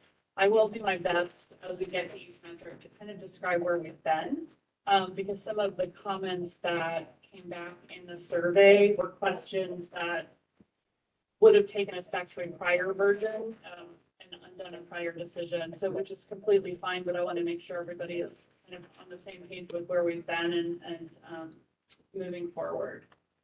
Any questions before we actually dig in? And you have the full list of success metrics in a handout, so you can look at this slide to be able to see them all together. And one thing I might suggest, we'll talk about what priority they align with, but it might be helpful to have them kind of side by side with the recommendations from the year 2 report, just so you can kind of see the relationship between the metrics and the things you've already recommended. One of the comments that came back in the survey pretty consistently was around making sure that it was clear that the recommendations tied to the metric itself. And that there was a way to achieve that metric based on the recommendations included in the report. So if you kind of keep those things side by side, you'll be able to see, assess those connections. All right, I'm gonna skip these slides because these are just the summary of all of the metrics and go straight into the first two, which are related to one another. So these are both metrics that are intended to align to your first priority, which is ensure students master literacy and numeracy skills. We've gone back and forth a few times on the structure of this metric. I think we've been fairly clear. You've been fairly clear in your prior conversations that you want to have a measure of both literacy and numeracy. And some of the concepts that have come up in those conversations is one, finding a way to ensure that equity is represented in the measure. So, looking at the disparate progress and achievement of different student subgroups within the metric. Another thing is acknowledging progress or growth as well as sort of achievement of a standard. And then another piece, what conversation we had that really links to where we are currently with this metric, is not wanting to create something that runs in parallel to the state's accountability system that sets up kind of a shadow accountability system. So that's the reason why we transitioned away from using TCAP, so Tennessee specific state data, to the NAEP, which is a national exam. It's based on a nationally representative sample. It does provide state level data as well. By various subgroups in addition to statewide results. It's, what is termed the nation's report card. So when you hear comparisons of state rankings, it's most typically based on the NAEP data, which are released every 2 years. So that's why we landed on NAEP data for the metrics for this particular set of recommendations, is to keep it separate from that accountability system. It does provide that national or that representative sample, and does provide subgroup data. So we've settled on 2 measures here that both anchor toward, the first one is anchored towards NAEP reading, and the second one is to NAEP math. Somebody did ask if we could combine those 2. I don't see a clear way to combine them. I think that would just be confusing. They're 2 completely separate tests. They have different scoring mechanisms. There's different. But what we have landed on for now is that the percentage of 4th graders scoring proficient in reading on NAEP will improve at a statistically significant rate. And that Tennessee students will make progress across all race, ethnicity, income, disability, or status within English learner subgroups, making statistically significant progress toward closing gaps in outcomes. There was one question that came back in the survey data around how we're defining statistically significant. We are not defining statistically significant. That's part of the statistical analysis. And when NAEP reports out data, they do report whether a change in a score is statistically significant. So those are data that are already created by somebody else, easy to pull down. So we're not creating a new test. We're not creating a new set of analyses. We're merely pulling data from a third party. So I will stop talking and let you all.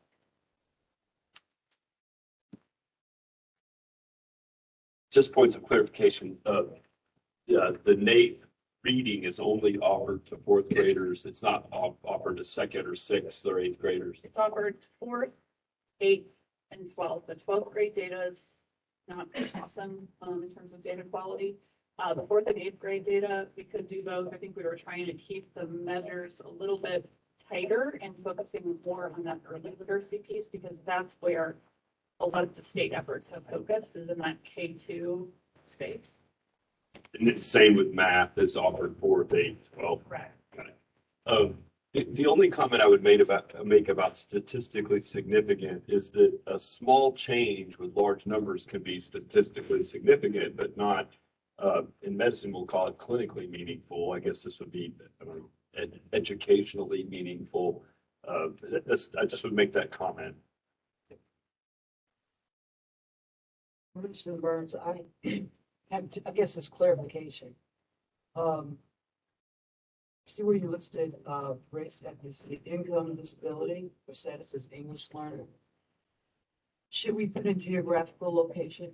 Does geographic matter in here? Since obviously these rural or urban does it matter? Because you pulled out these, does that matter enough to state in here?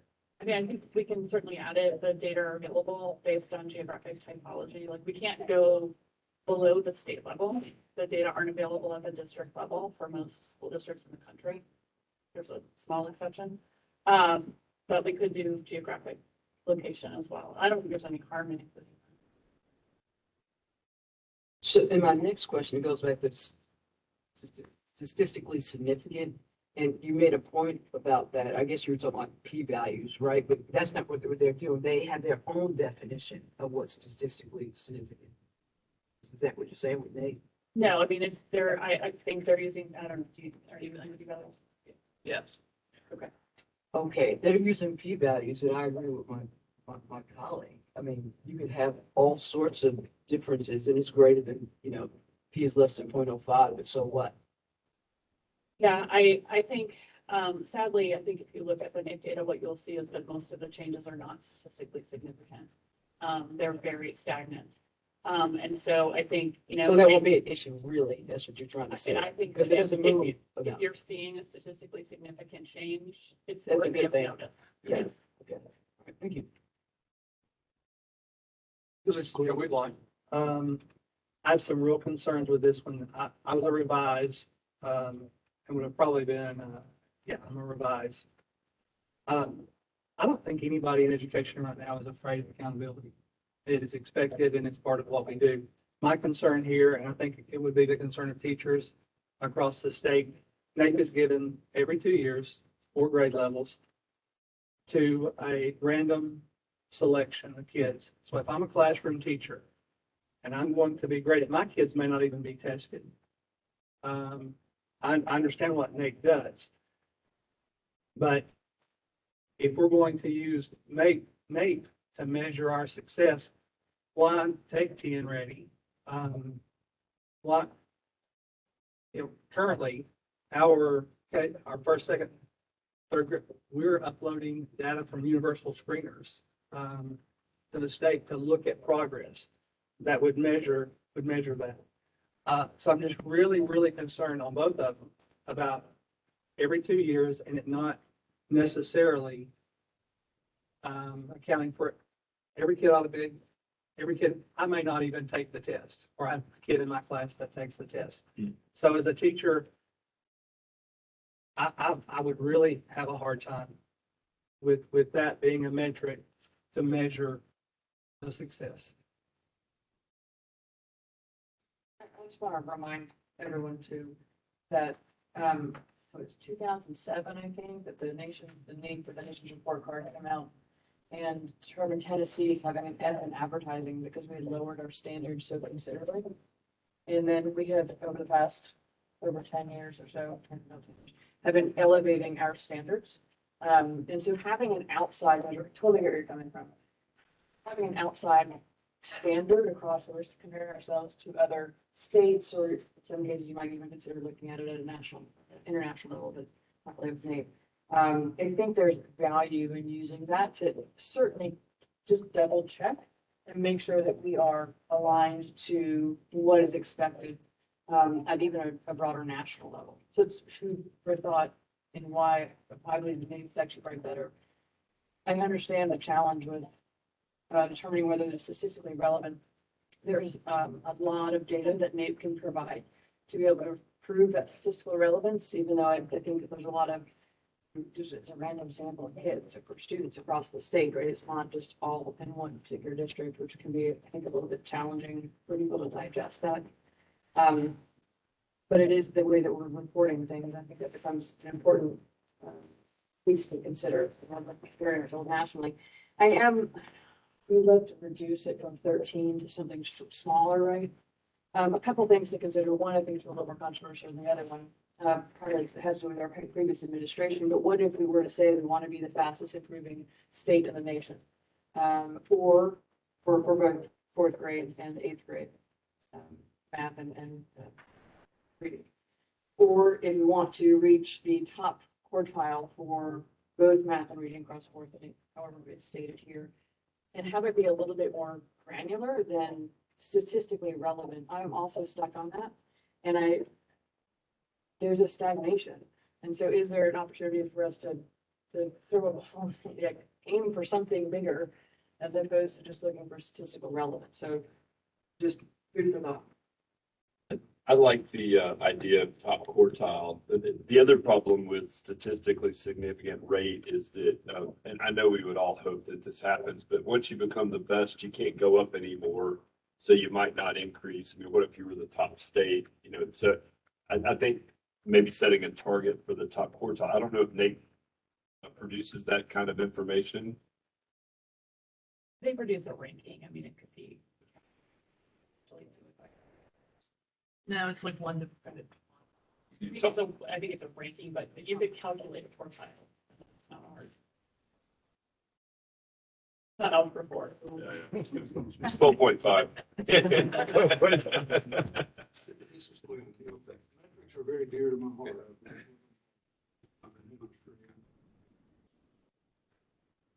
Altogether, you gotta help me understand this one. Stakeholders that I interviewed said they really want, first and foremost, that their graduates are able to read and write. Let's look at it. Another data point is we need to be able to go around and talk. A couple weeks ago, we were a student. We've got all this work we've been doing. We think it's worth what's paid for, and over here are the outputs that we're going to have. So how do you explain it to a 10th grader or something like that? Here's what we're doing. And this one, there was a lot of data we had last fall around percentage of students that are on target, on grade. Why can't we use that? Because right now we're beginning at 29% of this grade, their own grade, and we're going to move it to this one. Why can't we use something as simple as that? By the time you graduate, you will be proficient at your grade.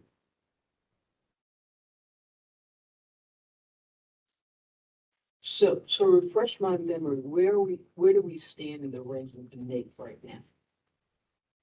Course names. Except course names website's down right now, but if I recall correctly, it was about middle of the pack. So we're in the middle of the pack. Third? Let's say it's 33, but I might be. Oh, okay, so, all right, 33. So we obviously have room for improvement. I would love to think that we get to be the best and we can't get any better, but in realistic, that's not going to happen in a while. So just being realistic with it. So whatever, I like what you stated, Madam Chairman, because what it does is that it gives us, it's bold, right? It's really a bold, whatever we come up with to measure quantitatively. But I think we need to put a time frame around that. A year, I mean, like even stuff like 2030 or whatever. But whatever it is, we need to put a year with it. And I would say, I'm making this up, top 20. You know, I would just be bold with it. And so you really, did you get it? Yes or no? It's really simple. This is Glenn, not worth what's paid for. So we've said to the legislature, give us $10 billion and we'll do the following. That's what's going to get done. So is that, what are we going to tell them this is worth what's paid for? Good thing I'm not one of those, women over there. I want to say, when are your students going to be on target at 4th grade? When they graduate, can they read and can they write? Can they do a little bit of math? And then communicate. That's what industry told me loud and quick. So why would we make it harder than that?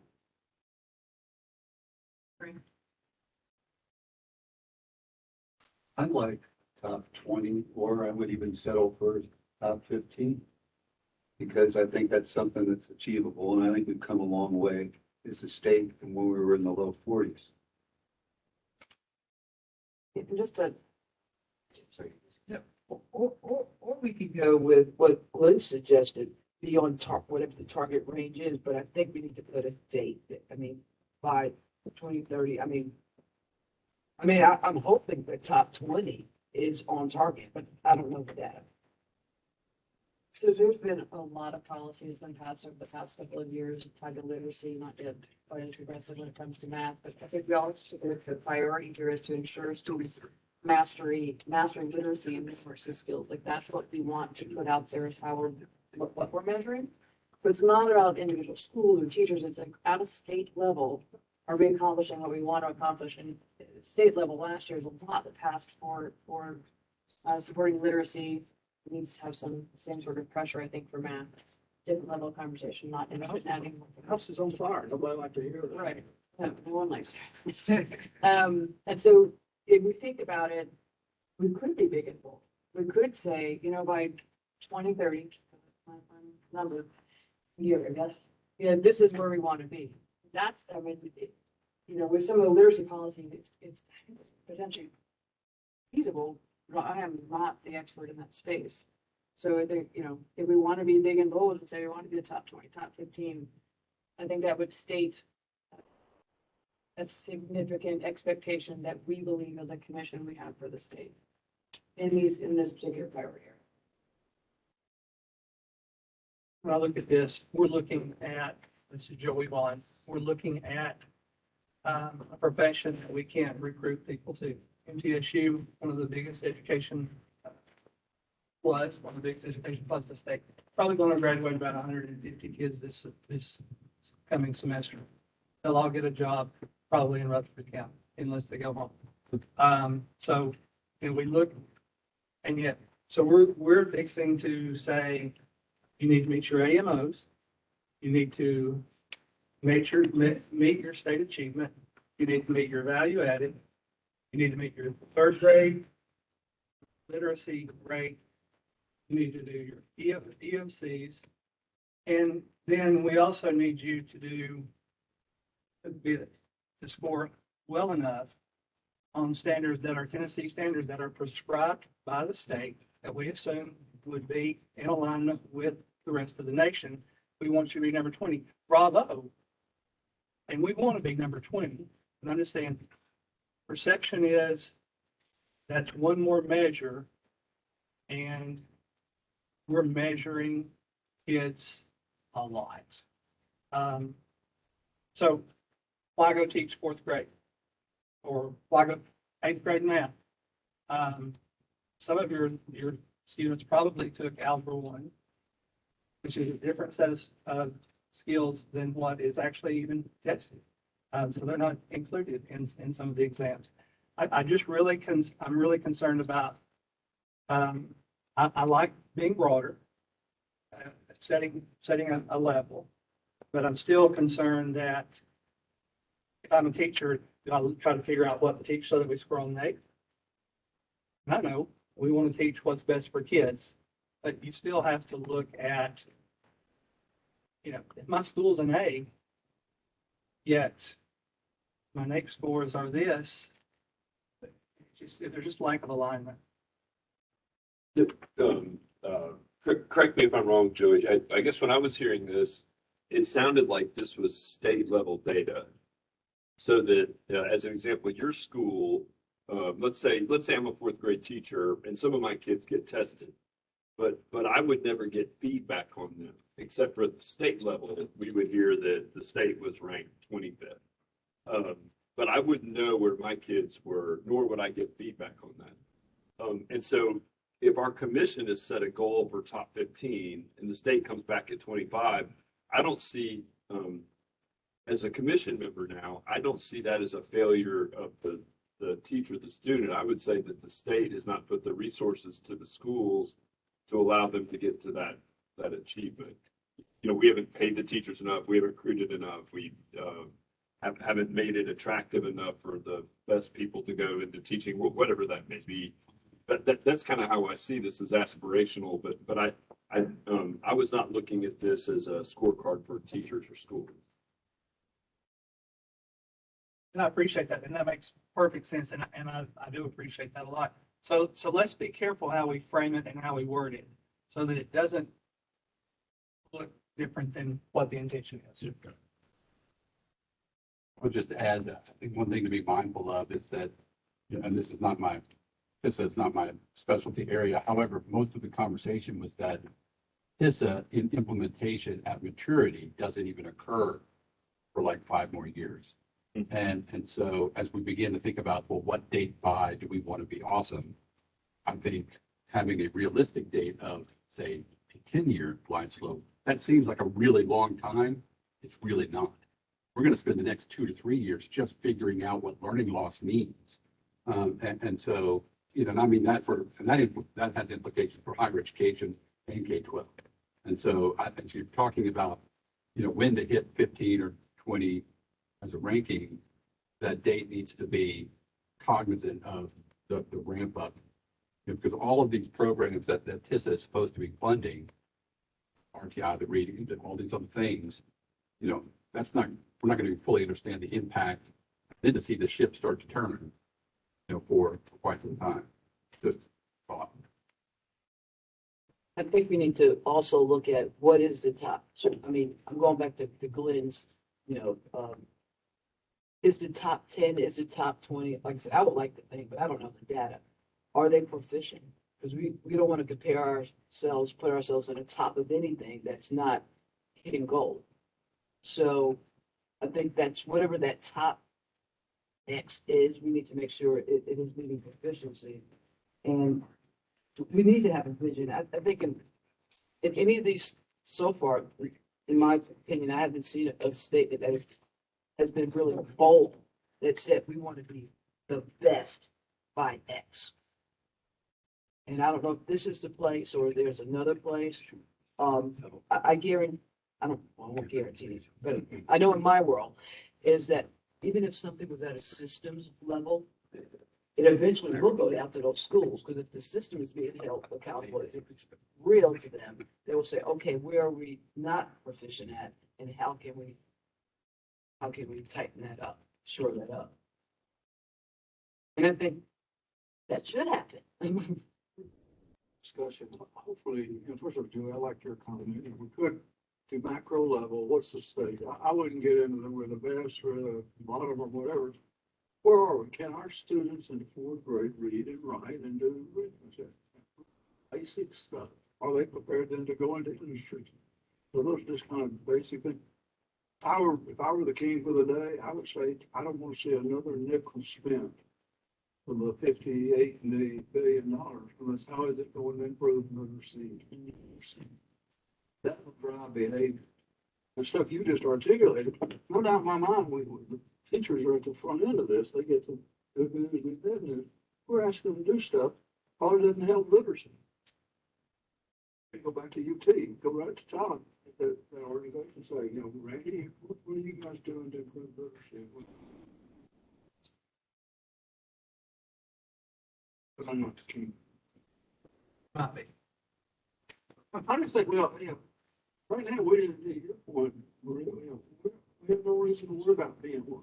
There's one me. I could care less. I want to know when I know one of your students, they go through your couple, I could care less about their GPA. Since it's money to graduate student, I'm just not interested in your GPA. What skills do you have? I'm going to say, can our students read and Julie? Or that's a drop. I'll agree with that. Well, go down that pathway, are we measuring it? Well, to measure, inspect what we expect, kind of an old concept. So could we even consider, instead of saying 4th grade, 8th grade, whatever, Tennessee will be in the top quartile? Hey, if that's where we want to be.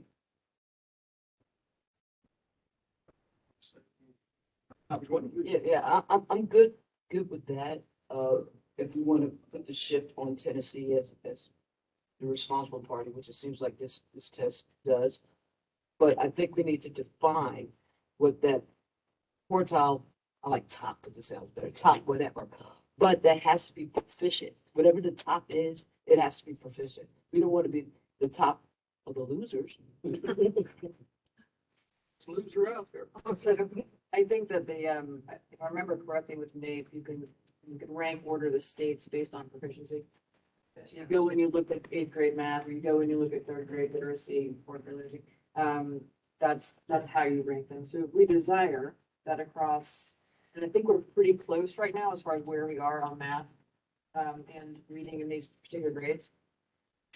Then we could, I mean, back up. I think this is also for us to say, do we believe in the policies the state currently has in place? Do we believe in the recommendations that we have had in report 1 and will have in report 2 or 3, all our reports?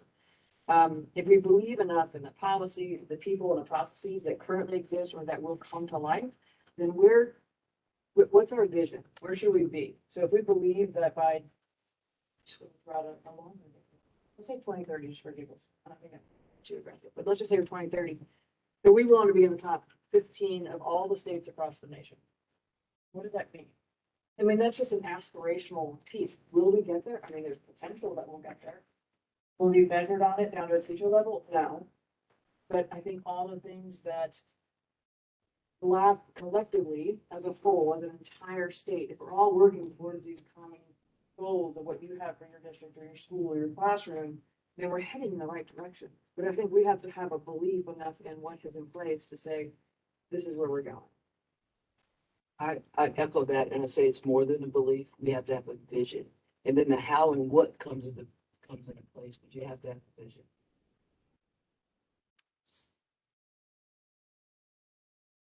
I like 2030 and I like top 15. That sounds great to me, Commissioner.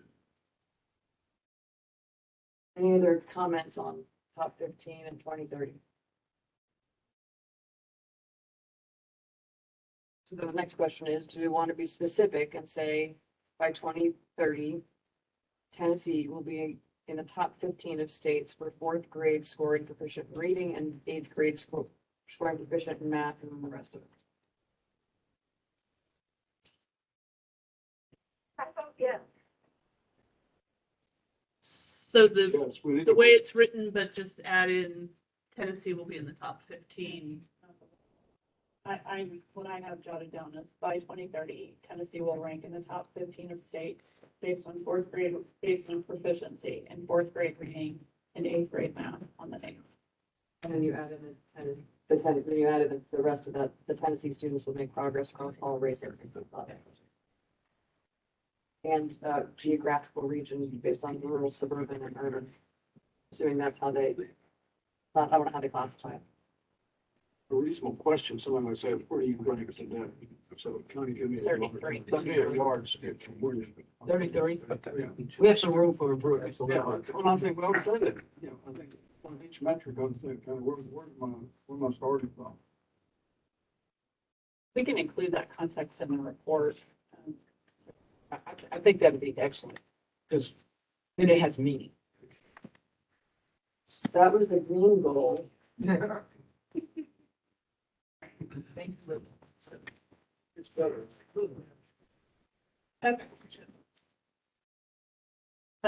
The next recommendation or the next metric under discussion has to do with the address learning remediation and acceleration needs priority.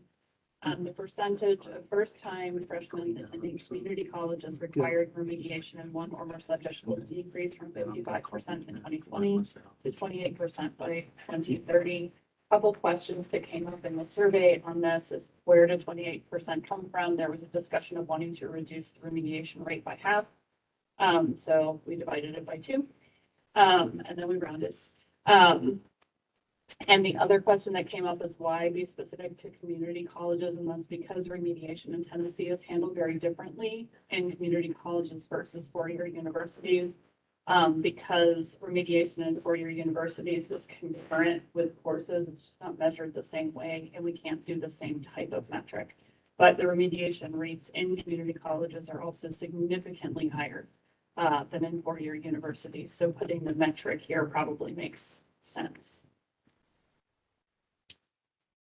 And that is to say that the policy was also that all of that sort of remediation is supposed to be handled at the community college level. So the numbers at the community college are always going. A lot of times that's because of dual admission.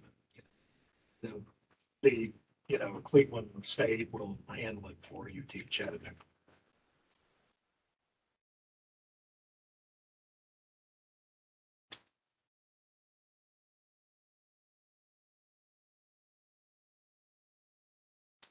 So I have a question about this one. When I read this, I was a little taken back because who does the responsibility fall on? Is it the high school or is it the community college? Because they get the product. And if the product is not where it needs to be, then you remediate. What I don't want to see is an unintended consequence where kid X comes in there and they need remediation, but because the community college is held to this, then they say, well, I'm incentivized not to remediate as many. So where does I think this one in my mind, I know we can't do anything about it, but I would like to know where does this play out and whose responsibility is it? Sure that I knew this at one point. Maybe Nathan can help. How are students identified for remediation?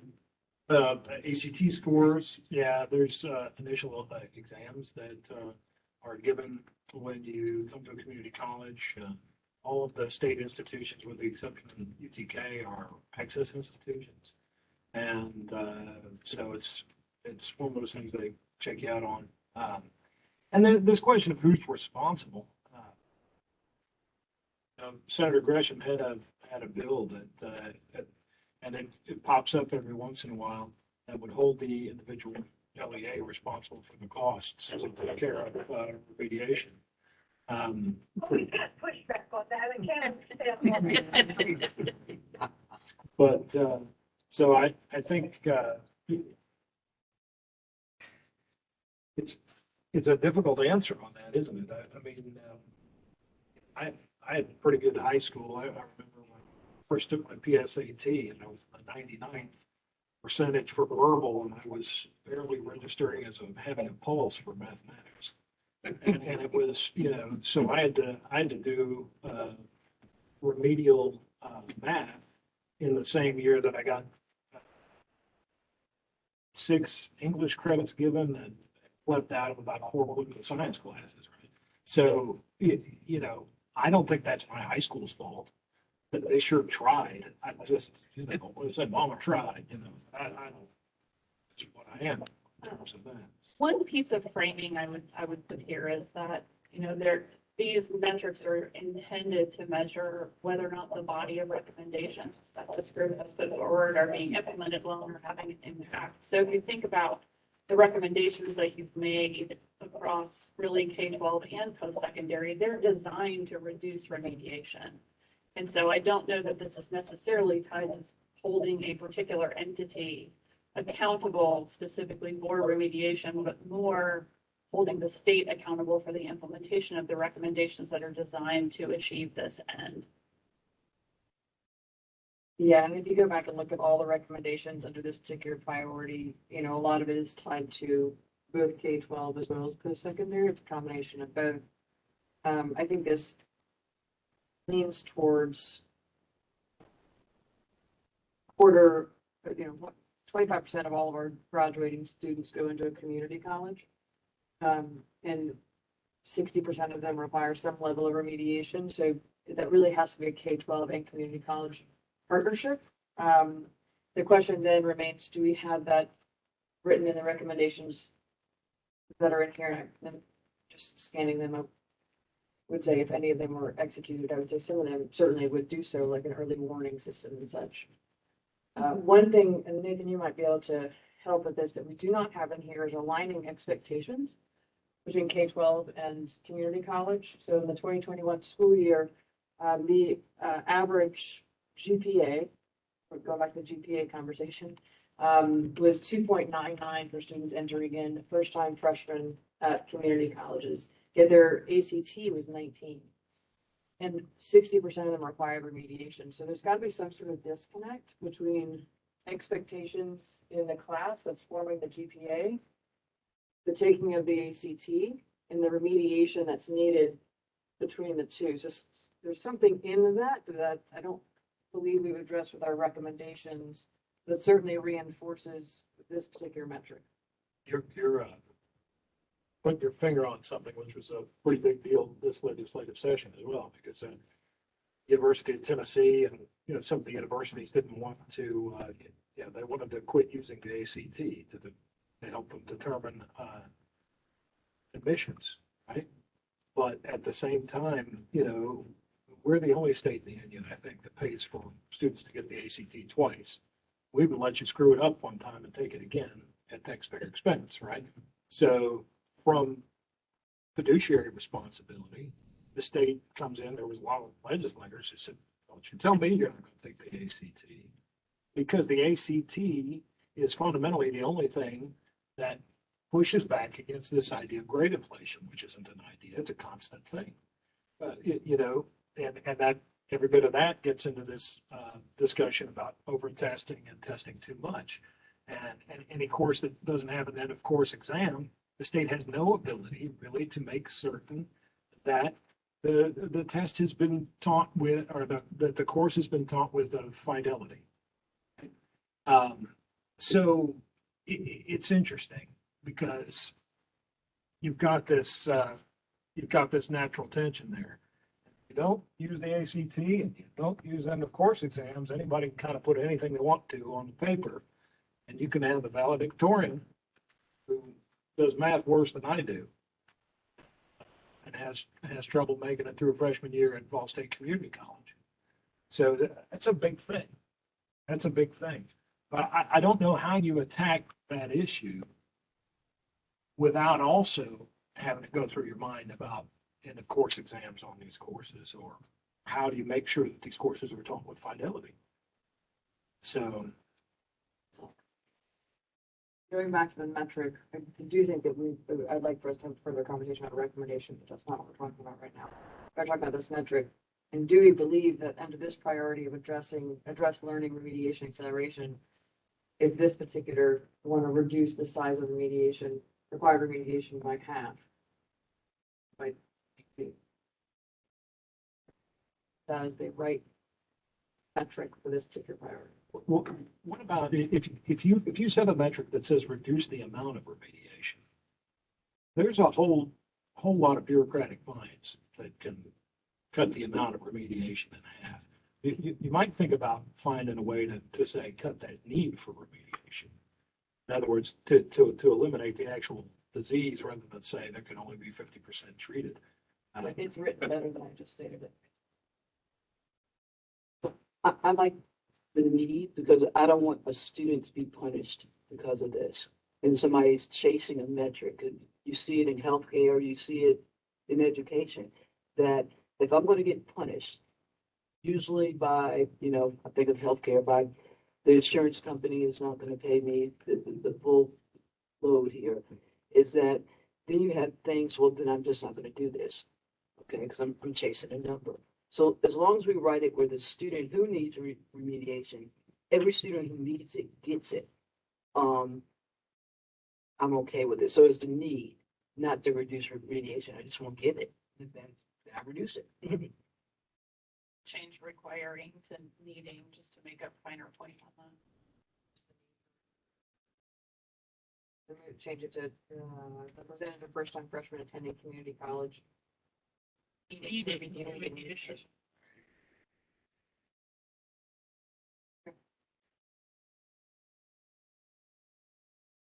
We're good to go? All right, we have two metrics, draft metrics right now tied to the strengthen, retain, expand, and diversify the state's education professionals. The first one links to the value added score embedded within the teacher evaluation system. So by 2030, Tennessee will provide the majority of students with effective teachers. Each district's evaluation composite will reflect an overall effectiveness level of 3, 4, or 5. There are a couple questions that came up in the comments, was whether this was a gameable system because it's based on the teacher evaluation. We're focused specifically on a statistical component of the evaluation, the Tennessee value added model, which would be hard. You'd have to try real hard to game that system. It's based on growth in test scores tied directly to the time that an individual teacher is spending with each of their students. It's not tied to sort of a professional judgment based portion of a teacher evaluation. It's only available at the district level. That composite score combines the TDOS scores across a district. That's not available at a finer level. But what this metric is aimed to assess is whether students have equitable access to highly effective teachers.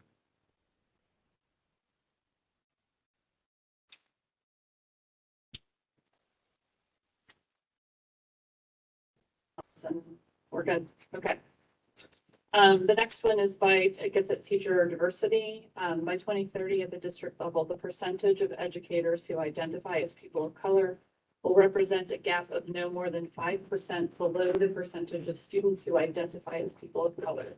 And there's some contextual information there. In 2021, the percentage of educators statewide who identify as people of color was 13%, while the corresponding percentage of students was 37%, creating a gap of 24% statewide. Well, we talked about this metric had originally been drafted as a statewide metric, and what we discussed previously was that differences in demographics at the individual district level might make that very difficult to achieve.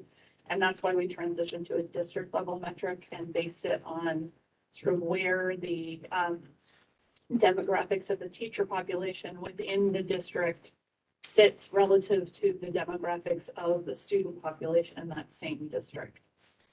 And it ties to several of your recommendations around improving teacher education pipelines, around grow your own and various things that you have included in your recommendations.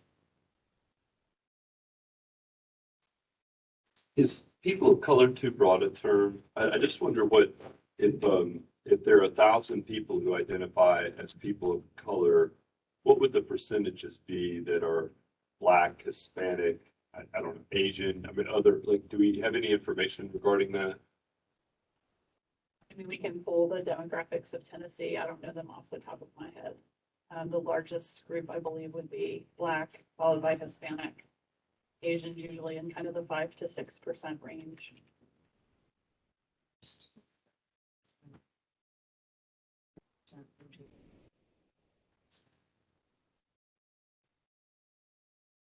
I don't, I mean, this isn't a question for me to answer, but I wonder if a Black student sees an Hispanic teacher as somebody that looks like them. I just don't know that people of color, maybe that's too broad of a term. I don't know the answer to that.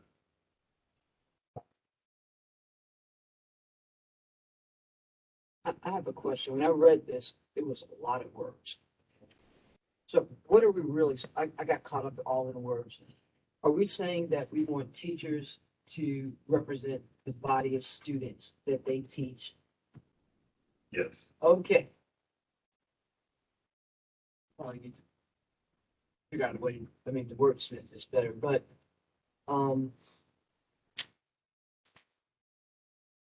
okay. So what is this 5% and this, where does that come in? Because it must have meaning. There was conversation last time around not wanting to set sort of a hard standard like that the demographics of the teacher population had to match the student population exactly and give some toggle room there, kind of on either side. So we're saying that we have like, almost like a window of 5% on, is that what this is saying?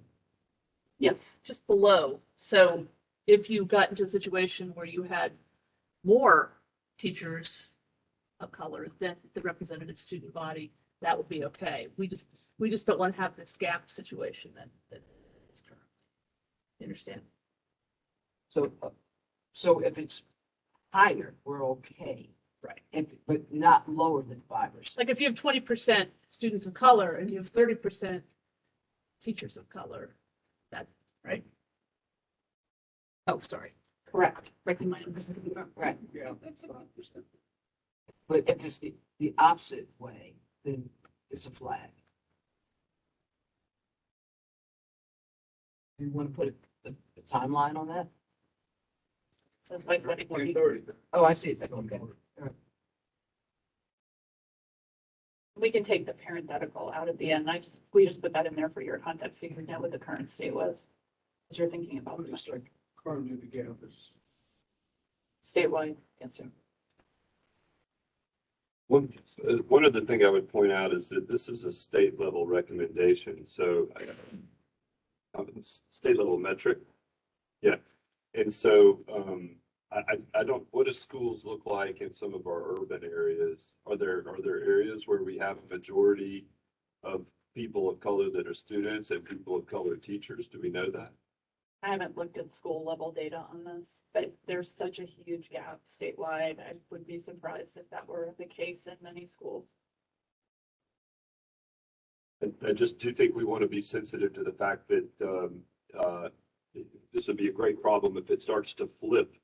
You know, I think at the end of the day, what Commissioner Chisholm Burns said is that we want to have the teachers teaching the students bear resemblance to the students. So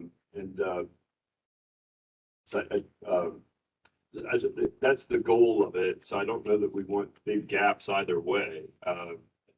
Anyway, I'm not sure the right way to word this. I don't think we're in any danger of that happening anytime soon. We have 13% teachers of color in the state right now. So I don't think in the time horizon of this work, you're going to see things split dramatically in the other direction. I think this is Glenn. This is an important place where we can demonstrate for folks. Student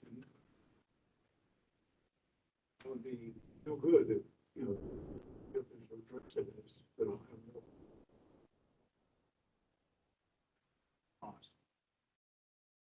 I think we recognize that role models are greatly needed. I think there's no question in that.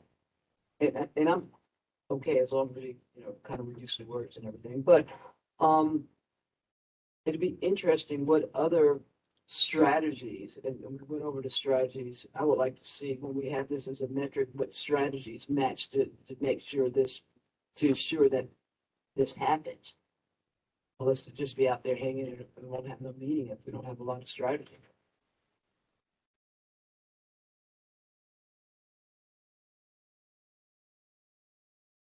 Or recommendations. Talking about the recommendations, you might want to go back and relook at the ones from our report, but you do have a slew.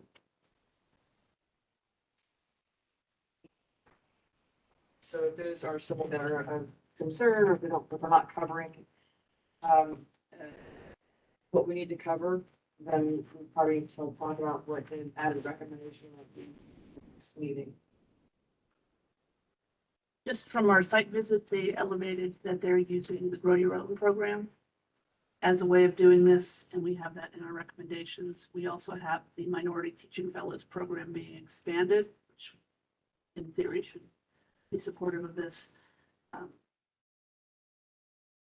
And then Paul partnering with districts to cultivate new teacher pipeline programs that again would meet the local need. Thank you.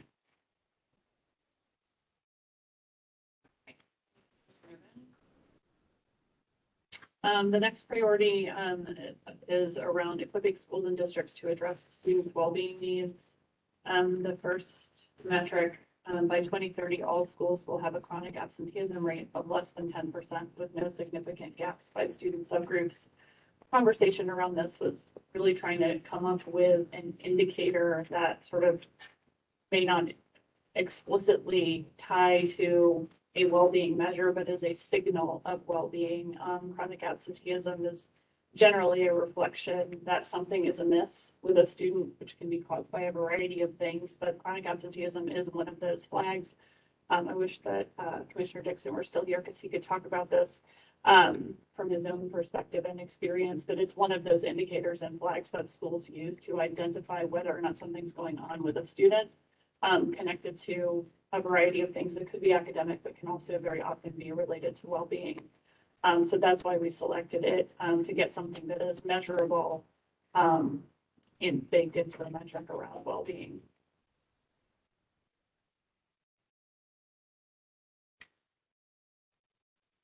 A lot of revises here, but there weren't specific recommendations on revising it. So does anyone here have any recommendations on how they'd like to revise this one? This is Glenn. I would just like to see this on the school board agenda, the scorecard.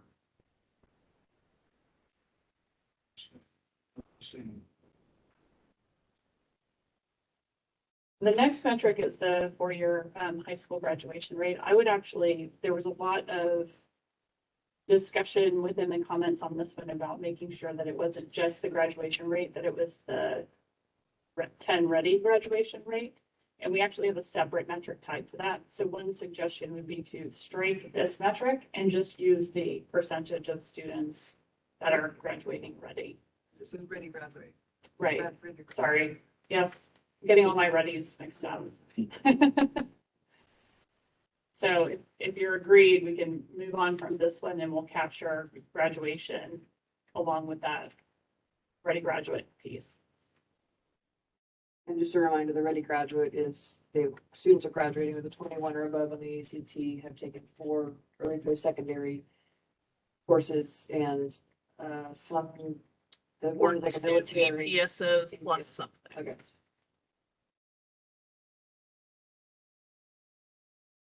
Without any objection, to either move forward. I'm not hearing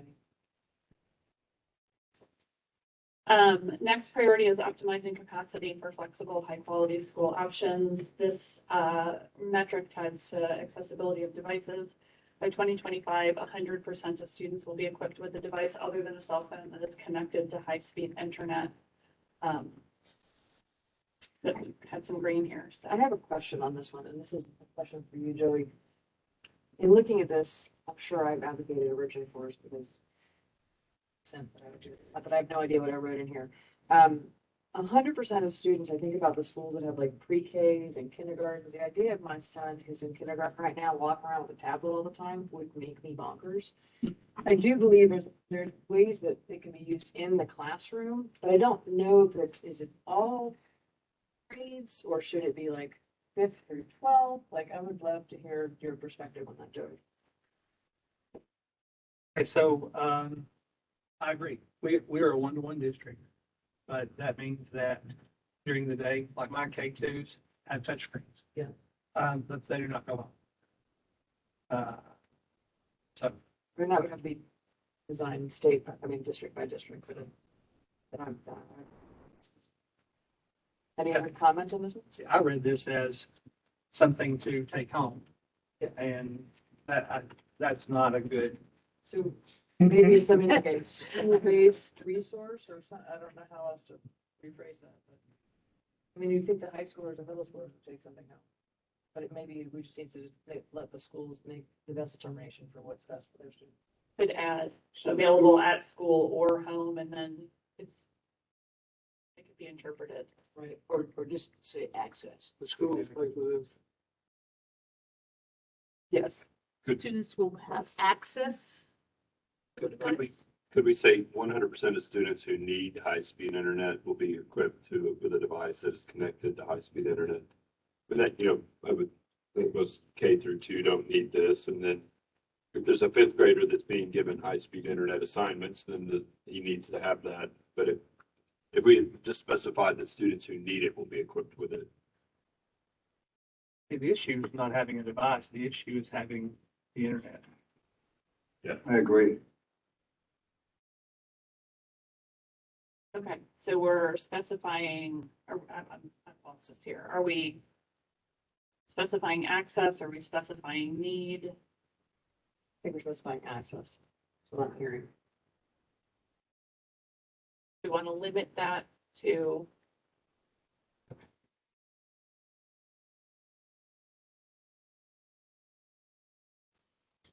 The next priority is redesign high school to ensure students have access to flexible pathways to college and career.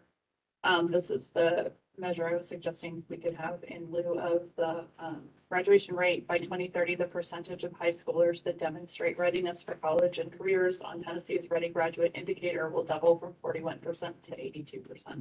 Do we need to add something about across subgroups? Add that language. Or with no significant gaps across subgroups of students?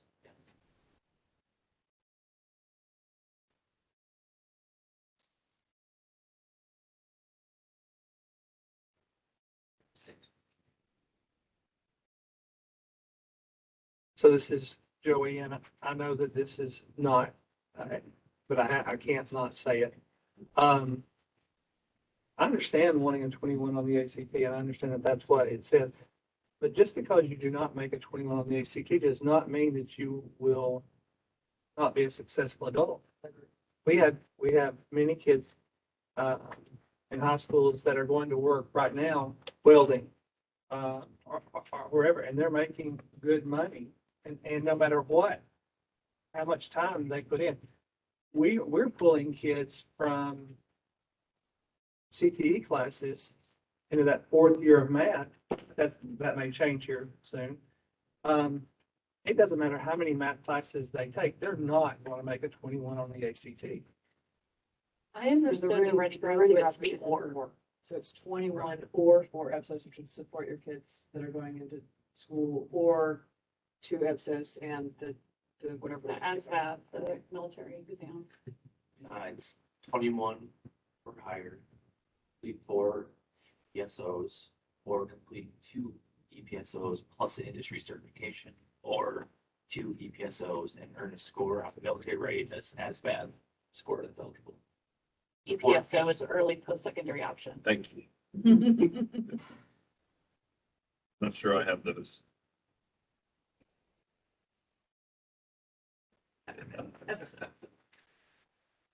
Speaking acronyms. Thank goodness I got the ACT.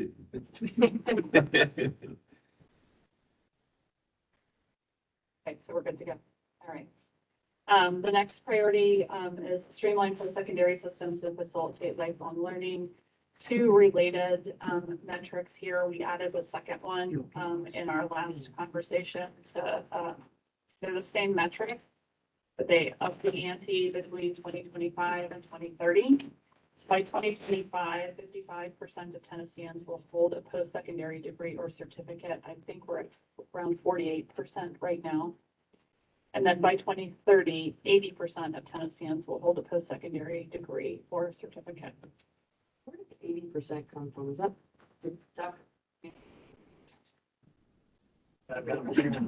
Yes. It was part of the big, thick, It was part of our bold boldness. campaign. Right, of course it was. I do wonder, Dr. Yes, Dr. Parks, whether he has any data on this.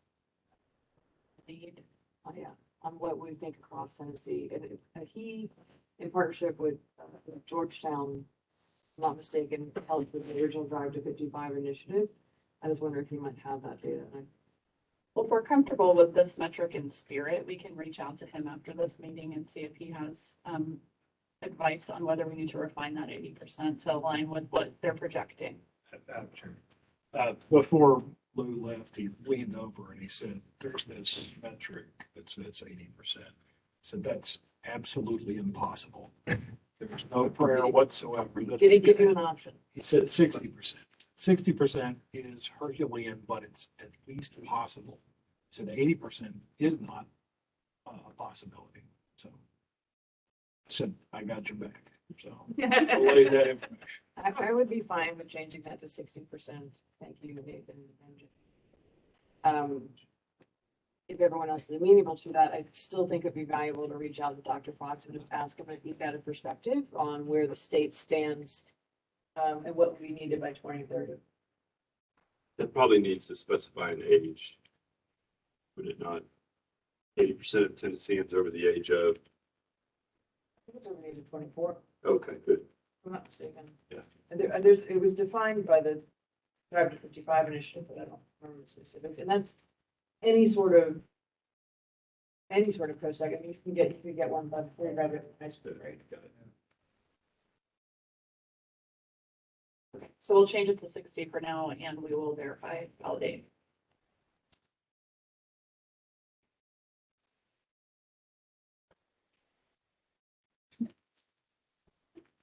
Okay, next priority, strengthen alignment across the K-12 post-secondary and workforce systems.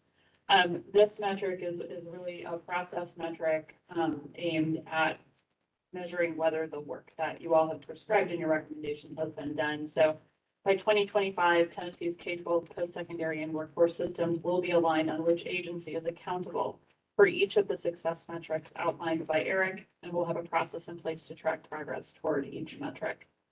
So asking all of the systems that we are asking to do things, to own the metrics that you all are setting out and tell us about them.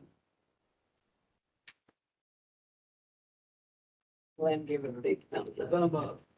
Any other comments on this one?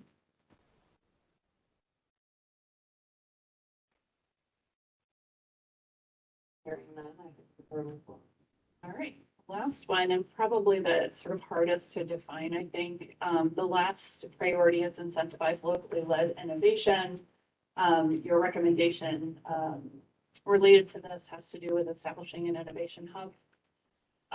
And the metric that is laid out here has big X in it, and that's the question folks mostly asked.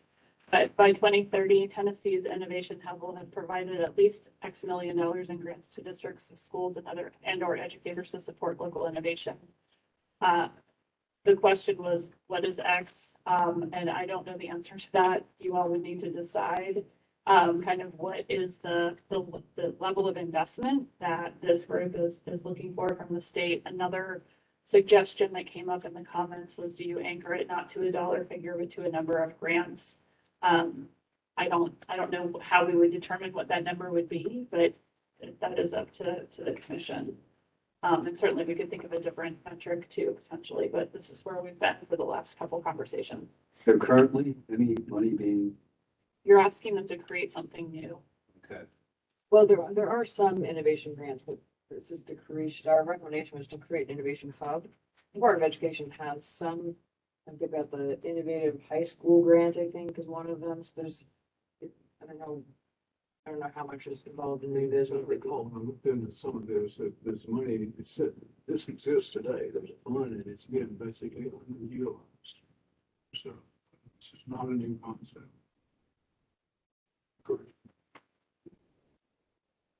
I was wondering about something like, the Tennessee Innovation Hub will have available at least $10 million in annual grants that can be distributed to districts.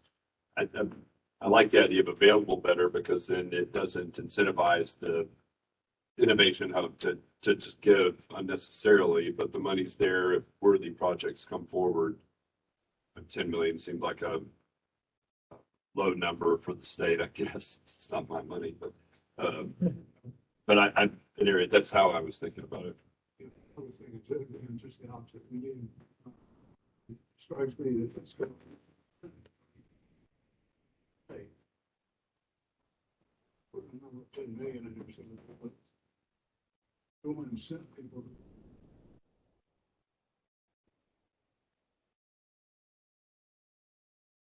So the funding's available. And then we're unclear about how much is available. And there is a kind of a known process, but no one's making use of it, then where's the disconnect? What a teacher told me was that there was basically no issues with one more.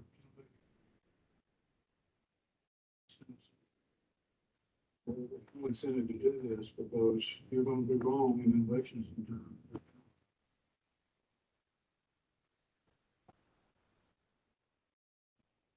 This will be an opportunity for school boards, especially that want to drive this.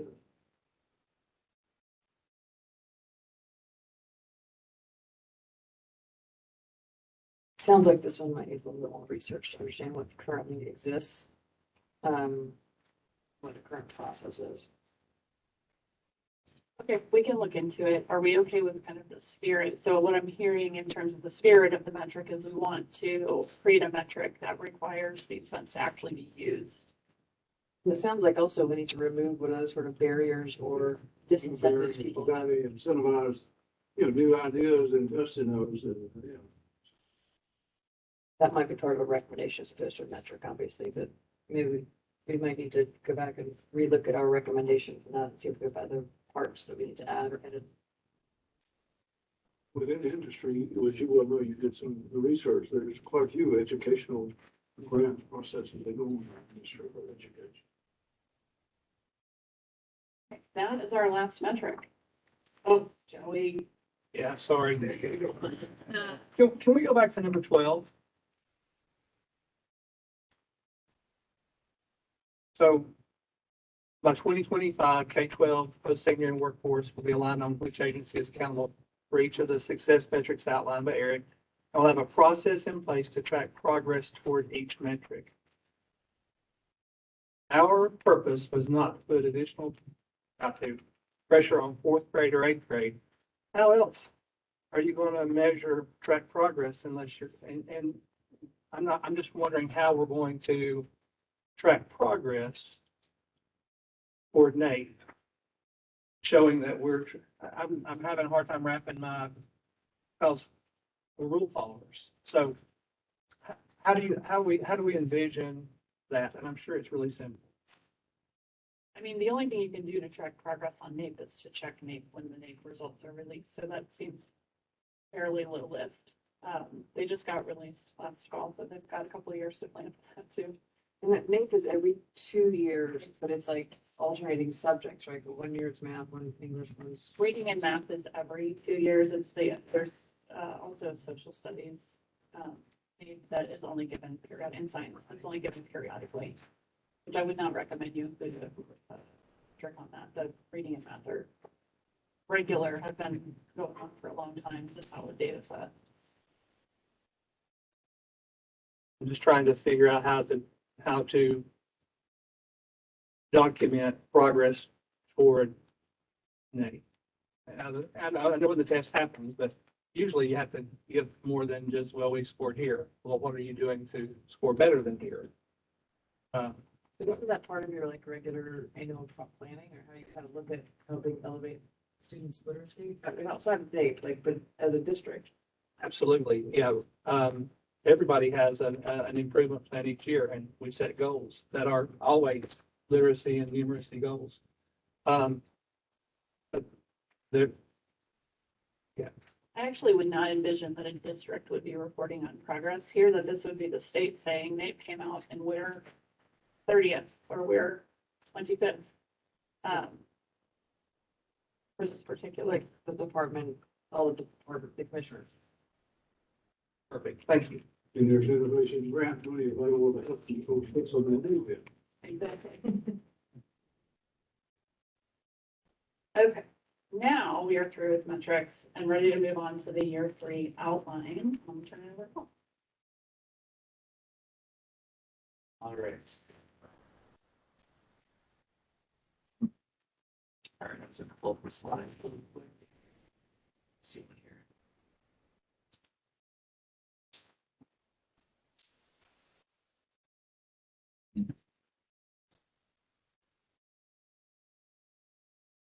Yep. Sorry, I can't control the room temperature. All right. So we spoke with each of you, Lynn and I did, about the outline. I think we sent it in March, if I remember correctly. Here's a timeline of for remaining few months. So today's pretty important just for finalizing the outline. There's, I think, largely a lot of agreement among commissioners on a structured outline, as well as the contents of at least 3 of the 4 sections. What we're going to take today is just kind of make those final edits if we can, finalize it so we can really start the drafting process in earnest and hold at least 1 review cycle with each of you in May as we sort of edit and revise the reports towards our final adoption in June.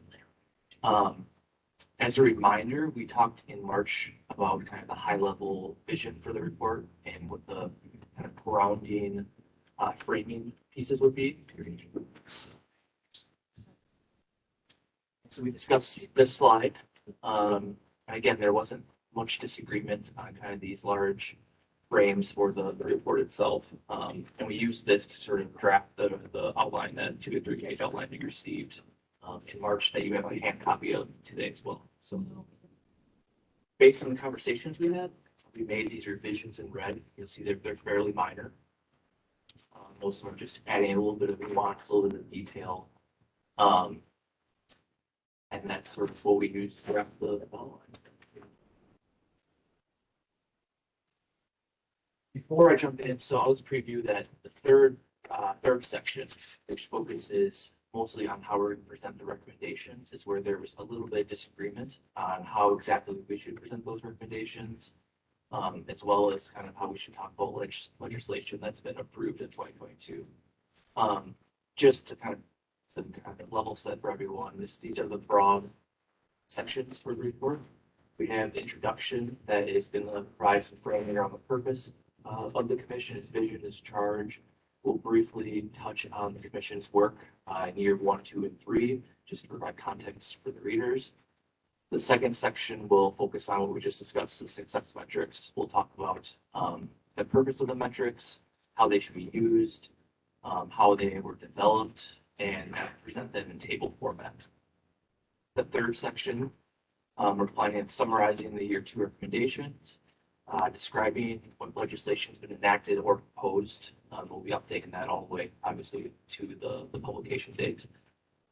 And then any new recommendations that came out of the meetings in 2022. And any revisions to the year 2 recommendations, which have been a few. And then the final section will call for sustained action in the years ahead to enact and implement the policy measures designed to meet Tennessee's vision for educated and engaged citizenry prepared for life work. So that's the overall structure of the report. Before I move to the next slide, which is really talking about section 3 in particular, does anyone have any thoughts about the structure? I think just the simpler, the better. I still think this seems too long to me. We've provided a lot of information. I know we have to get into the writing, but when we get into the writing, we need to be, if there's things you can push to the appendix, or if there's things that we don't have to keep, we need to keep it really simple. Yeah, I think our plan is to not repeat information as much as we can in the year 2 report and to point back when we can. It's the same as possible. So I'm trying to envision this. Are we gonna have some place where, and I know Lynn had heard this on my Zoom call, where we could see this all together? So it's just that simple.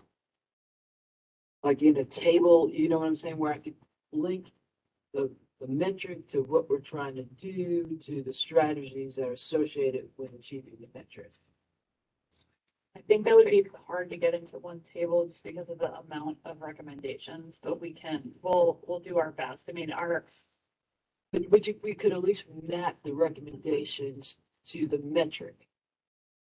So yeah, that's actually kind of topic for the next slide is how we think about structuring that middle section. I think even your what comes in front of the document. Same document that we have today, how that table looks like. Is that weird? Right. I'm going back to like, maybe we want to see all this and it's going to be people like, oh, I'm interested in this particular part. Let me go back to this big old document. But for the average person, they need quick and dirty, unless they're not going to read it. I think there's a way to do with this document.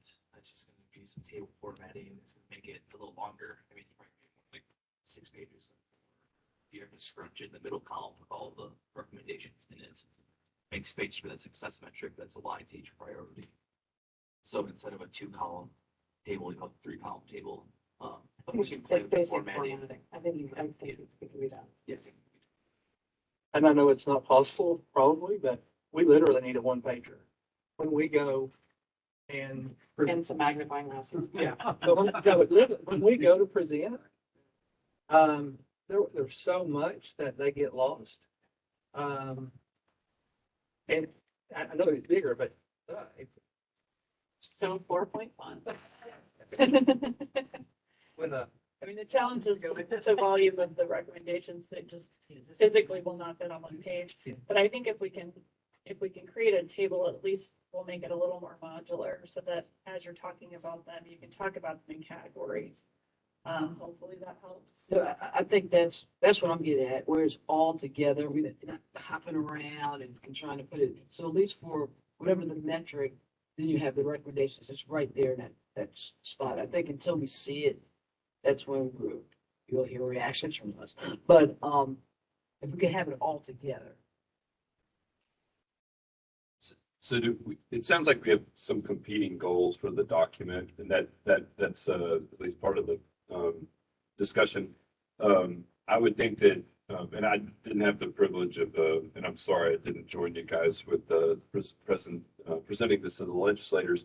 I would think that the representatives and the senators would want to have something pretty quick in front of them, a one page. But I'll bet their staffers would want something more, so, maybe what we almost want, as Commissioner Scarlett was pointing out, a very brief document that's an executive summary, but then a lot of appendices that outline the details for the staffers. Is that, Yeah, I think that we're gonna have that, the ease of use document, then there's the report, and there's the appendix. I just think overall, this is gonna end up being much smaller, compared to the year two report. Makes sense. Something like, so one page or it's got.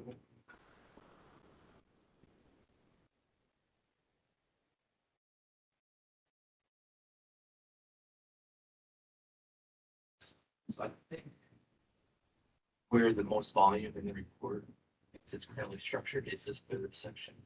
We're be presenting different priorities as well as recommendations. So I'm just going to voice over what we proposed, but there is, I think, a little bit of disagreement on how we should go about constructing this section, what should be included in it, what should not be included in it. I have 4 questions here, so I'm just going to voice over basic structure of how we've been thinking about it, and then jump in whenever interrupt.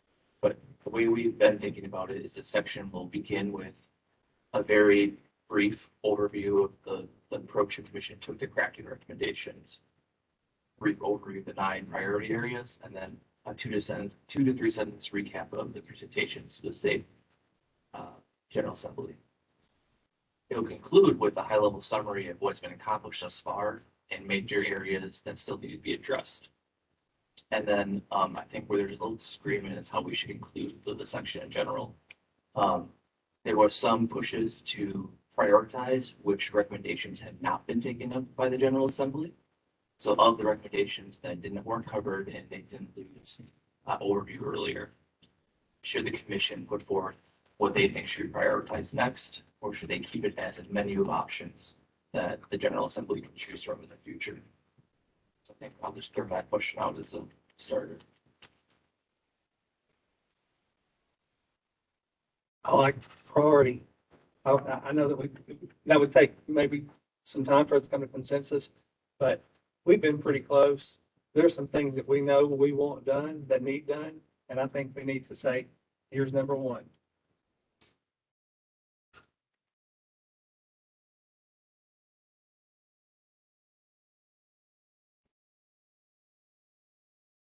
Any other comments on that? I wish the meeting was here.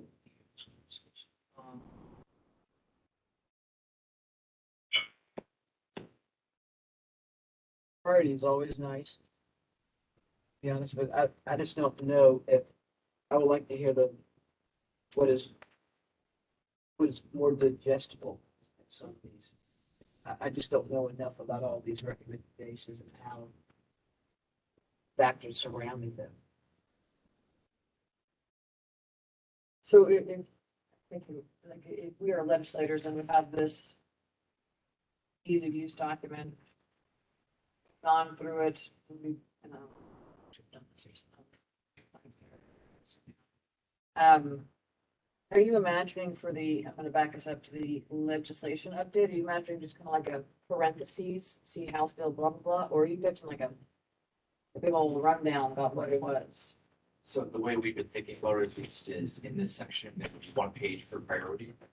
That would be essentially the table you see broken out by page. So, ensure students master numeracy and literacy skills would have a table on a page, and underneath that would be a short table that says X legislation has been enacted to address these different recommendations. Does that make sense? Are we talking about the ease of use document? I was referring to the structure of the report itself, not these. The big report. Okay. Again, I go simpler, right? So if there's a way that makes more sense to say, here's the legislation, and then you can go visit the appendix in the back and learn more.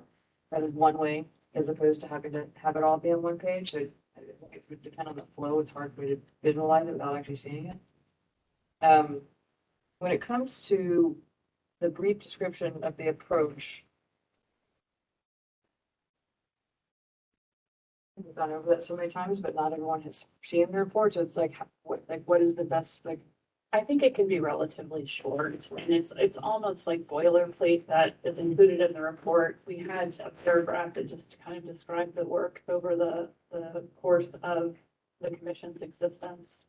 It could be a page on its own, kind of if you imagine when you open a book and you see there's a forward and the copyright page, all the pages that you might skip if you don't care that much about those pieces, we could make that really obvious. Like it can be like an about the commission kind of thing.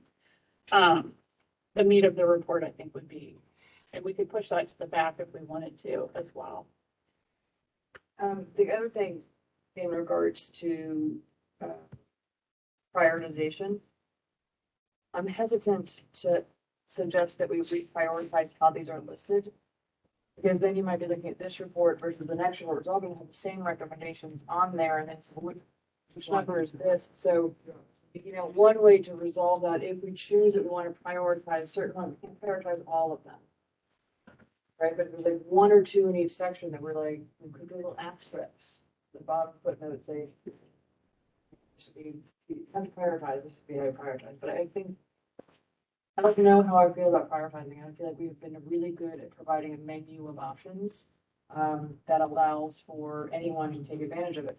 However, we also walked in after the fact with a highlighted version, like these are things that we think make sense.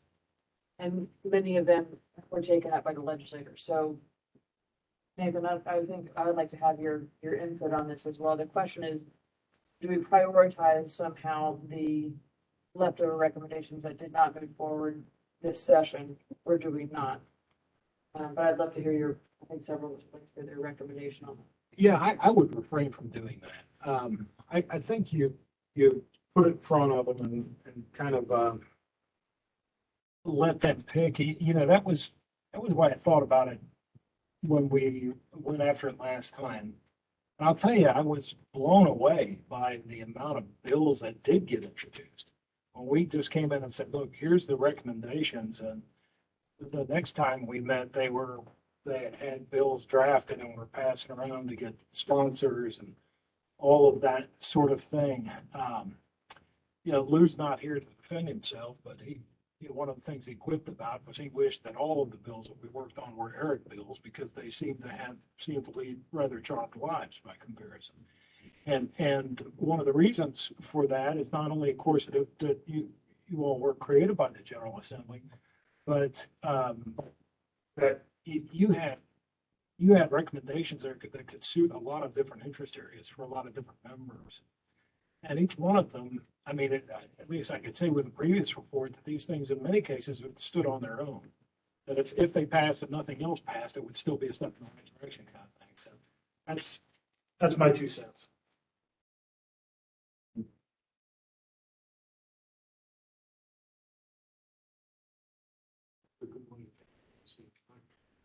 It's elevator talk. How tall building we got? What's the tallest building? 6 stories, 8 stories, whatever. The Eric Recommendations Building is very tall. Seems tower tall. You run into the governor and you run into the 2 speakers. What are you gonna say? We just finished up, I think, in 60 seconds. And what you wanna do, so I think the structural report looks very much like that. We heard our first 2 reports, the third one's gonna be the fall. Something on that. And I think it goes back to how do you keep this as simple as possible. So that intro section is, preferably, 1 page or less, like here we are, this is our, priorities, we think is nice. Any other comments on the questions that Paul did have, or Paul, do you have any other questions for us? I think you've answered most of them at this point. Sounds like we want to present all of the recommendations in this report rather than just the recommendations. Or back to the gap period, you want all of them in this report in some fashion. The other question was around legislation. There were some pushes to talk about legislation that was rejected by General Assembly. Those that was enacted, as well as legislation that might be proponent. So questions that shared wanted to. Are there any that are counter to our recommendation? Well, probably. As a result of the day, we had some items that would need service, things like that. So, I mean, is the concept behind that you take a triage of all the bills that passed and then say which ones were bad because people were there? No, I was going to say anything bad. Well, so I guess, can somebody explain what they mean a little more so I know what I'm talking about? Sure. Oh, I see, okay, yeah. I mean, if there's any more that you can share, happy to. I don't think there was much other than it was just an idea they thought was worth bringing to the. well, and operationally, I'm not sure on our timeline how we would do this. That would require us to, Really for go us through. to go through everything that passed and then share it with you and have you determine it. I'm not sure how we would do it.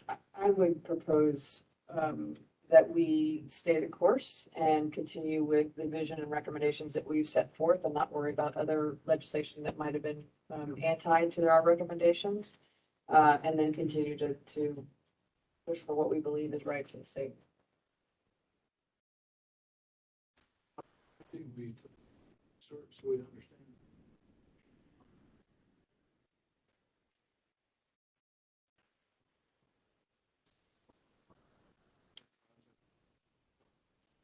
Thank you very much. We enjoyed this journey with you. One last technical question, and we referred to the appendix a number of times as being useful for showing the receipts and explaining where the recommendations came from. We have two options, I think, of creating a new appendix for this report that contains the research that's going into the new recommendations you're making. I see that research.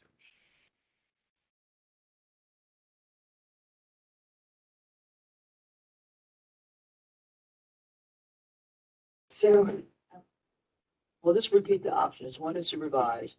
Yep, and others to create a new appendix for this report. Basically, if you want a short appendix that only provides the research base for the new recommendations, or do you want us to go back and pull the old appendix and then Have it all add to together. that? So there's a big Yeah. appendix. Well, for me, we're just gonna have one of our new.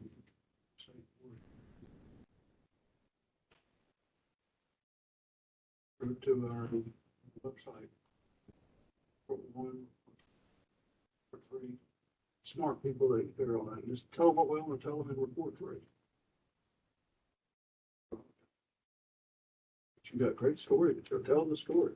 I was just listening and kind of thinking about that. It's like, just, so the kind of the mindset to put yourself in is you're picking this thing off of a shelf and it's 7 or 8 years in the future.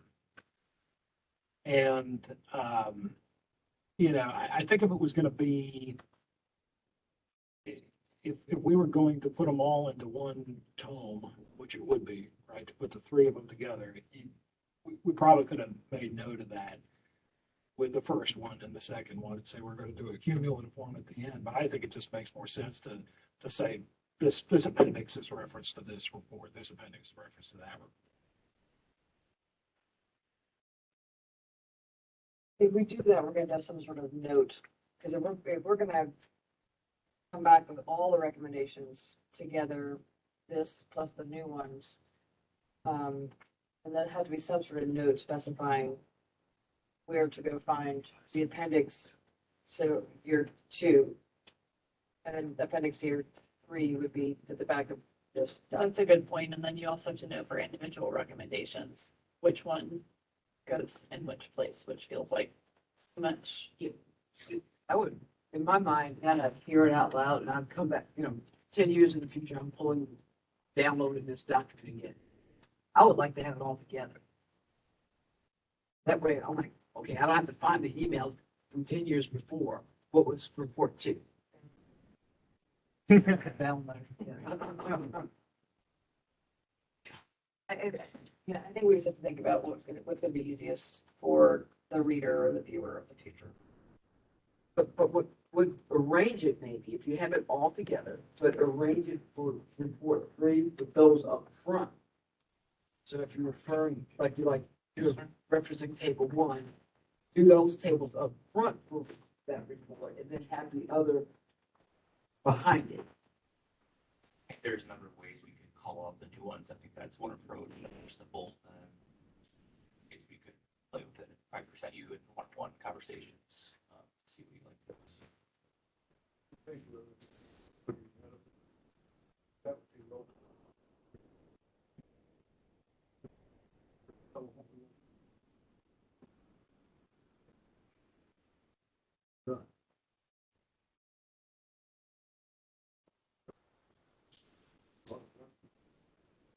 Stuff on it. Highlighted, post-it note, everything else. Any other questions about this?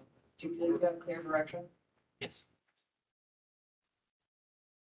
I think that we are done with everything but the voting. I think it might be beneficial to take a 10-minute break so we can finish the voting document and share Scarlett so we can talk to you about what we're actually voting on. Give people a chance to stretch their legs for a tight 10.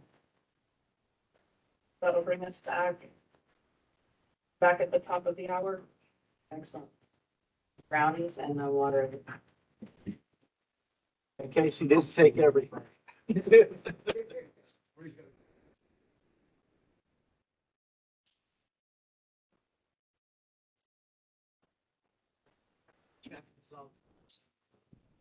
that way.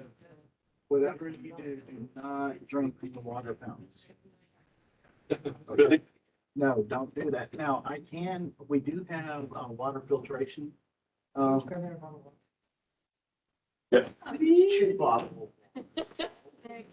No, but there's a water filtration, so, As stated, develop common definitions of high quality. Let's back up. We didn't talk about these today. We talked about these in March. We chose to hold on doing a vote to approve all of these until this meeting, as a reminder. First one is to develop common definitions of high quality curriculum and objective rubrics to evaluate materials. Second one is to encourage districts to use the highest rated curriculum materials. Under the next priority, which is strengthen, retain, expand, diversify the state's education professionals, we've got 5 new recommendations. Increase curriculum-based professional development to support implementation of new materials. Reinstate statewide financial support for hiring and retention bonuses for teachers in hard-to-staff positions in low-performing schools. Direct the Department of Education and Tennessee Higher Education Commission and Student Assistant Corporation to better communicate loan forgiveness and fellowship opportunities on their websites. Update the data collection process and guidance around differentiated pay. Increase alternatives for retirement options. It's a head nod, so I'm going to keep going. Under priority, equip schools and districts to address student well-being. We had no additional recommendations. Under optimized capacity for flexible, high-quality school options, we have 7 new ones. And change current law to prioritize admittance for low-income students seeking open enrollment. Explore models that could enable the provision of transportation to students. Establish common open enrollment windows and application processes for all schools and districts and move toward common enrollment systems at the district level by 2030. Fund established charter school facilities on a per student basis at an equitable level relative to other types of public schools located within the same school district. Strengthen charter school accountability by requiring charter school contracts to specify authorizer roles, powers, and responsibilities. Consider amending Tennessee's current homeschool law to protect at-risk students by requiring providers. I want to back up. Consider amending Tennessee's current homeschool / microschool / learning pods, thank you, to protect at-risk students by requiring providers contracted by parents to complete background checks and providing a system that flags providers with a history of abuse and/or neglect. Require ORIA to study Tennessee's homeschool and microschool / learning pod landscapes, including establishing the current state, evaluating standards required for homeschool and microschool / learning pods in Tennessee, and assessing implications of trends in homeschooling and microschooling learning pods for post-secondary. We'll likely need to wordsmith this slightly, just a future, but even approving the concept behind these. Ask the Tennessee Department of Education to initiate a study to determine A, which student populations, e.g. special education, English learners, students with disabilities, lack access to supplemental learning options. B, what supplemental learning options are effective, and C, an assessment of schools and parents representing those student groups to determine what program design features would best enable access. Good. The next priority is redesign high school to ensure students have access to flexible pathways to college and career. We have one revision and 3 new ones. The revision is as follows: require districts and provide funding to support students in accessing a meaningful senior year capstone. The change there is require districts and provide funding as opposed to just require districts. The 3 new ones are to adopt and implement a program in collaboration with industry and TCAPs that includes career and post-secondary planning and operates after school, during the summer, or during summer breaks. Partner with nonprofit organizations to provide post-secondary transition services to students. Strengthen the individualized learning plan process to include deliberate post-secondary career planning aspects beginning no later than 6th grade.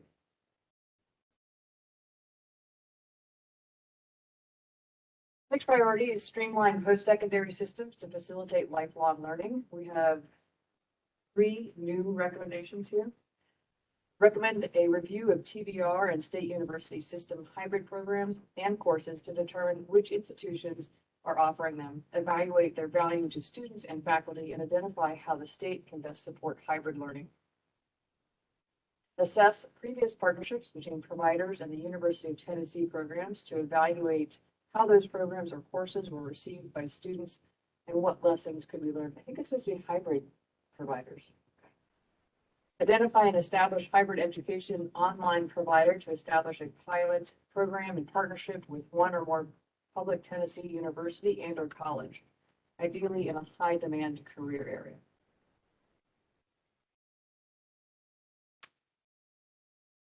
Next priority is to strengthen alignment across K-12, post-secondary, and workforce systems. There are 4 new recommendations.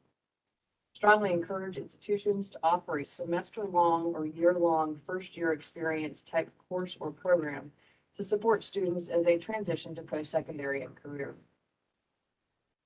Require THEC, Department of Ed, and the Department of Labor and Workforce Development to align work to avoid duplicating efforts and to ensure students and adults seeking quality non-degree credentials receive consistent information. Ensure that the agency's tasked with tracking non-degree credentials are collecting and publishing adequate data, including industry trends, outcomes, and individual demographics. Ensure that the agency's tasked with overseeing non-degree credentials develop partnerships with organizations outside of higher education that offer non-degree credentials to align credentials earned outside of post-secondary institutions with credentials recognized within post-secondary systems. And we will work on the wordsmithing as we continue this report. The last priority is incentivize locally led innovation. The original recommendation, I'll read that to you and then I'll read you the revised one. The original was create an innovation hub at the state level to support local innovation, including rigorous evaluation and robust dissemination and scaling opportunities for successful strategies. Revised to read, create an innovation hub representing a partnership of education and industry organizations from the public, private, and nonprofit sectors. This independent agency will have the authority and accountability and interact with the Department of Ed, THEC, and Workforce and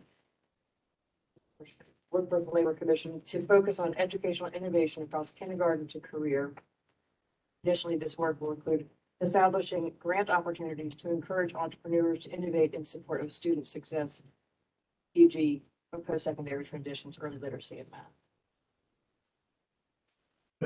Did we mean Workforce and Labor Commission? Is that what you said? Yes, it just said Workforce Commission, but it was Workforce Do we Commission. mean Commissioner of Labor and Workforce Development? What we said is independent agency will have the authority and accountability and will interact with the Department of Ed, Department of Workforce and Labor. Okay. And THEC. So like forming a new thing.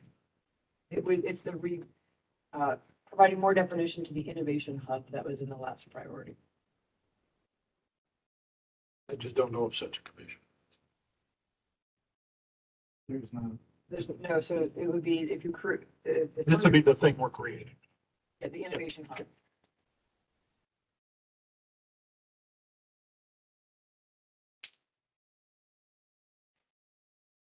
Oh, accountability. So we have currently no priority area here, so we probably need to create a priority around accountability. As stated, under accountability, in public accountability reporting, school report cards, etc., include additional contextual information related to school quality and success, including well-being. Examples of other potential indicators include suspension or expulsion rates, ratings for school safety, access to effective career guidance and counseling, ready graduate data, or teacher and school leader attrition, retention, and mobility.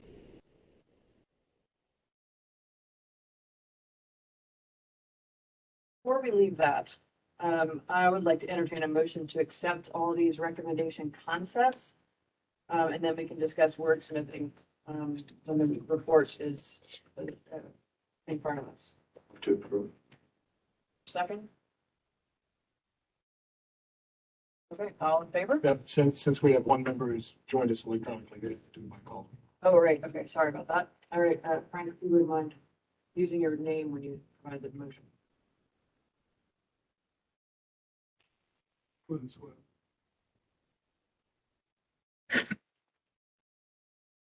So Glenn Swift was the second on that. And then with that, Casey, if you would mind doing roll call to vote, please. Commissioner Burns, I approve. Commissioner Dixon, Commissioner Gresham. Yes. Commissioner John, Christopher John, Yes. Commissioner Yolanda Jones, Commissioner Rothermel, Approve. Commissioner Swift, Approve. Commissioner Vaughn, Approve. Madam Chairman. Approved. Madam Chairman, you have 7 ayes. Excellent, thank you so much. So we're going to move on and talk about the success metrics. And I'm going to do my best to combine the first one, because we wanted to combine the one tied to the 4th grade and 3rd grade, 8th grade scores. So by 23, sorry, this is under priority, ensure students master literacy and numeracy skills. By 2030, Tennessee will move from, see, this is the challenge. Okay. I'm just reading separately. By 2030, Tennessee will move from the 31st ranked state in the country to the top 15 on NAEP 4th grade reading proficiency, with no gaps across race, ethnicity, income, disability, status as an English learner, or geographic locale. Secondarily, equally as important, by 2030, Tennessee will move from the 30th ranked state in the country to the top 15 on NAEP 8th grade math proficiency, with no gaps across race, ethnicity, income, disability, status as an English learner, or geographic locale. I still think there's a way to combine those, but we can wordsmith it. Right? Second priority here is address learning remediation and acceleration needs. The metric is the percentage of first-time freshmen attending community colleges needing remediation in one or more subjects will decrease from 55% in 2020 to 28% by 2030.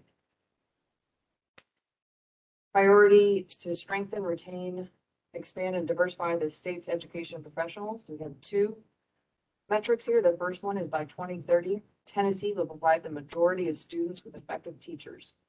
Each district's evaluation composite will reflect an overall effectiveness level of 3, 4, or 5.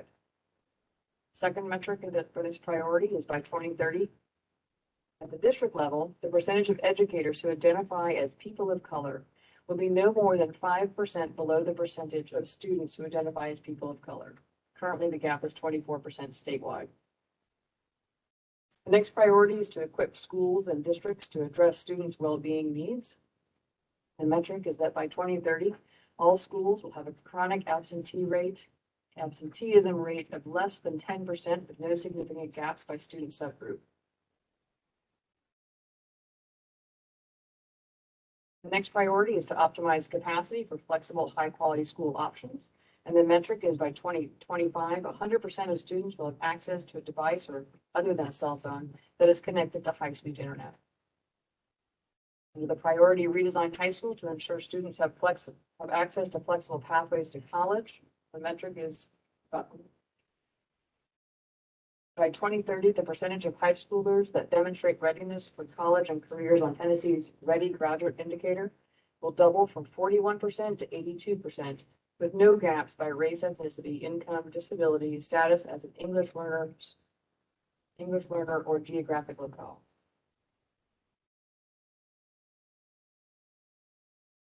Under the priority to streamline post-secondary systems to facilitate lifelong learning, we have two metrics. By 2025, 55% of Tennesseans over the age of 24 will hold a post-secondary degree or certificate. The second one is by 2030, 60% of Tennesseans over the age of 24 will hold a post-secondary degree or certificate. Under the priority strengthen alignment across the K-12 post-secondary workforce systems, the metric is that by 2025, Tennessee's K-12 post-secondary and workforce systems will be aligned on which agency is accountable for each of the success metrics outlined by Eric, and will have a process in place to track progress towards each metric. The last priority, which is to incentivize locally led innovation, we do not currently have a metric for that one. With that, I'd like to entertain a motion to accept all the metrics as stated with some wordsmithing. This is Marie Chisholm Burns. I would like to make a motion to accept all the metrics with the caveat that there are going to be some wordsmithing that's not going to interfere with content. Is there a second?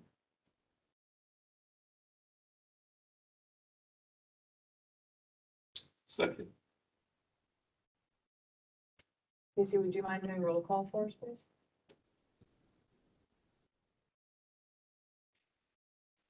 Commissioner Burns, Yes, I approve. Commissioner Dixon, Commissioner Gresham, Commissioner Christopher Jones, Approved. Commissioner Yolanda Jones, Commissioner Frank Rothermel, Approve. Commissioner Swift, Commissioner Vaughn, Approved. Commissioner Scarlett, Approved. and Chairman, you have 7 ayes. Metrics are approved, guys. So with that, I believe we're moving in, we're covered, right? So next steps is Jennifer Tyson will walk us through what our next steps are. Yeah, so now we are moving primarily into report drafting. We will be providing you with a draft very soon, within the next week to 10 days for your review, and we will be scheduling one-on-one conversations with each of you to get your initial feedback. Our goal will be to turn at least one revised draft back to you based on that feedback before the June 10th meeting. That is our plan. That is our goal. We are in a very tight timeline to make that happen, and we're going to do our best. We do have a couple of follow-up research items. We will follow up with Dr. Fox on the credential question. And we will follow up on the research on the innovation piece to see if we can anchor a metric to the current innovation work that's happening in the state. And then we will be aiming to adopt the final report on June 10th with hopefully minimal substantive changes that we would need to edit live during that meeting. Hopefully we'll be able to follow the same process we did last time where we adopt the substance of that report with permission to copy edit and correct grammar and formatting issues ahead of the delivery of the final report at the end of June. That is the plan. Happy to answer any questions. So the past couple of reports, the commission had given Marie and myself the opportunity to provide editing before we sent to the entire commission to be able to reduce the amount of back and forth. What is remind me, Nathan, of the process to have the commission reapprove that? Someone would just need to make a motion to that effect and would be seconded and then roll call vote. Move to that effect. McRothermill. Excellent. Casey, would you mind doing a roll call vote?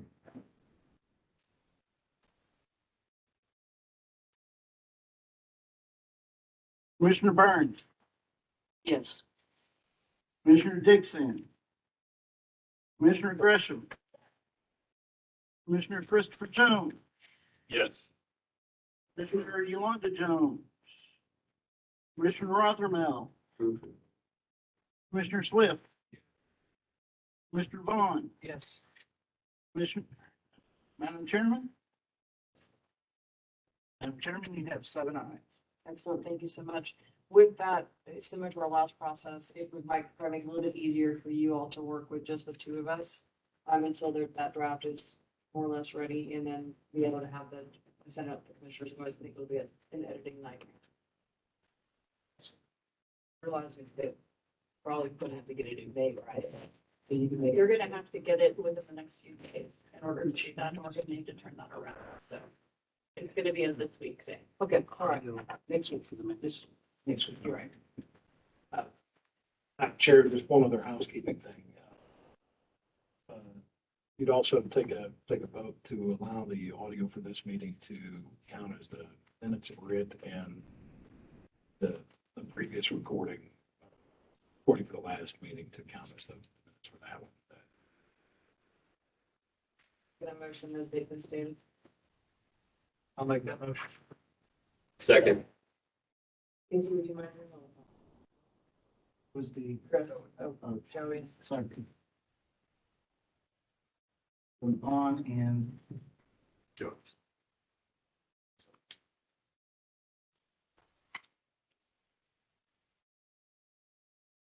Commissioner Burns, Approve.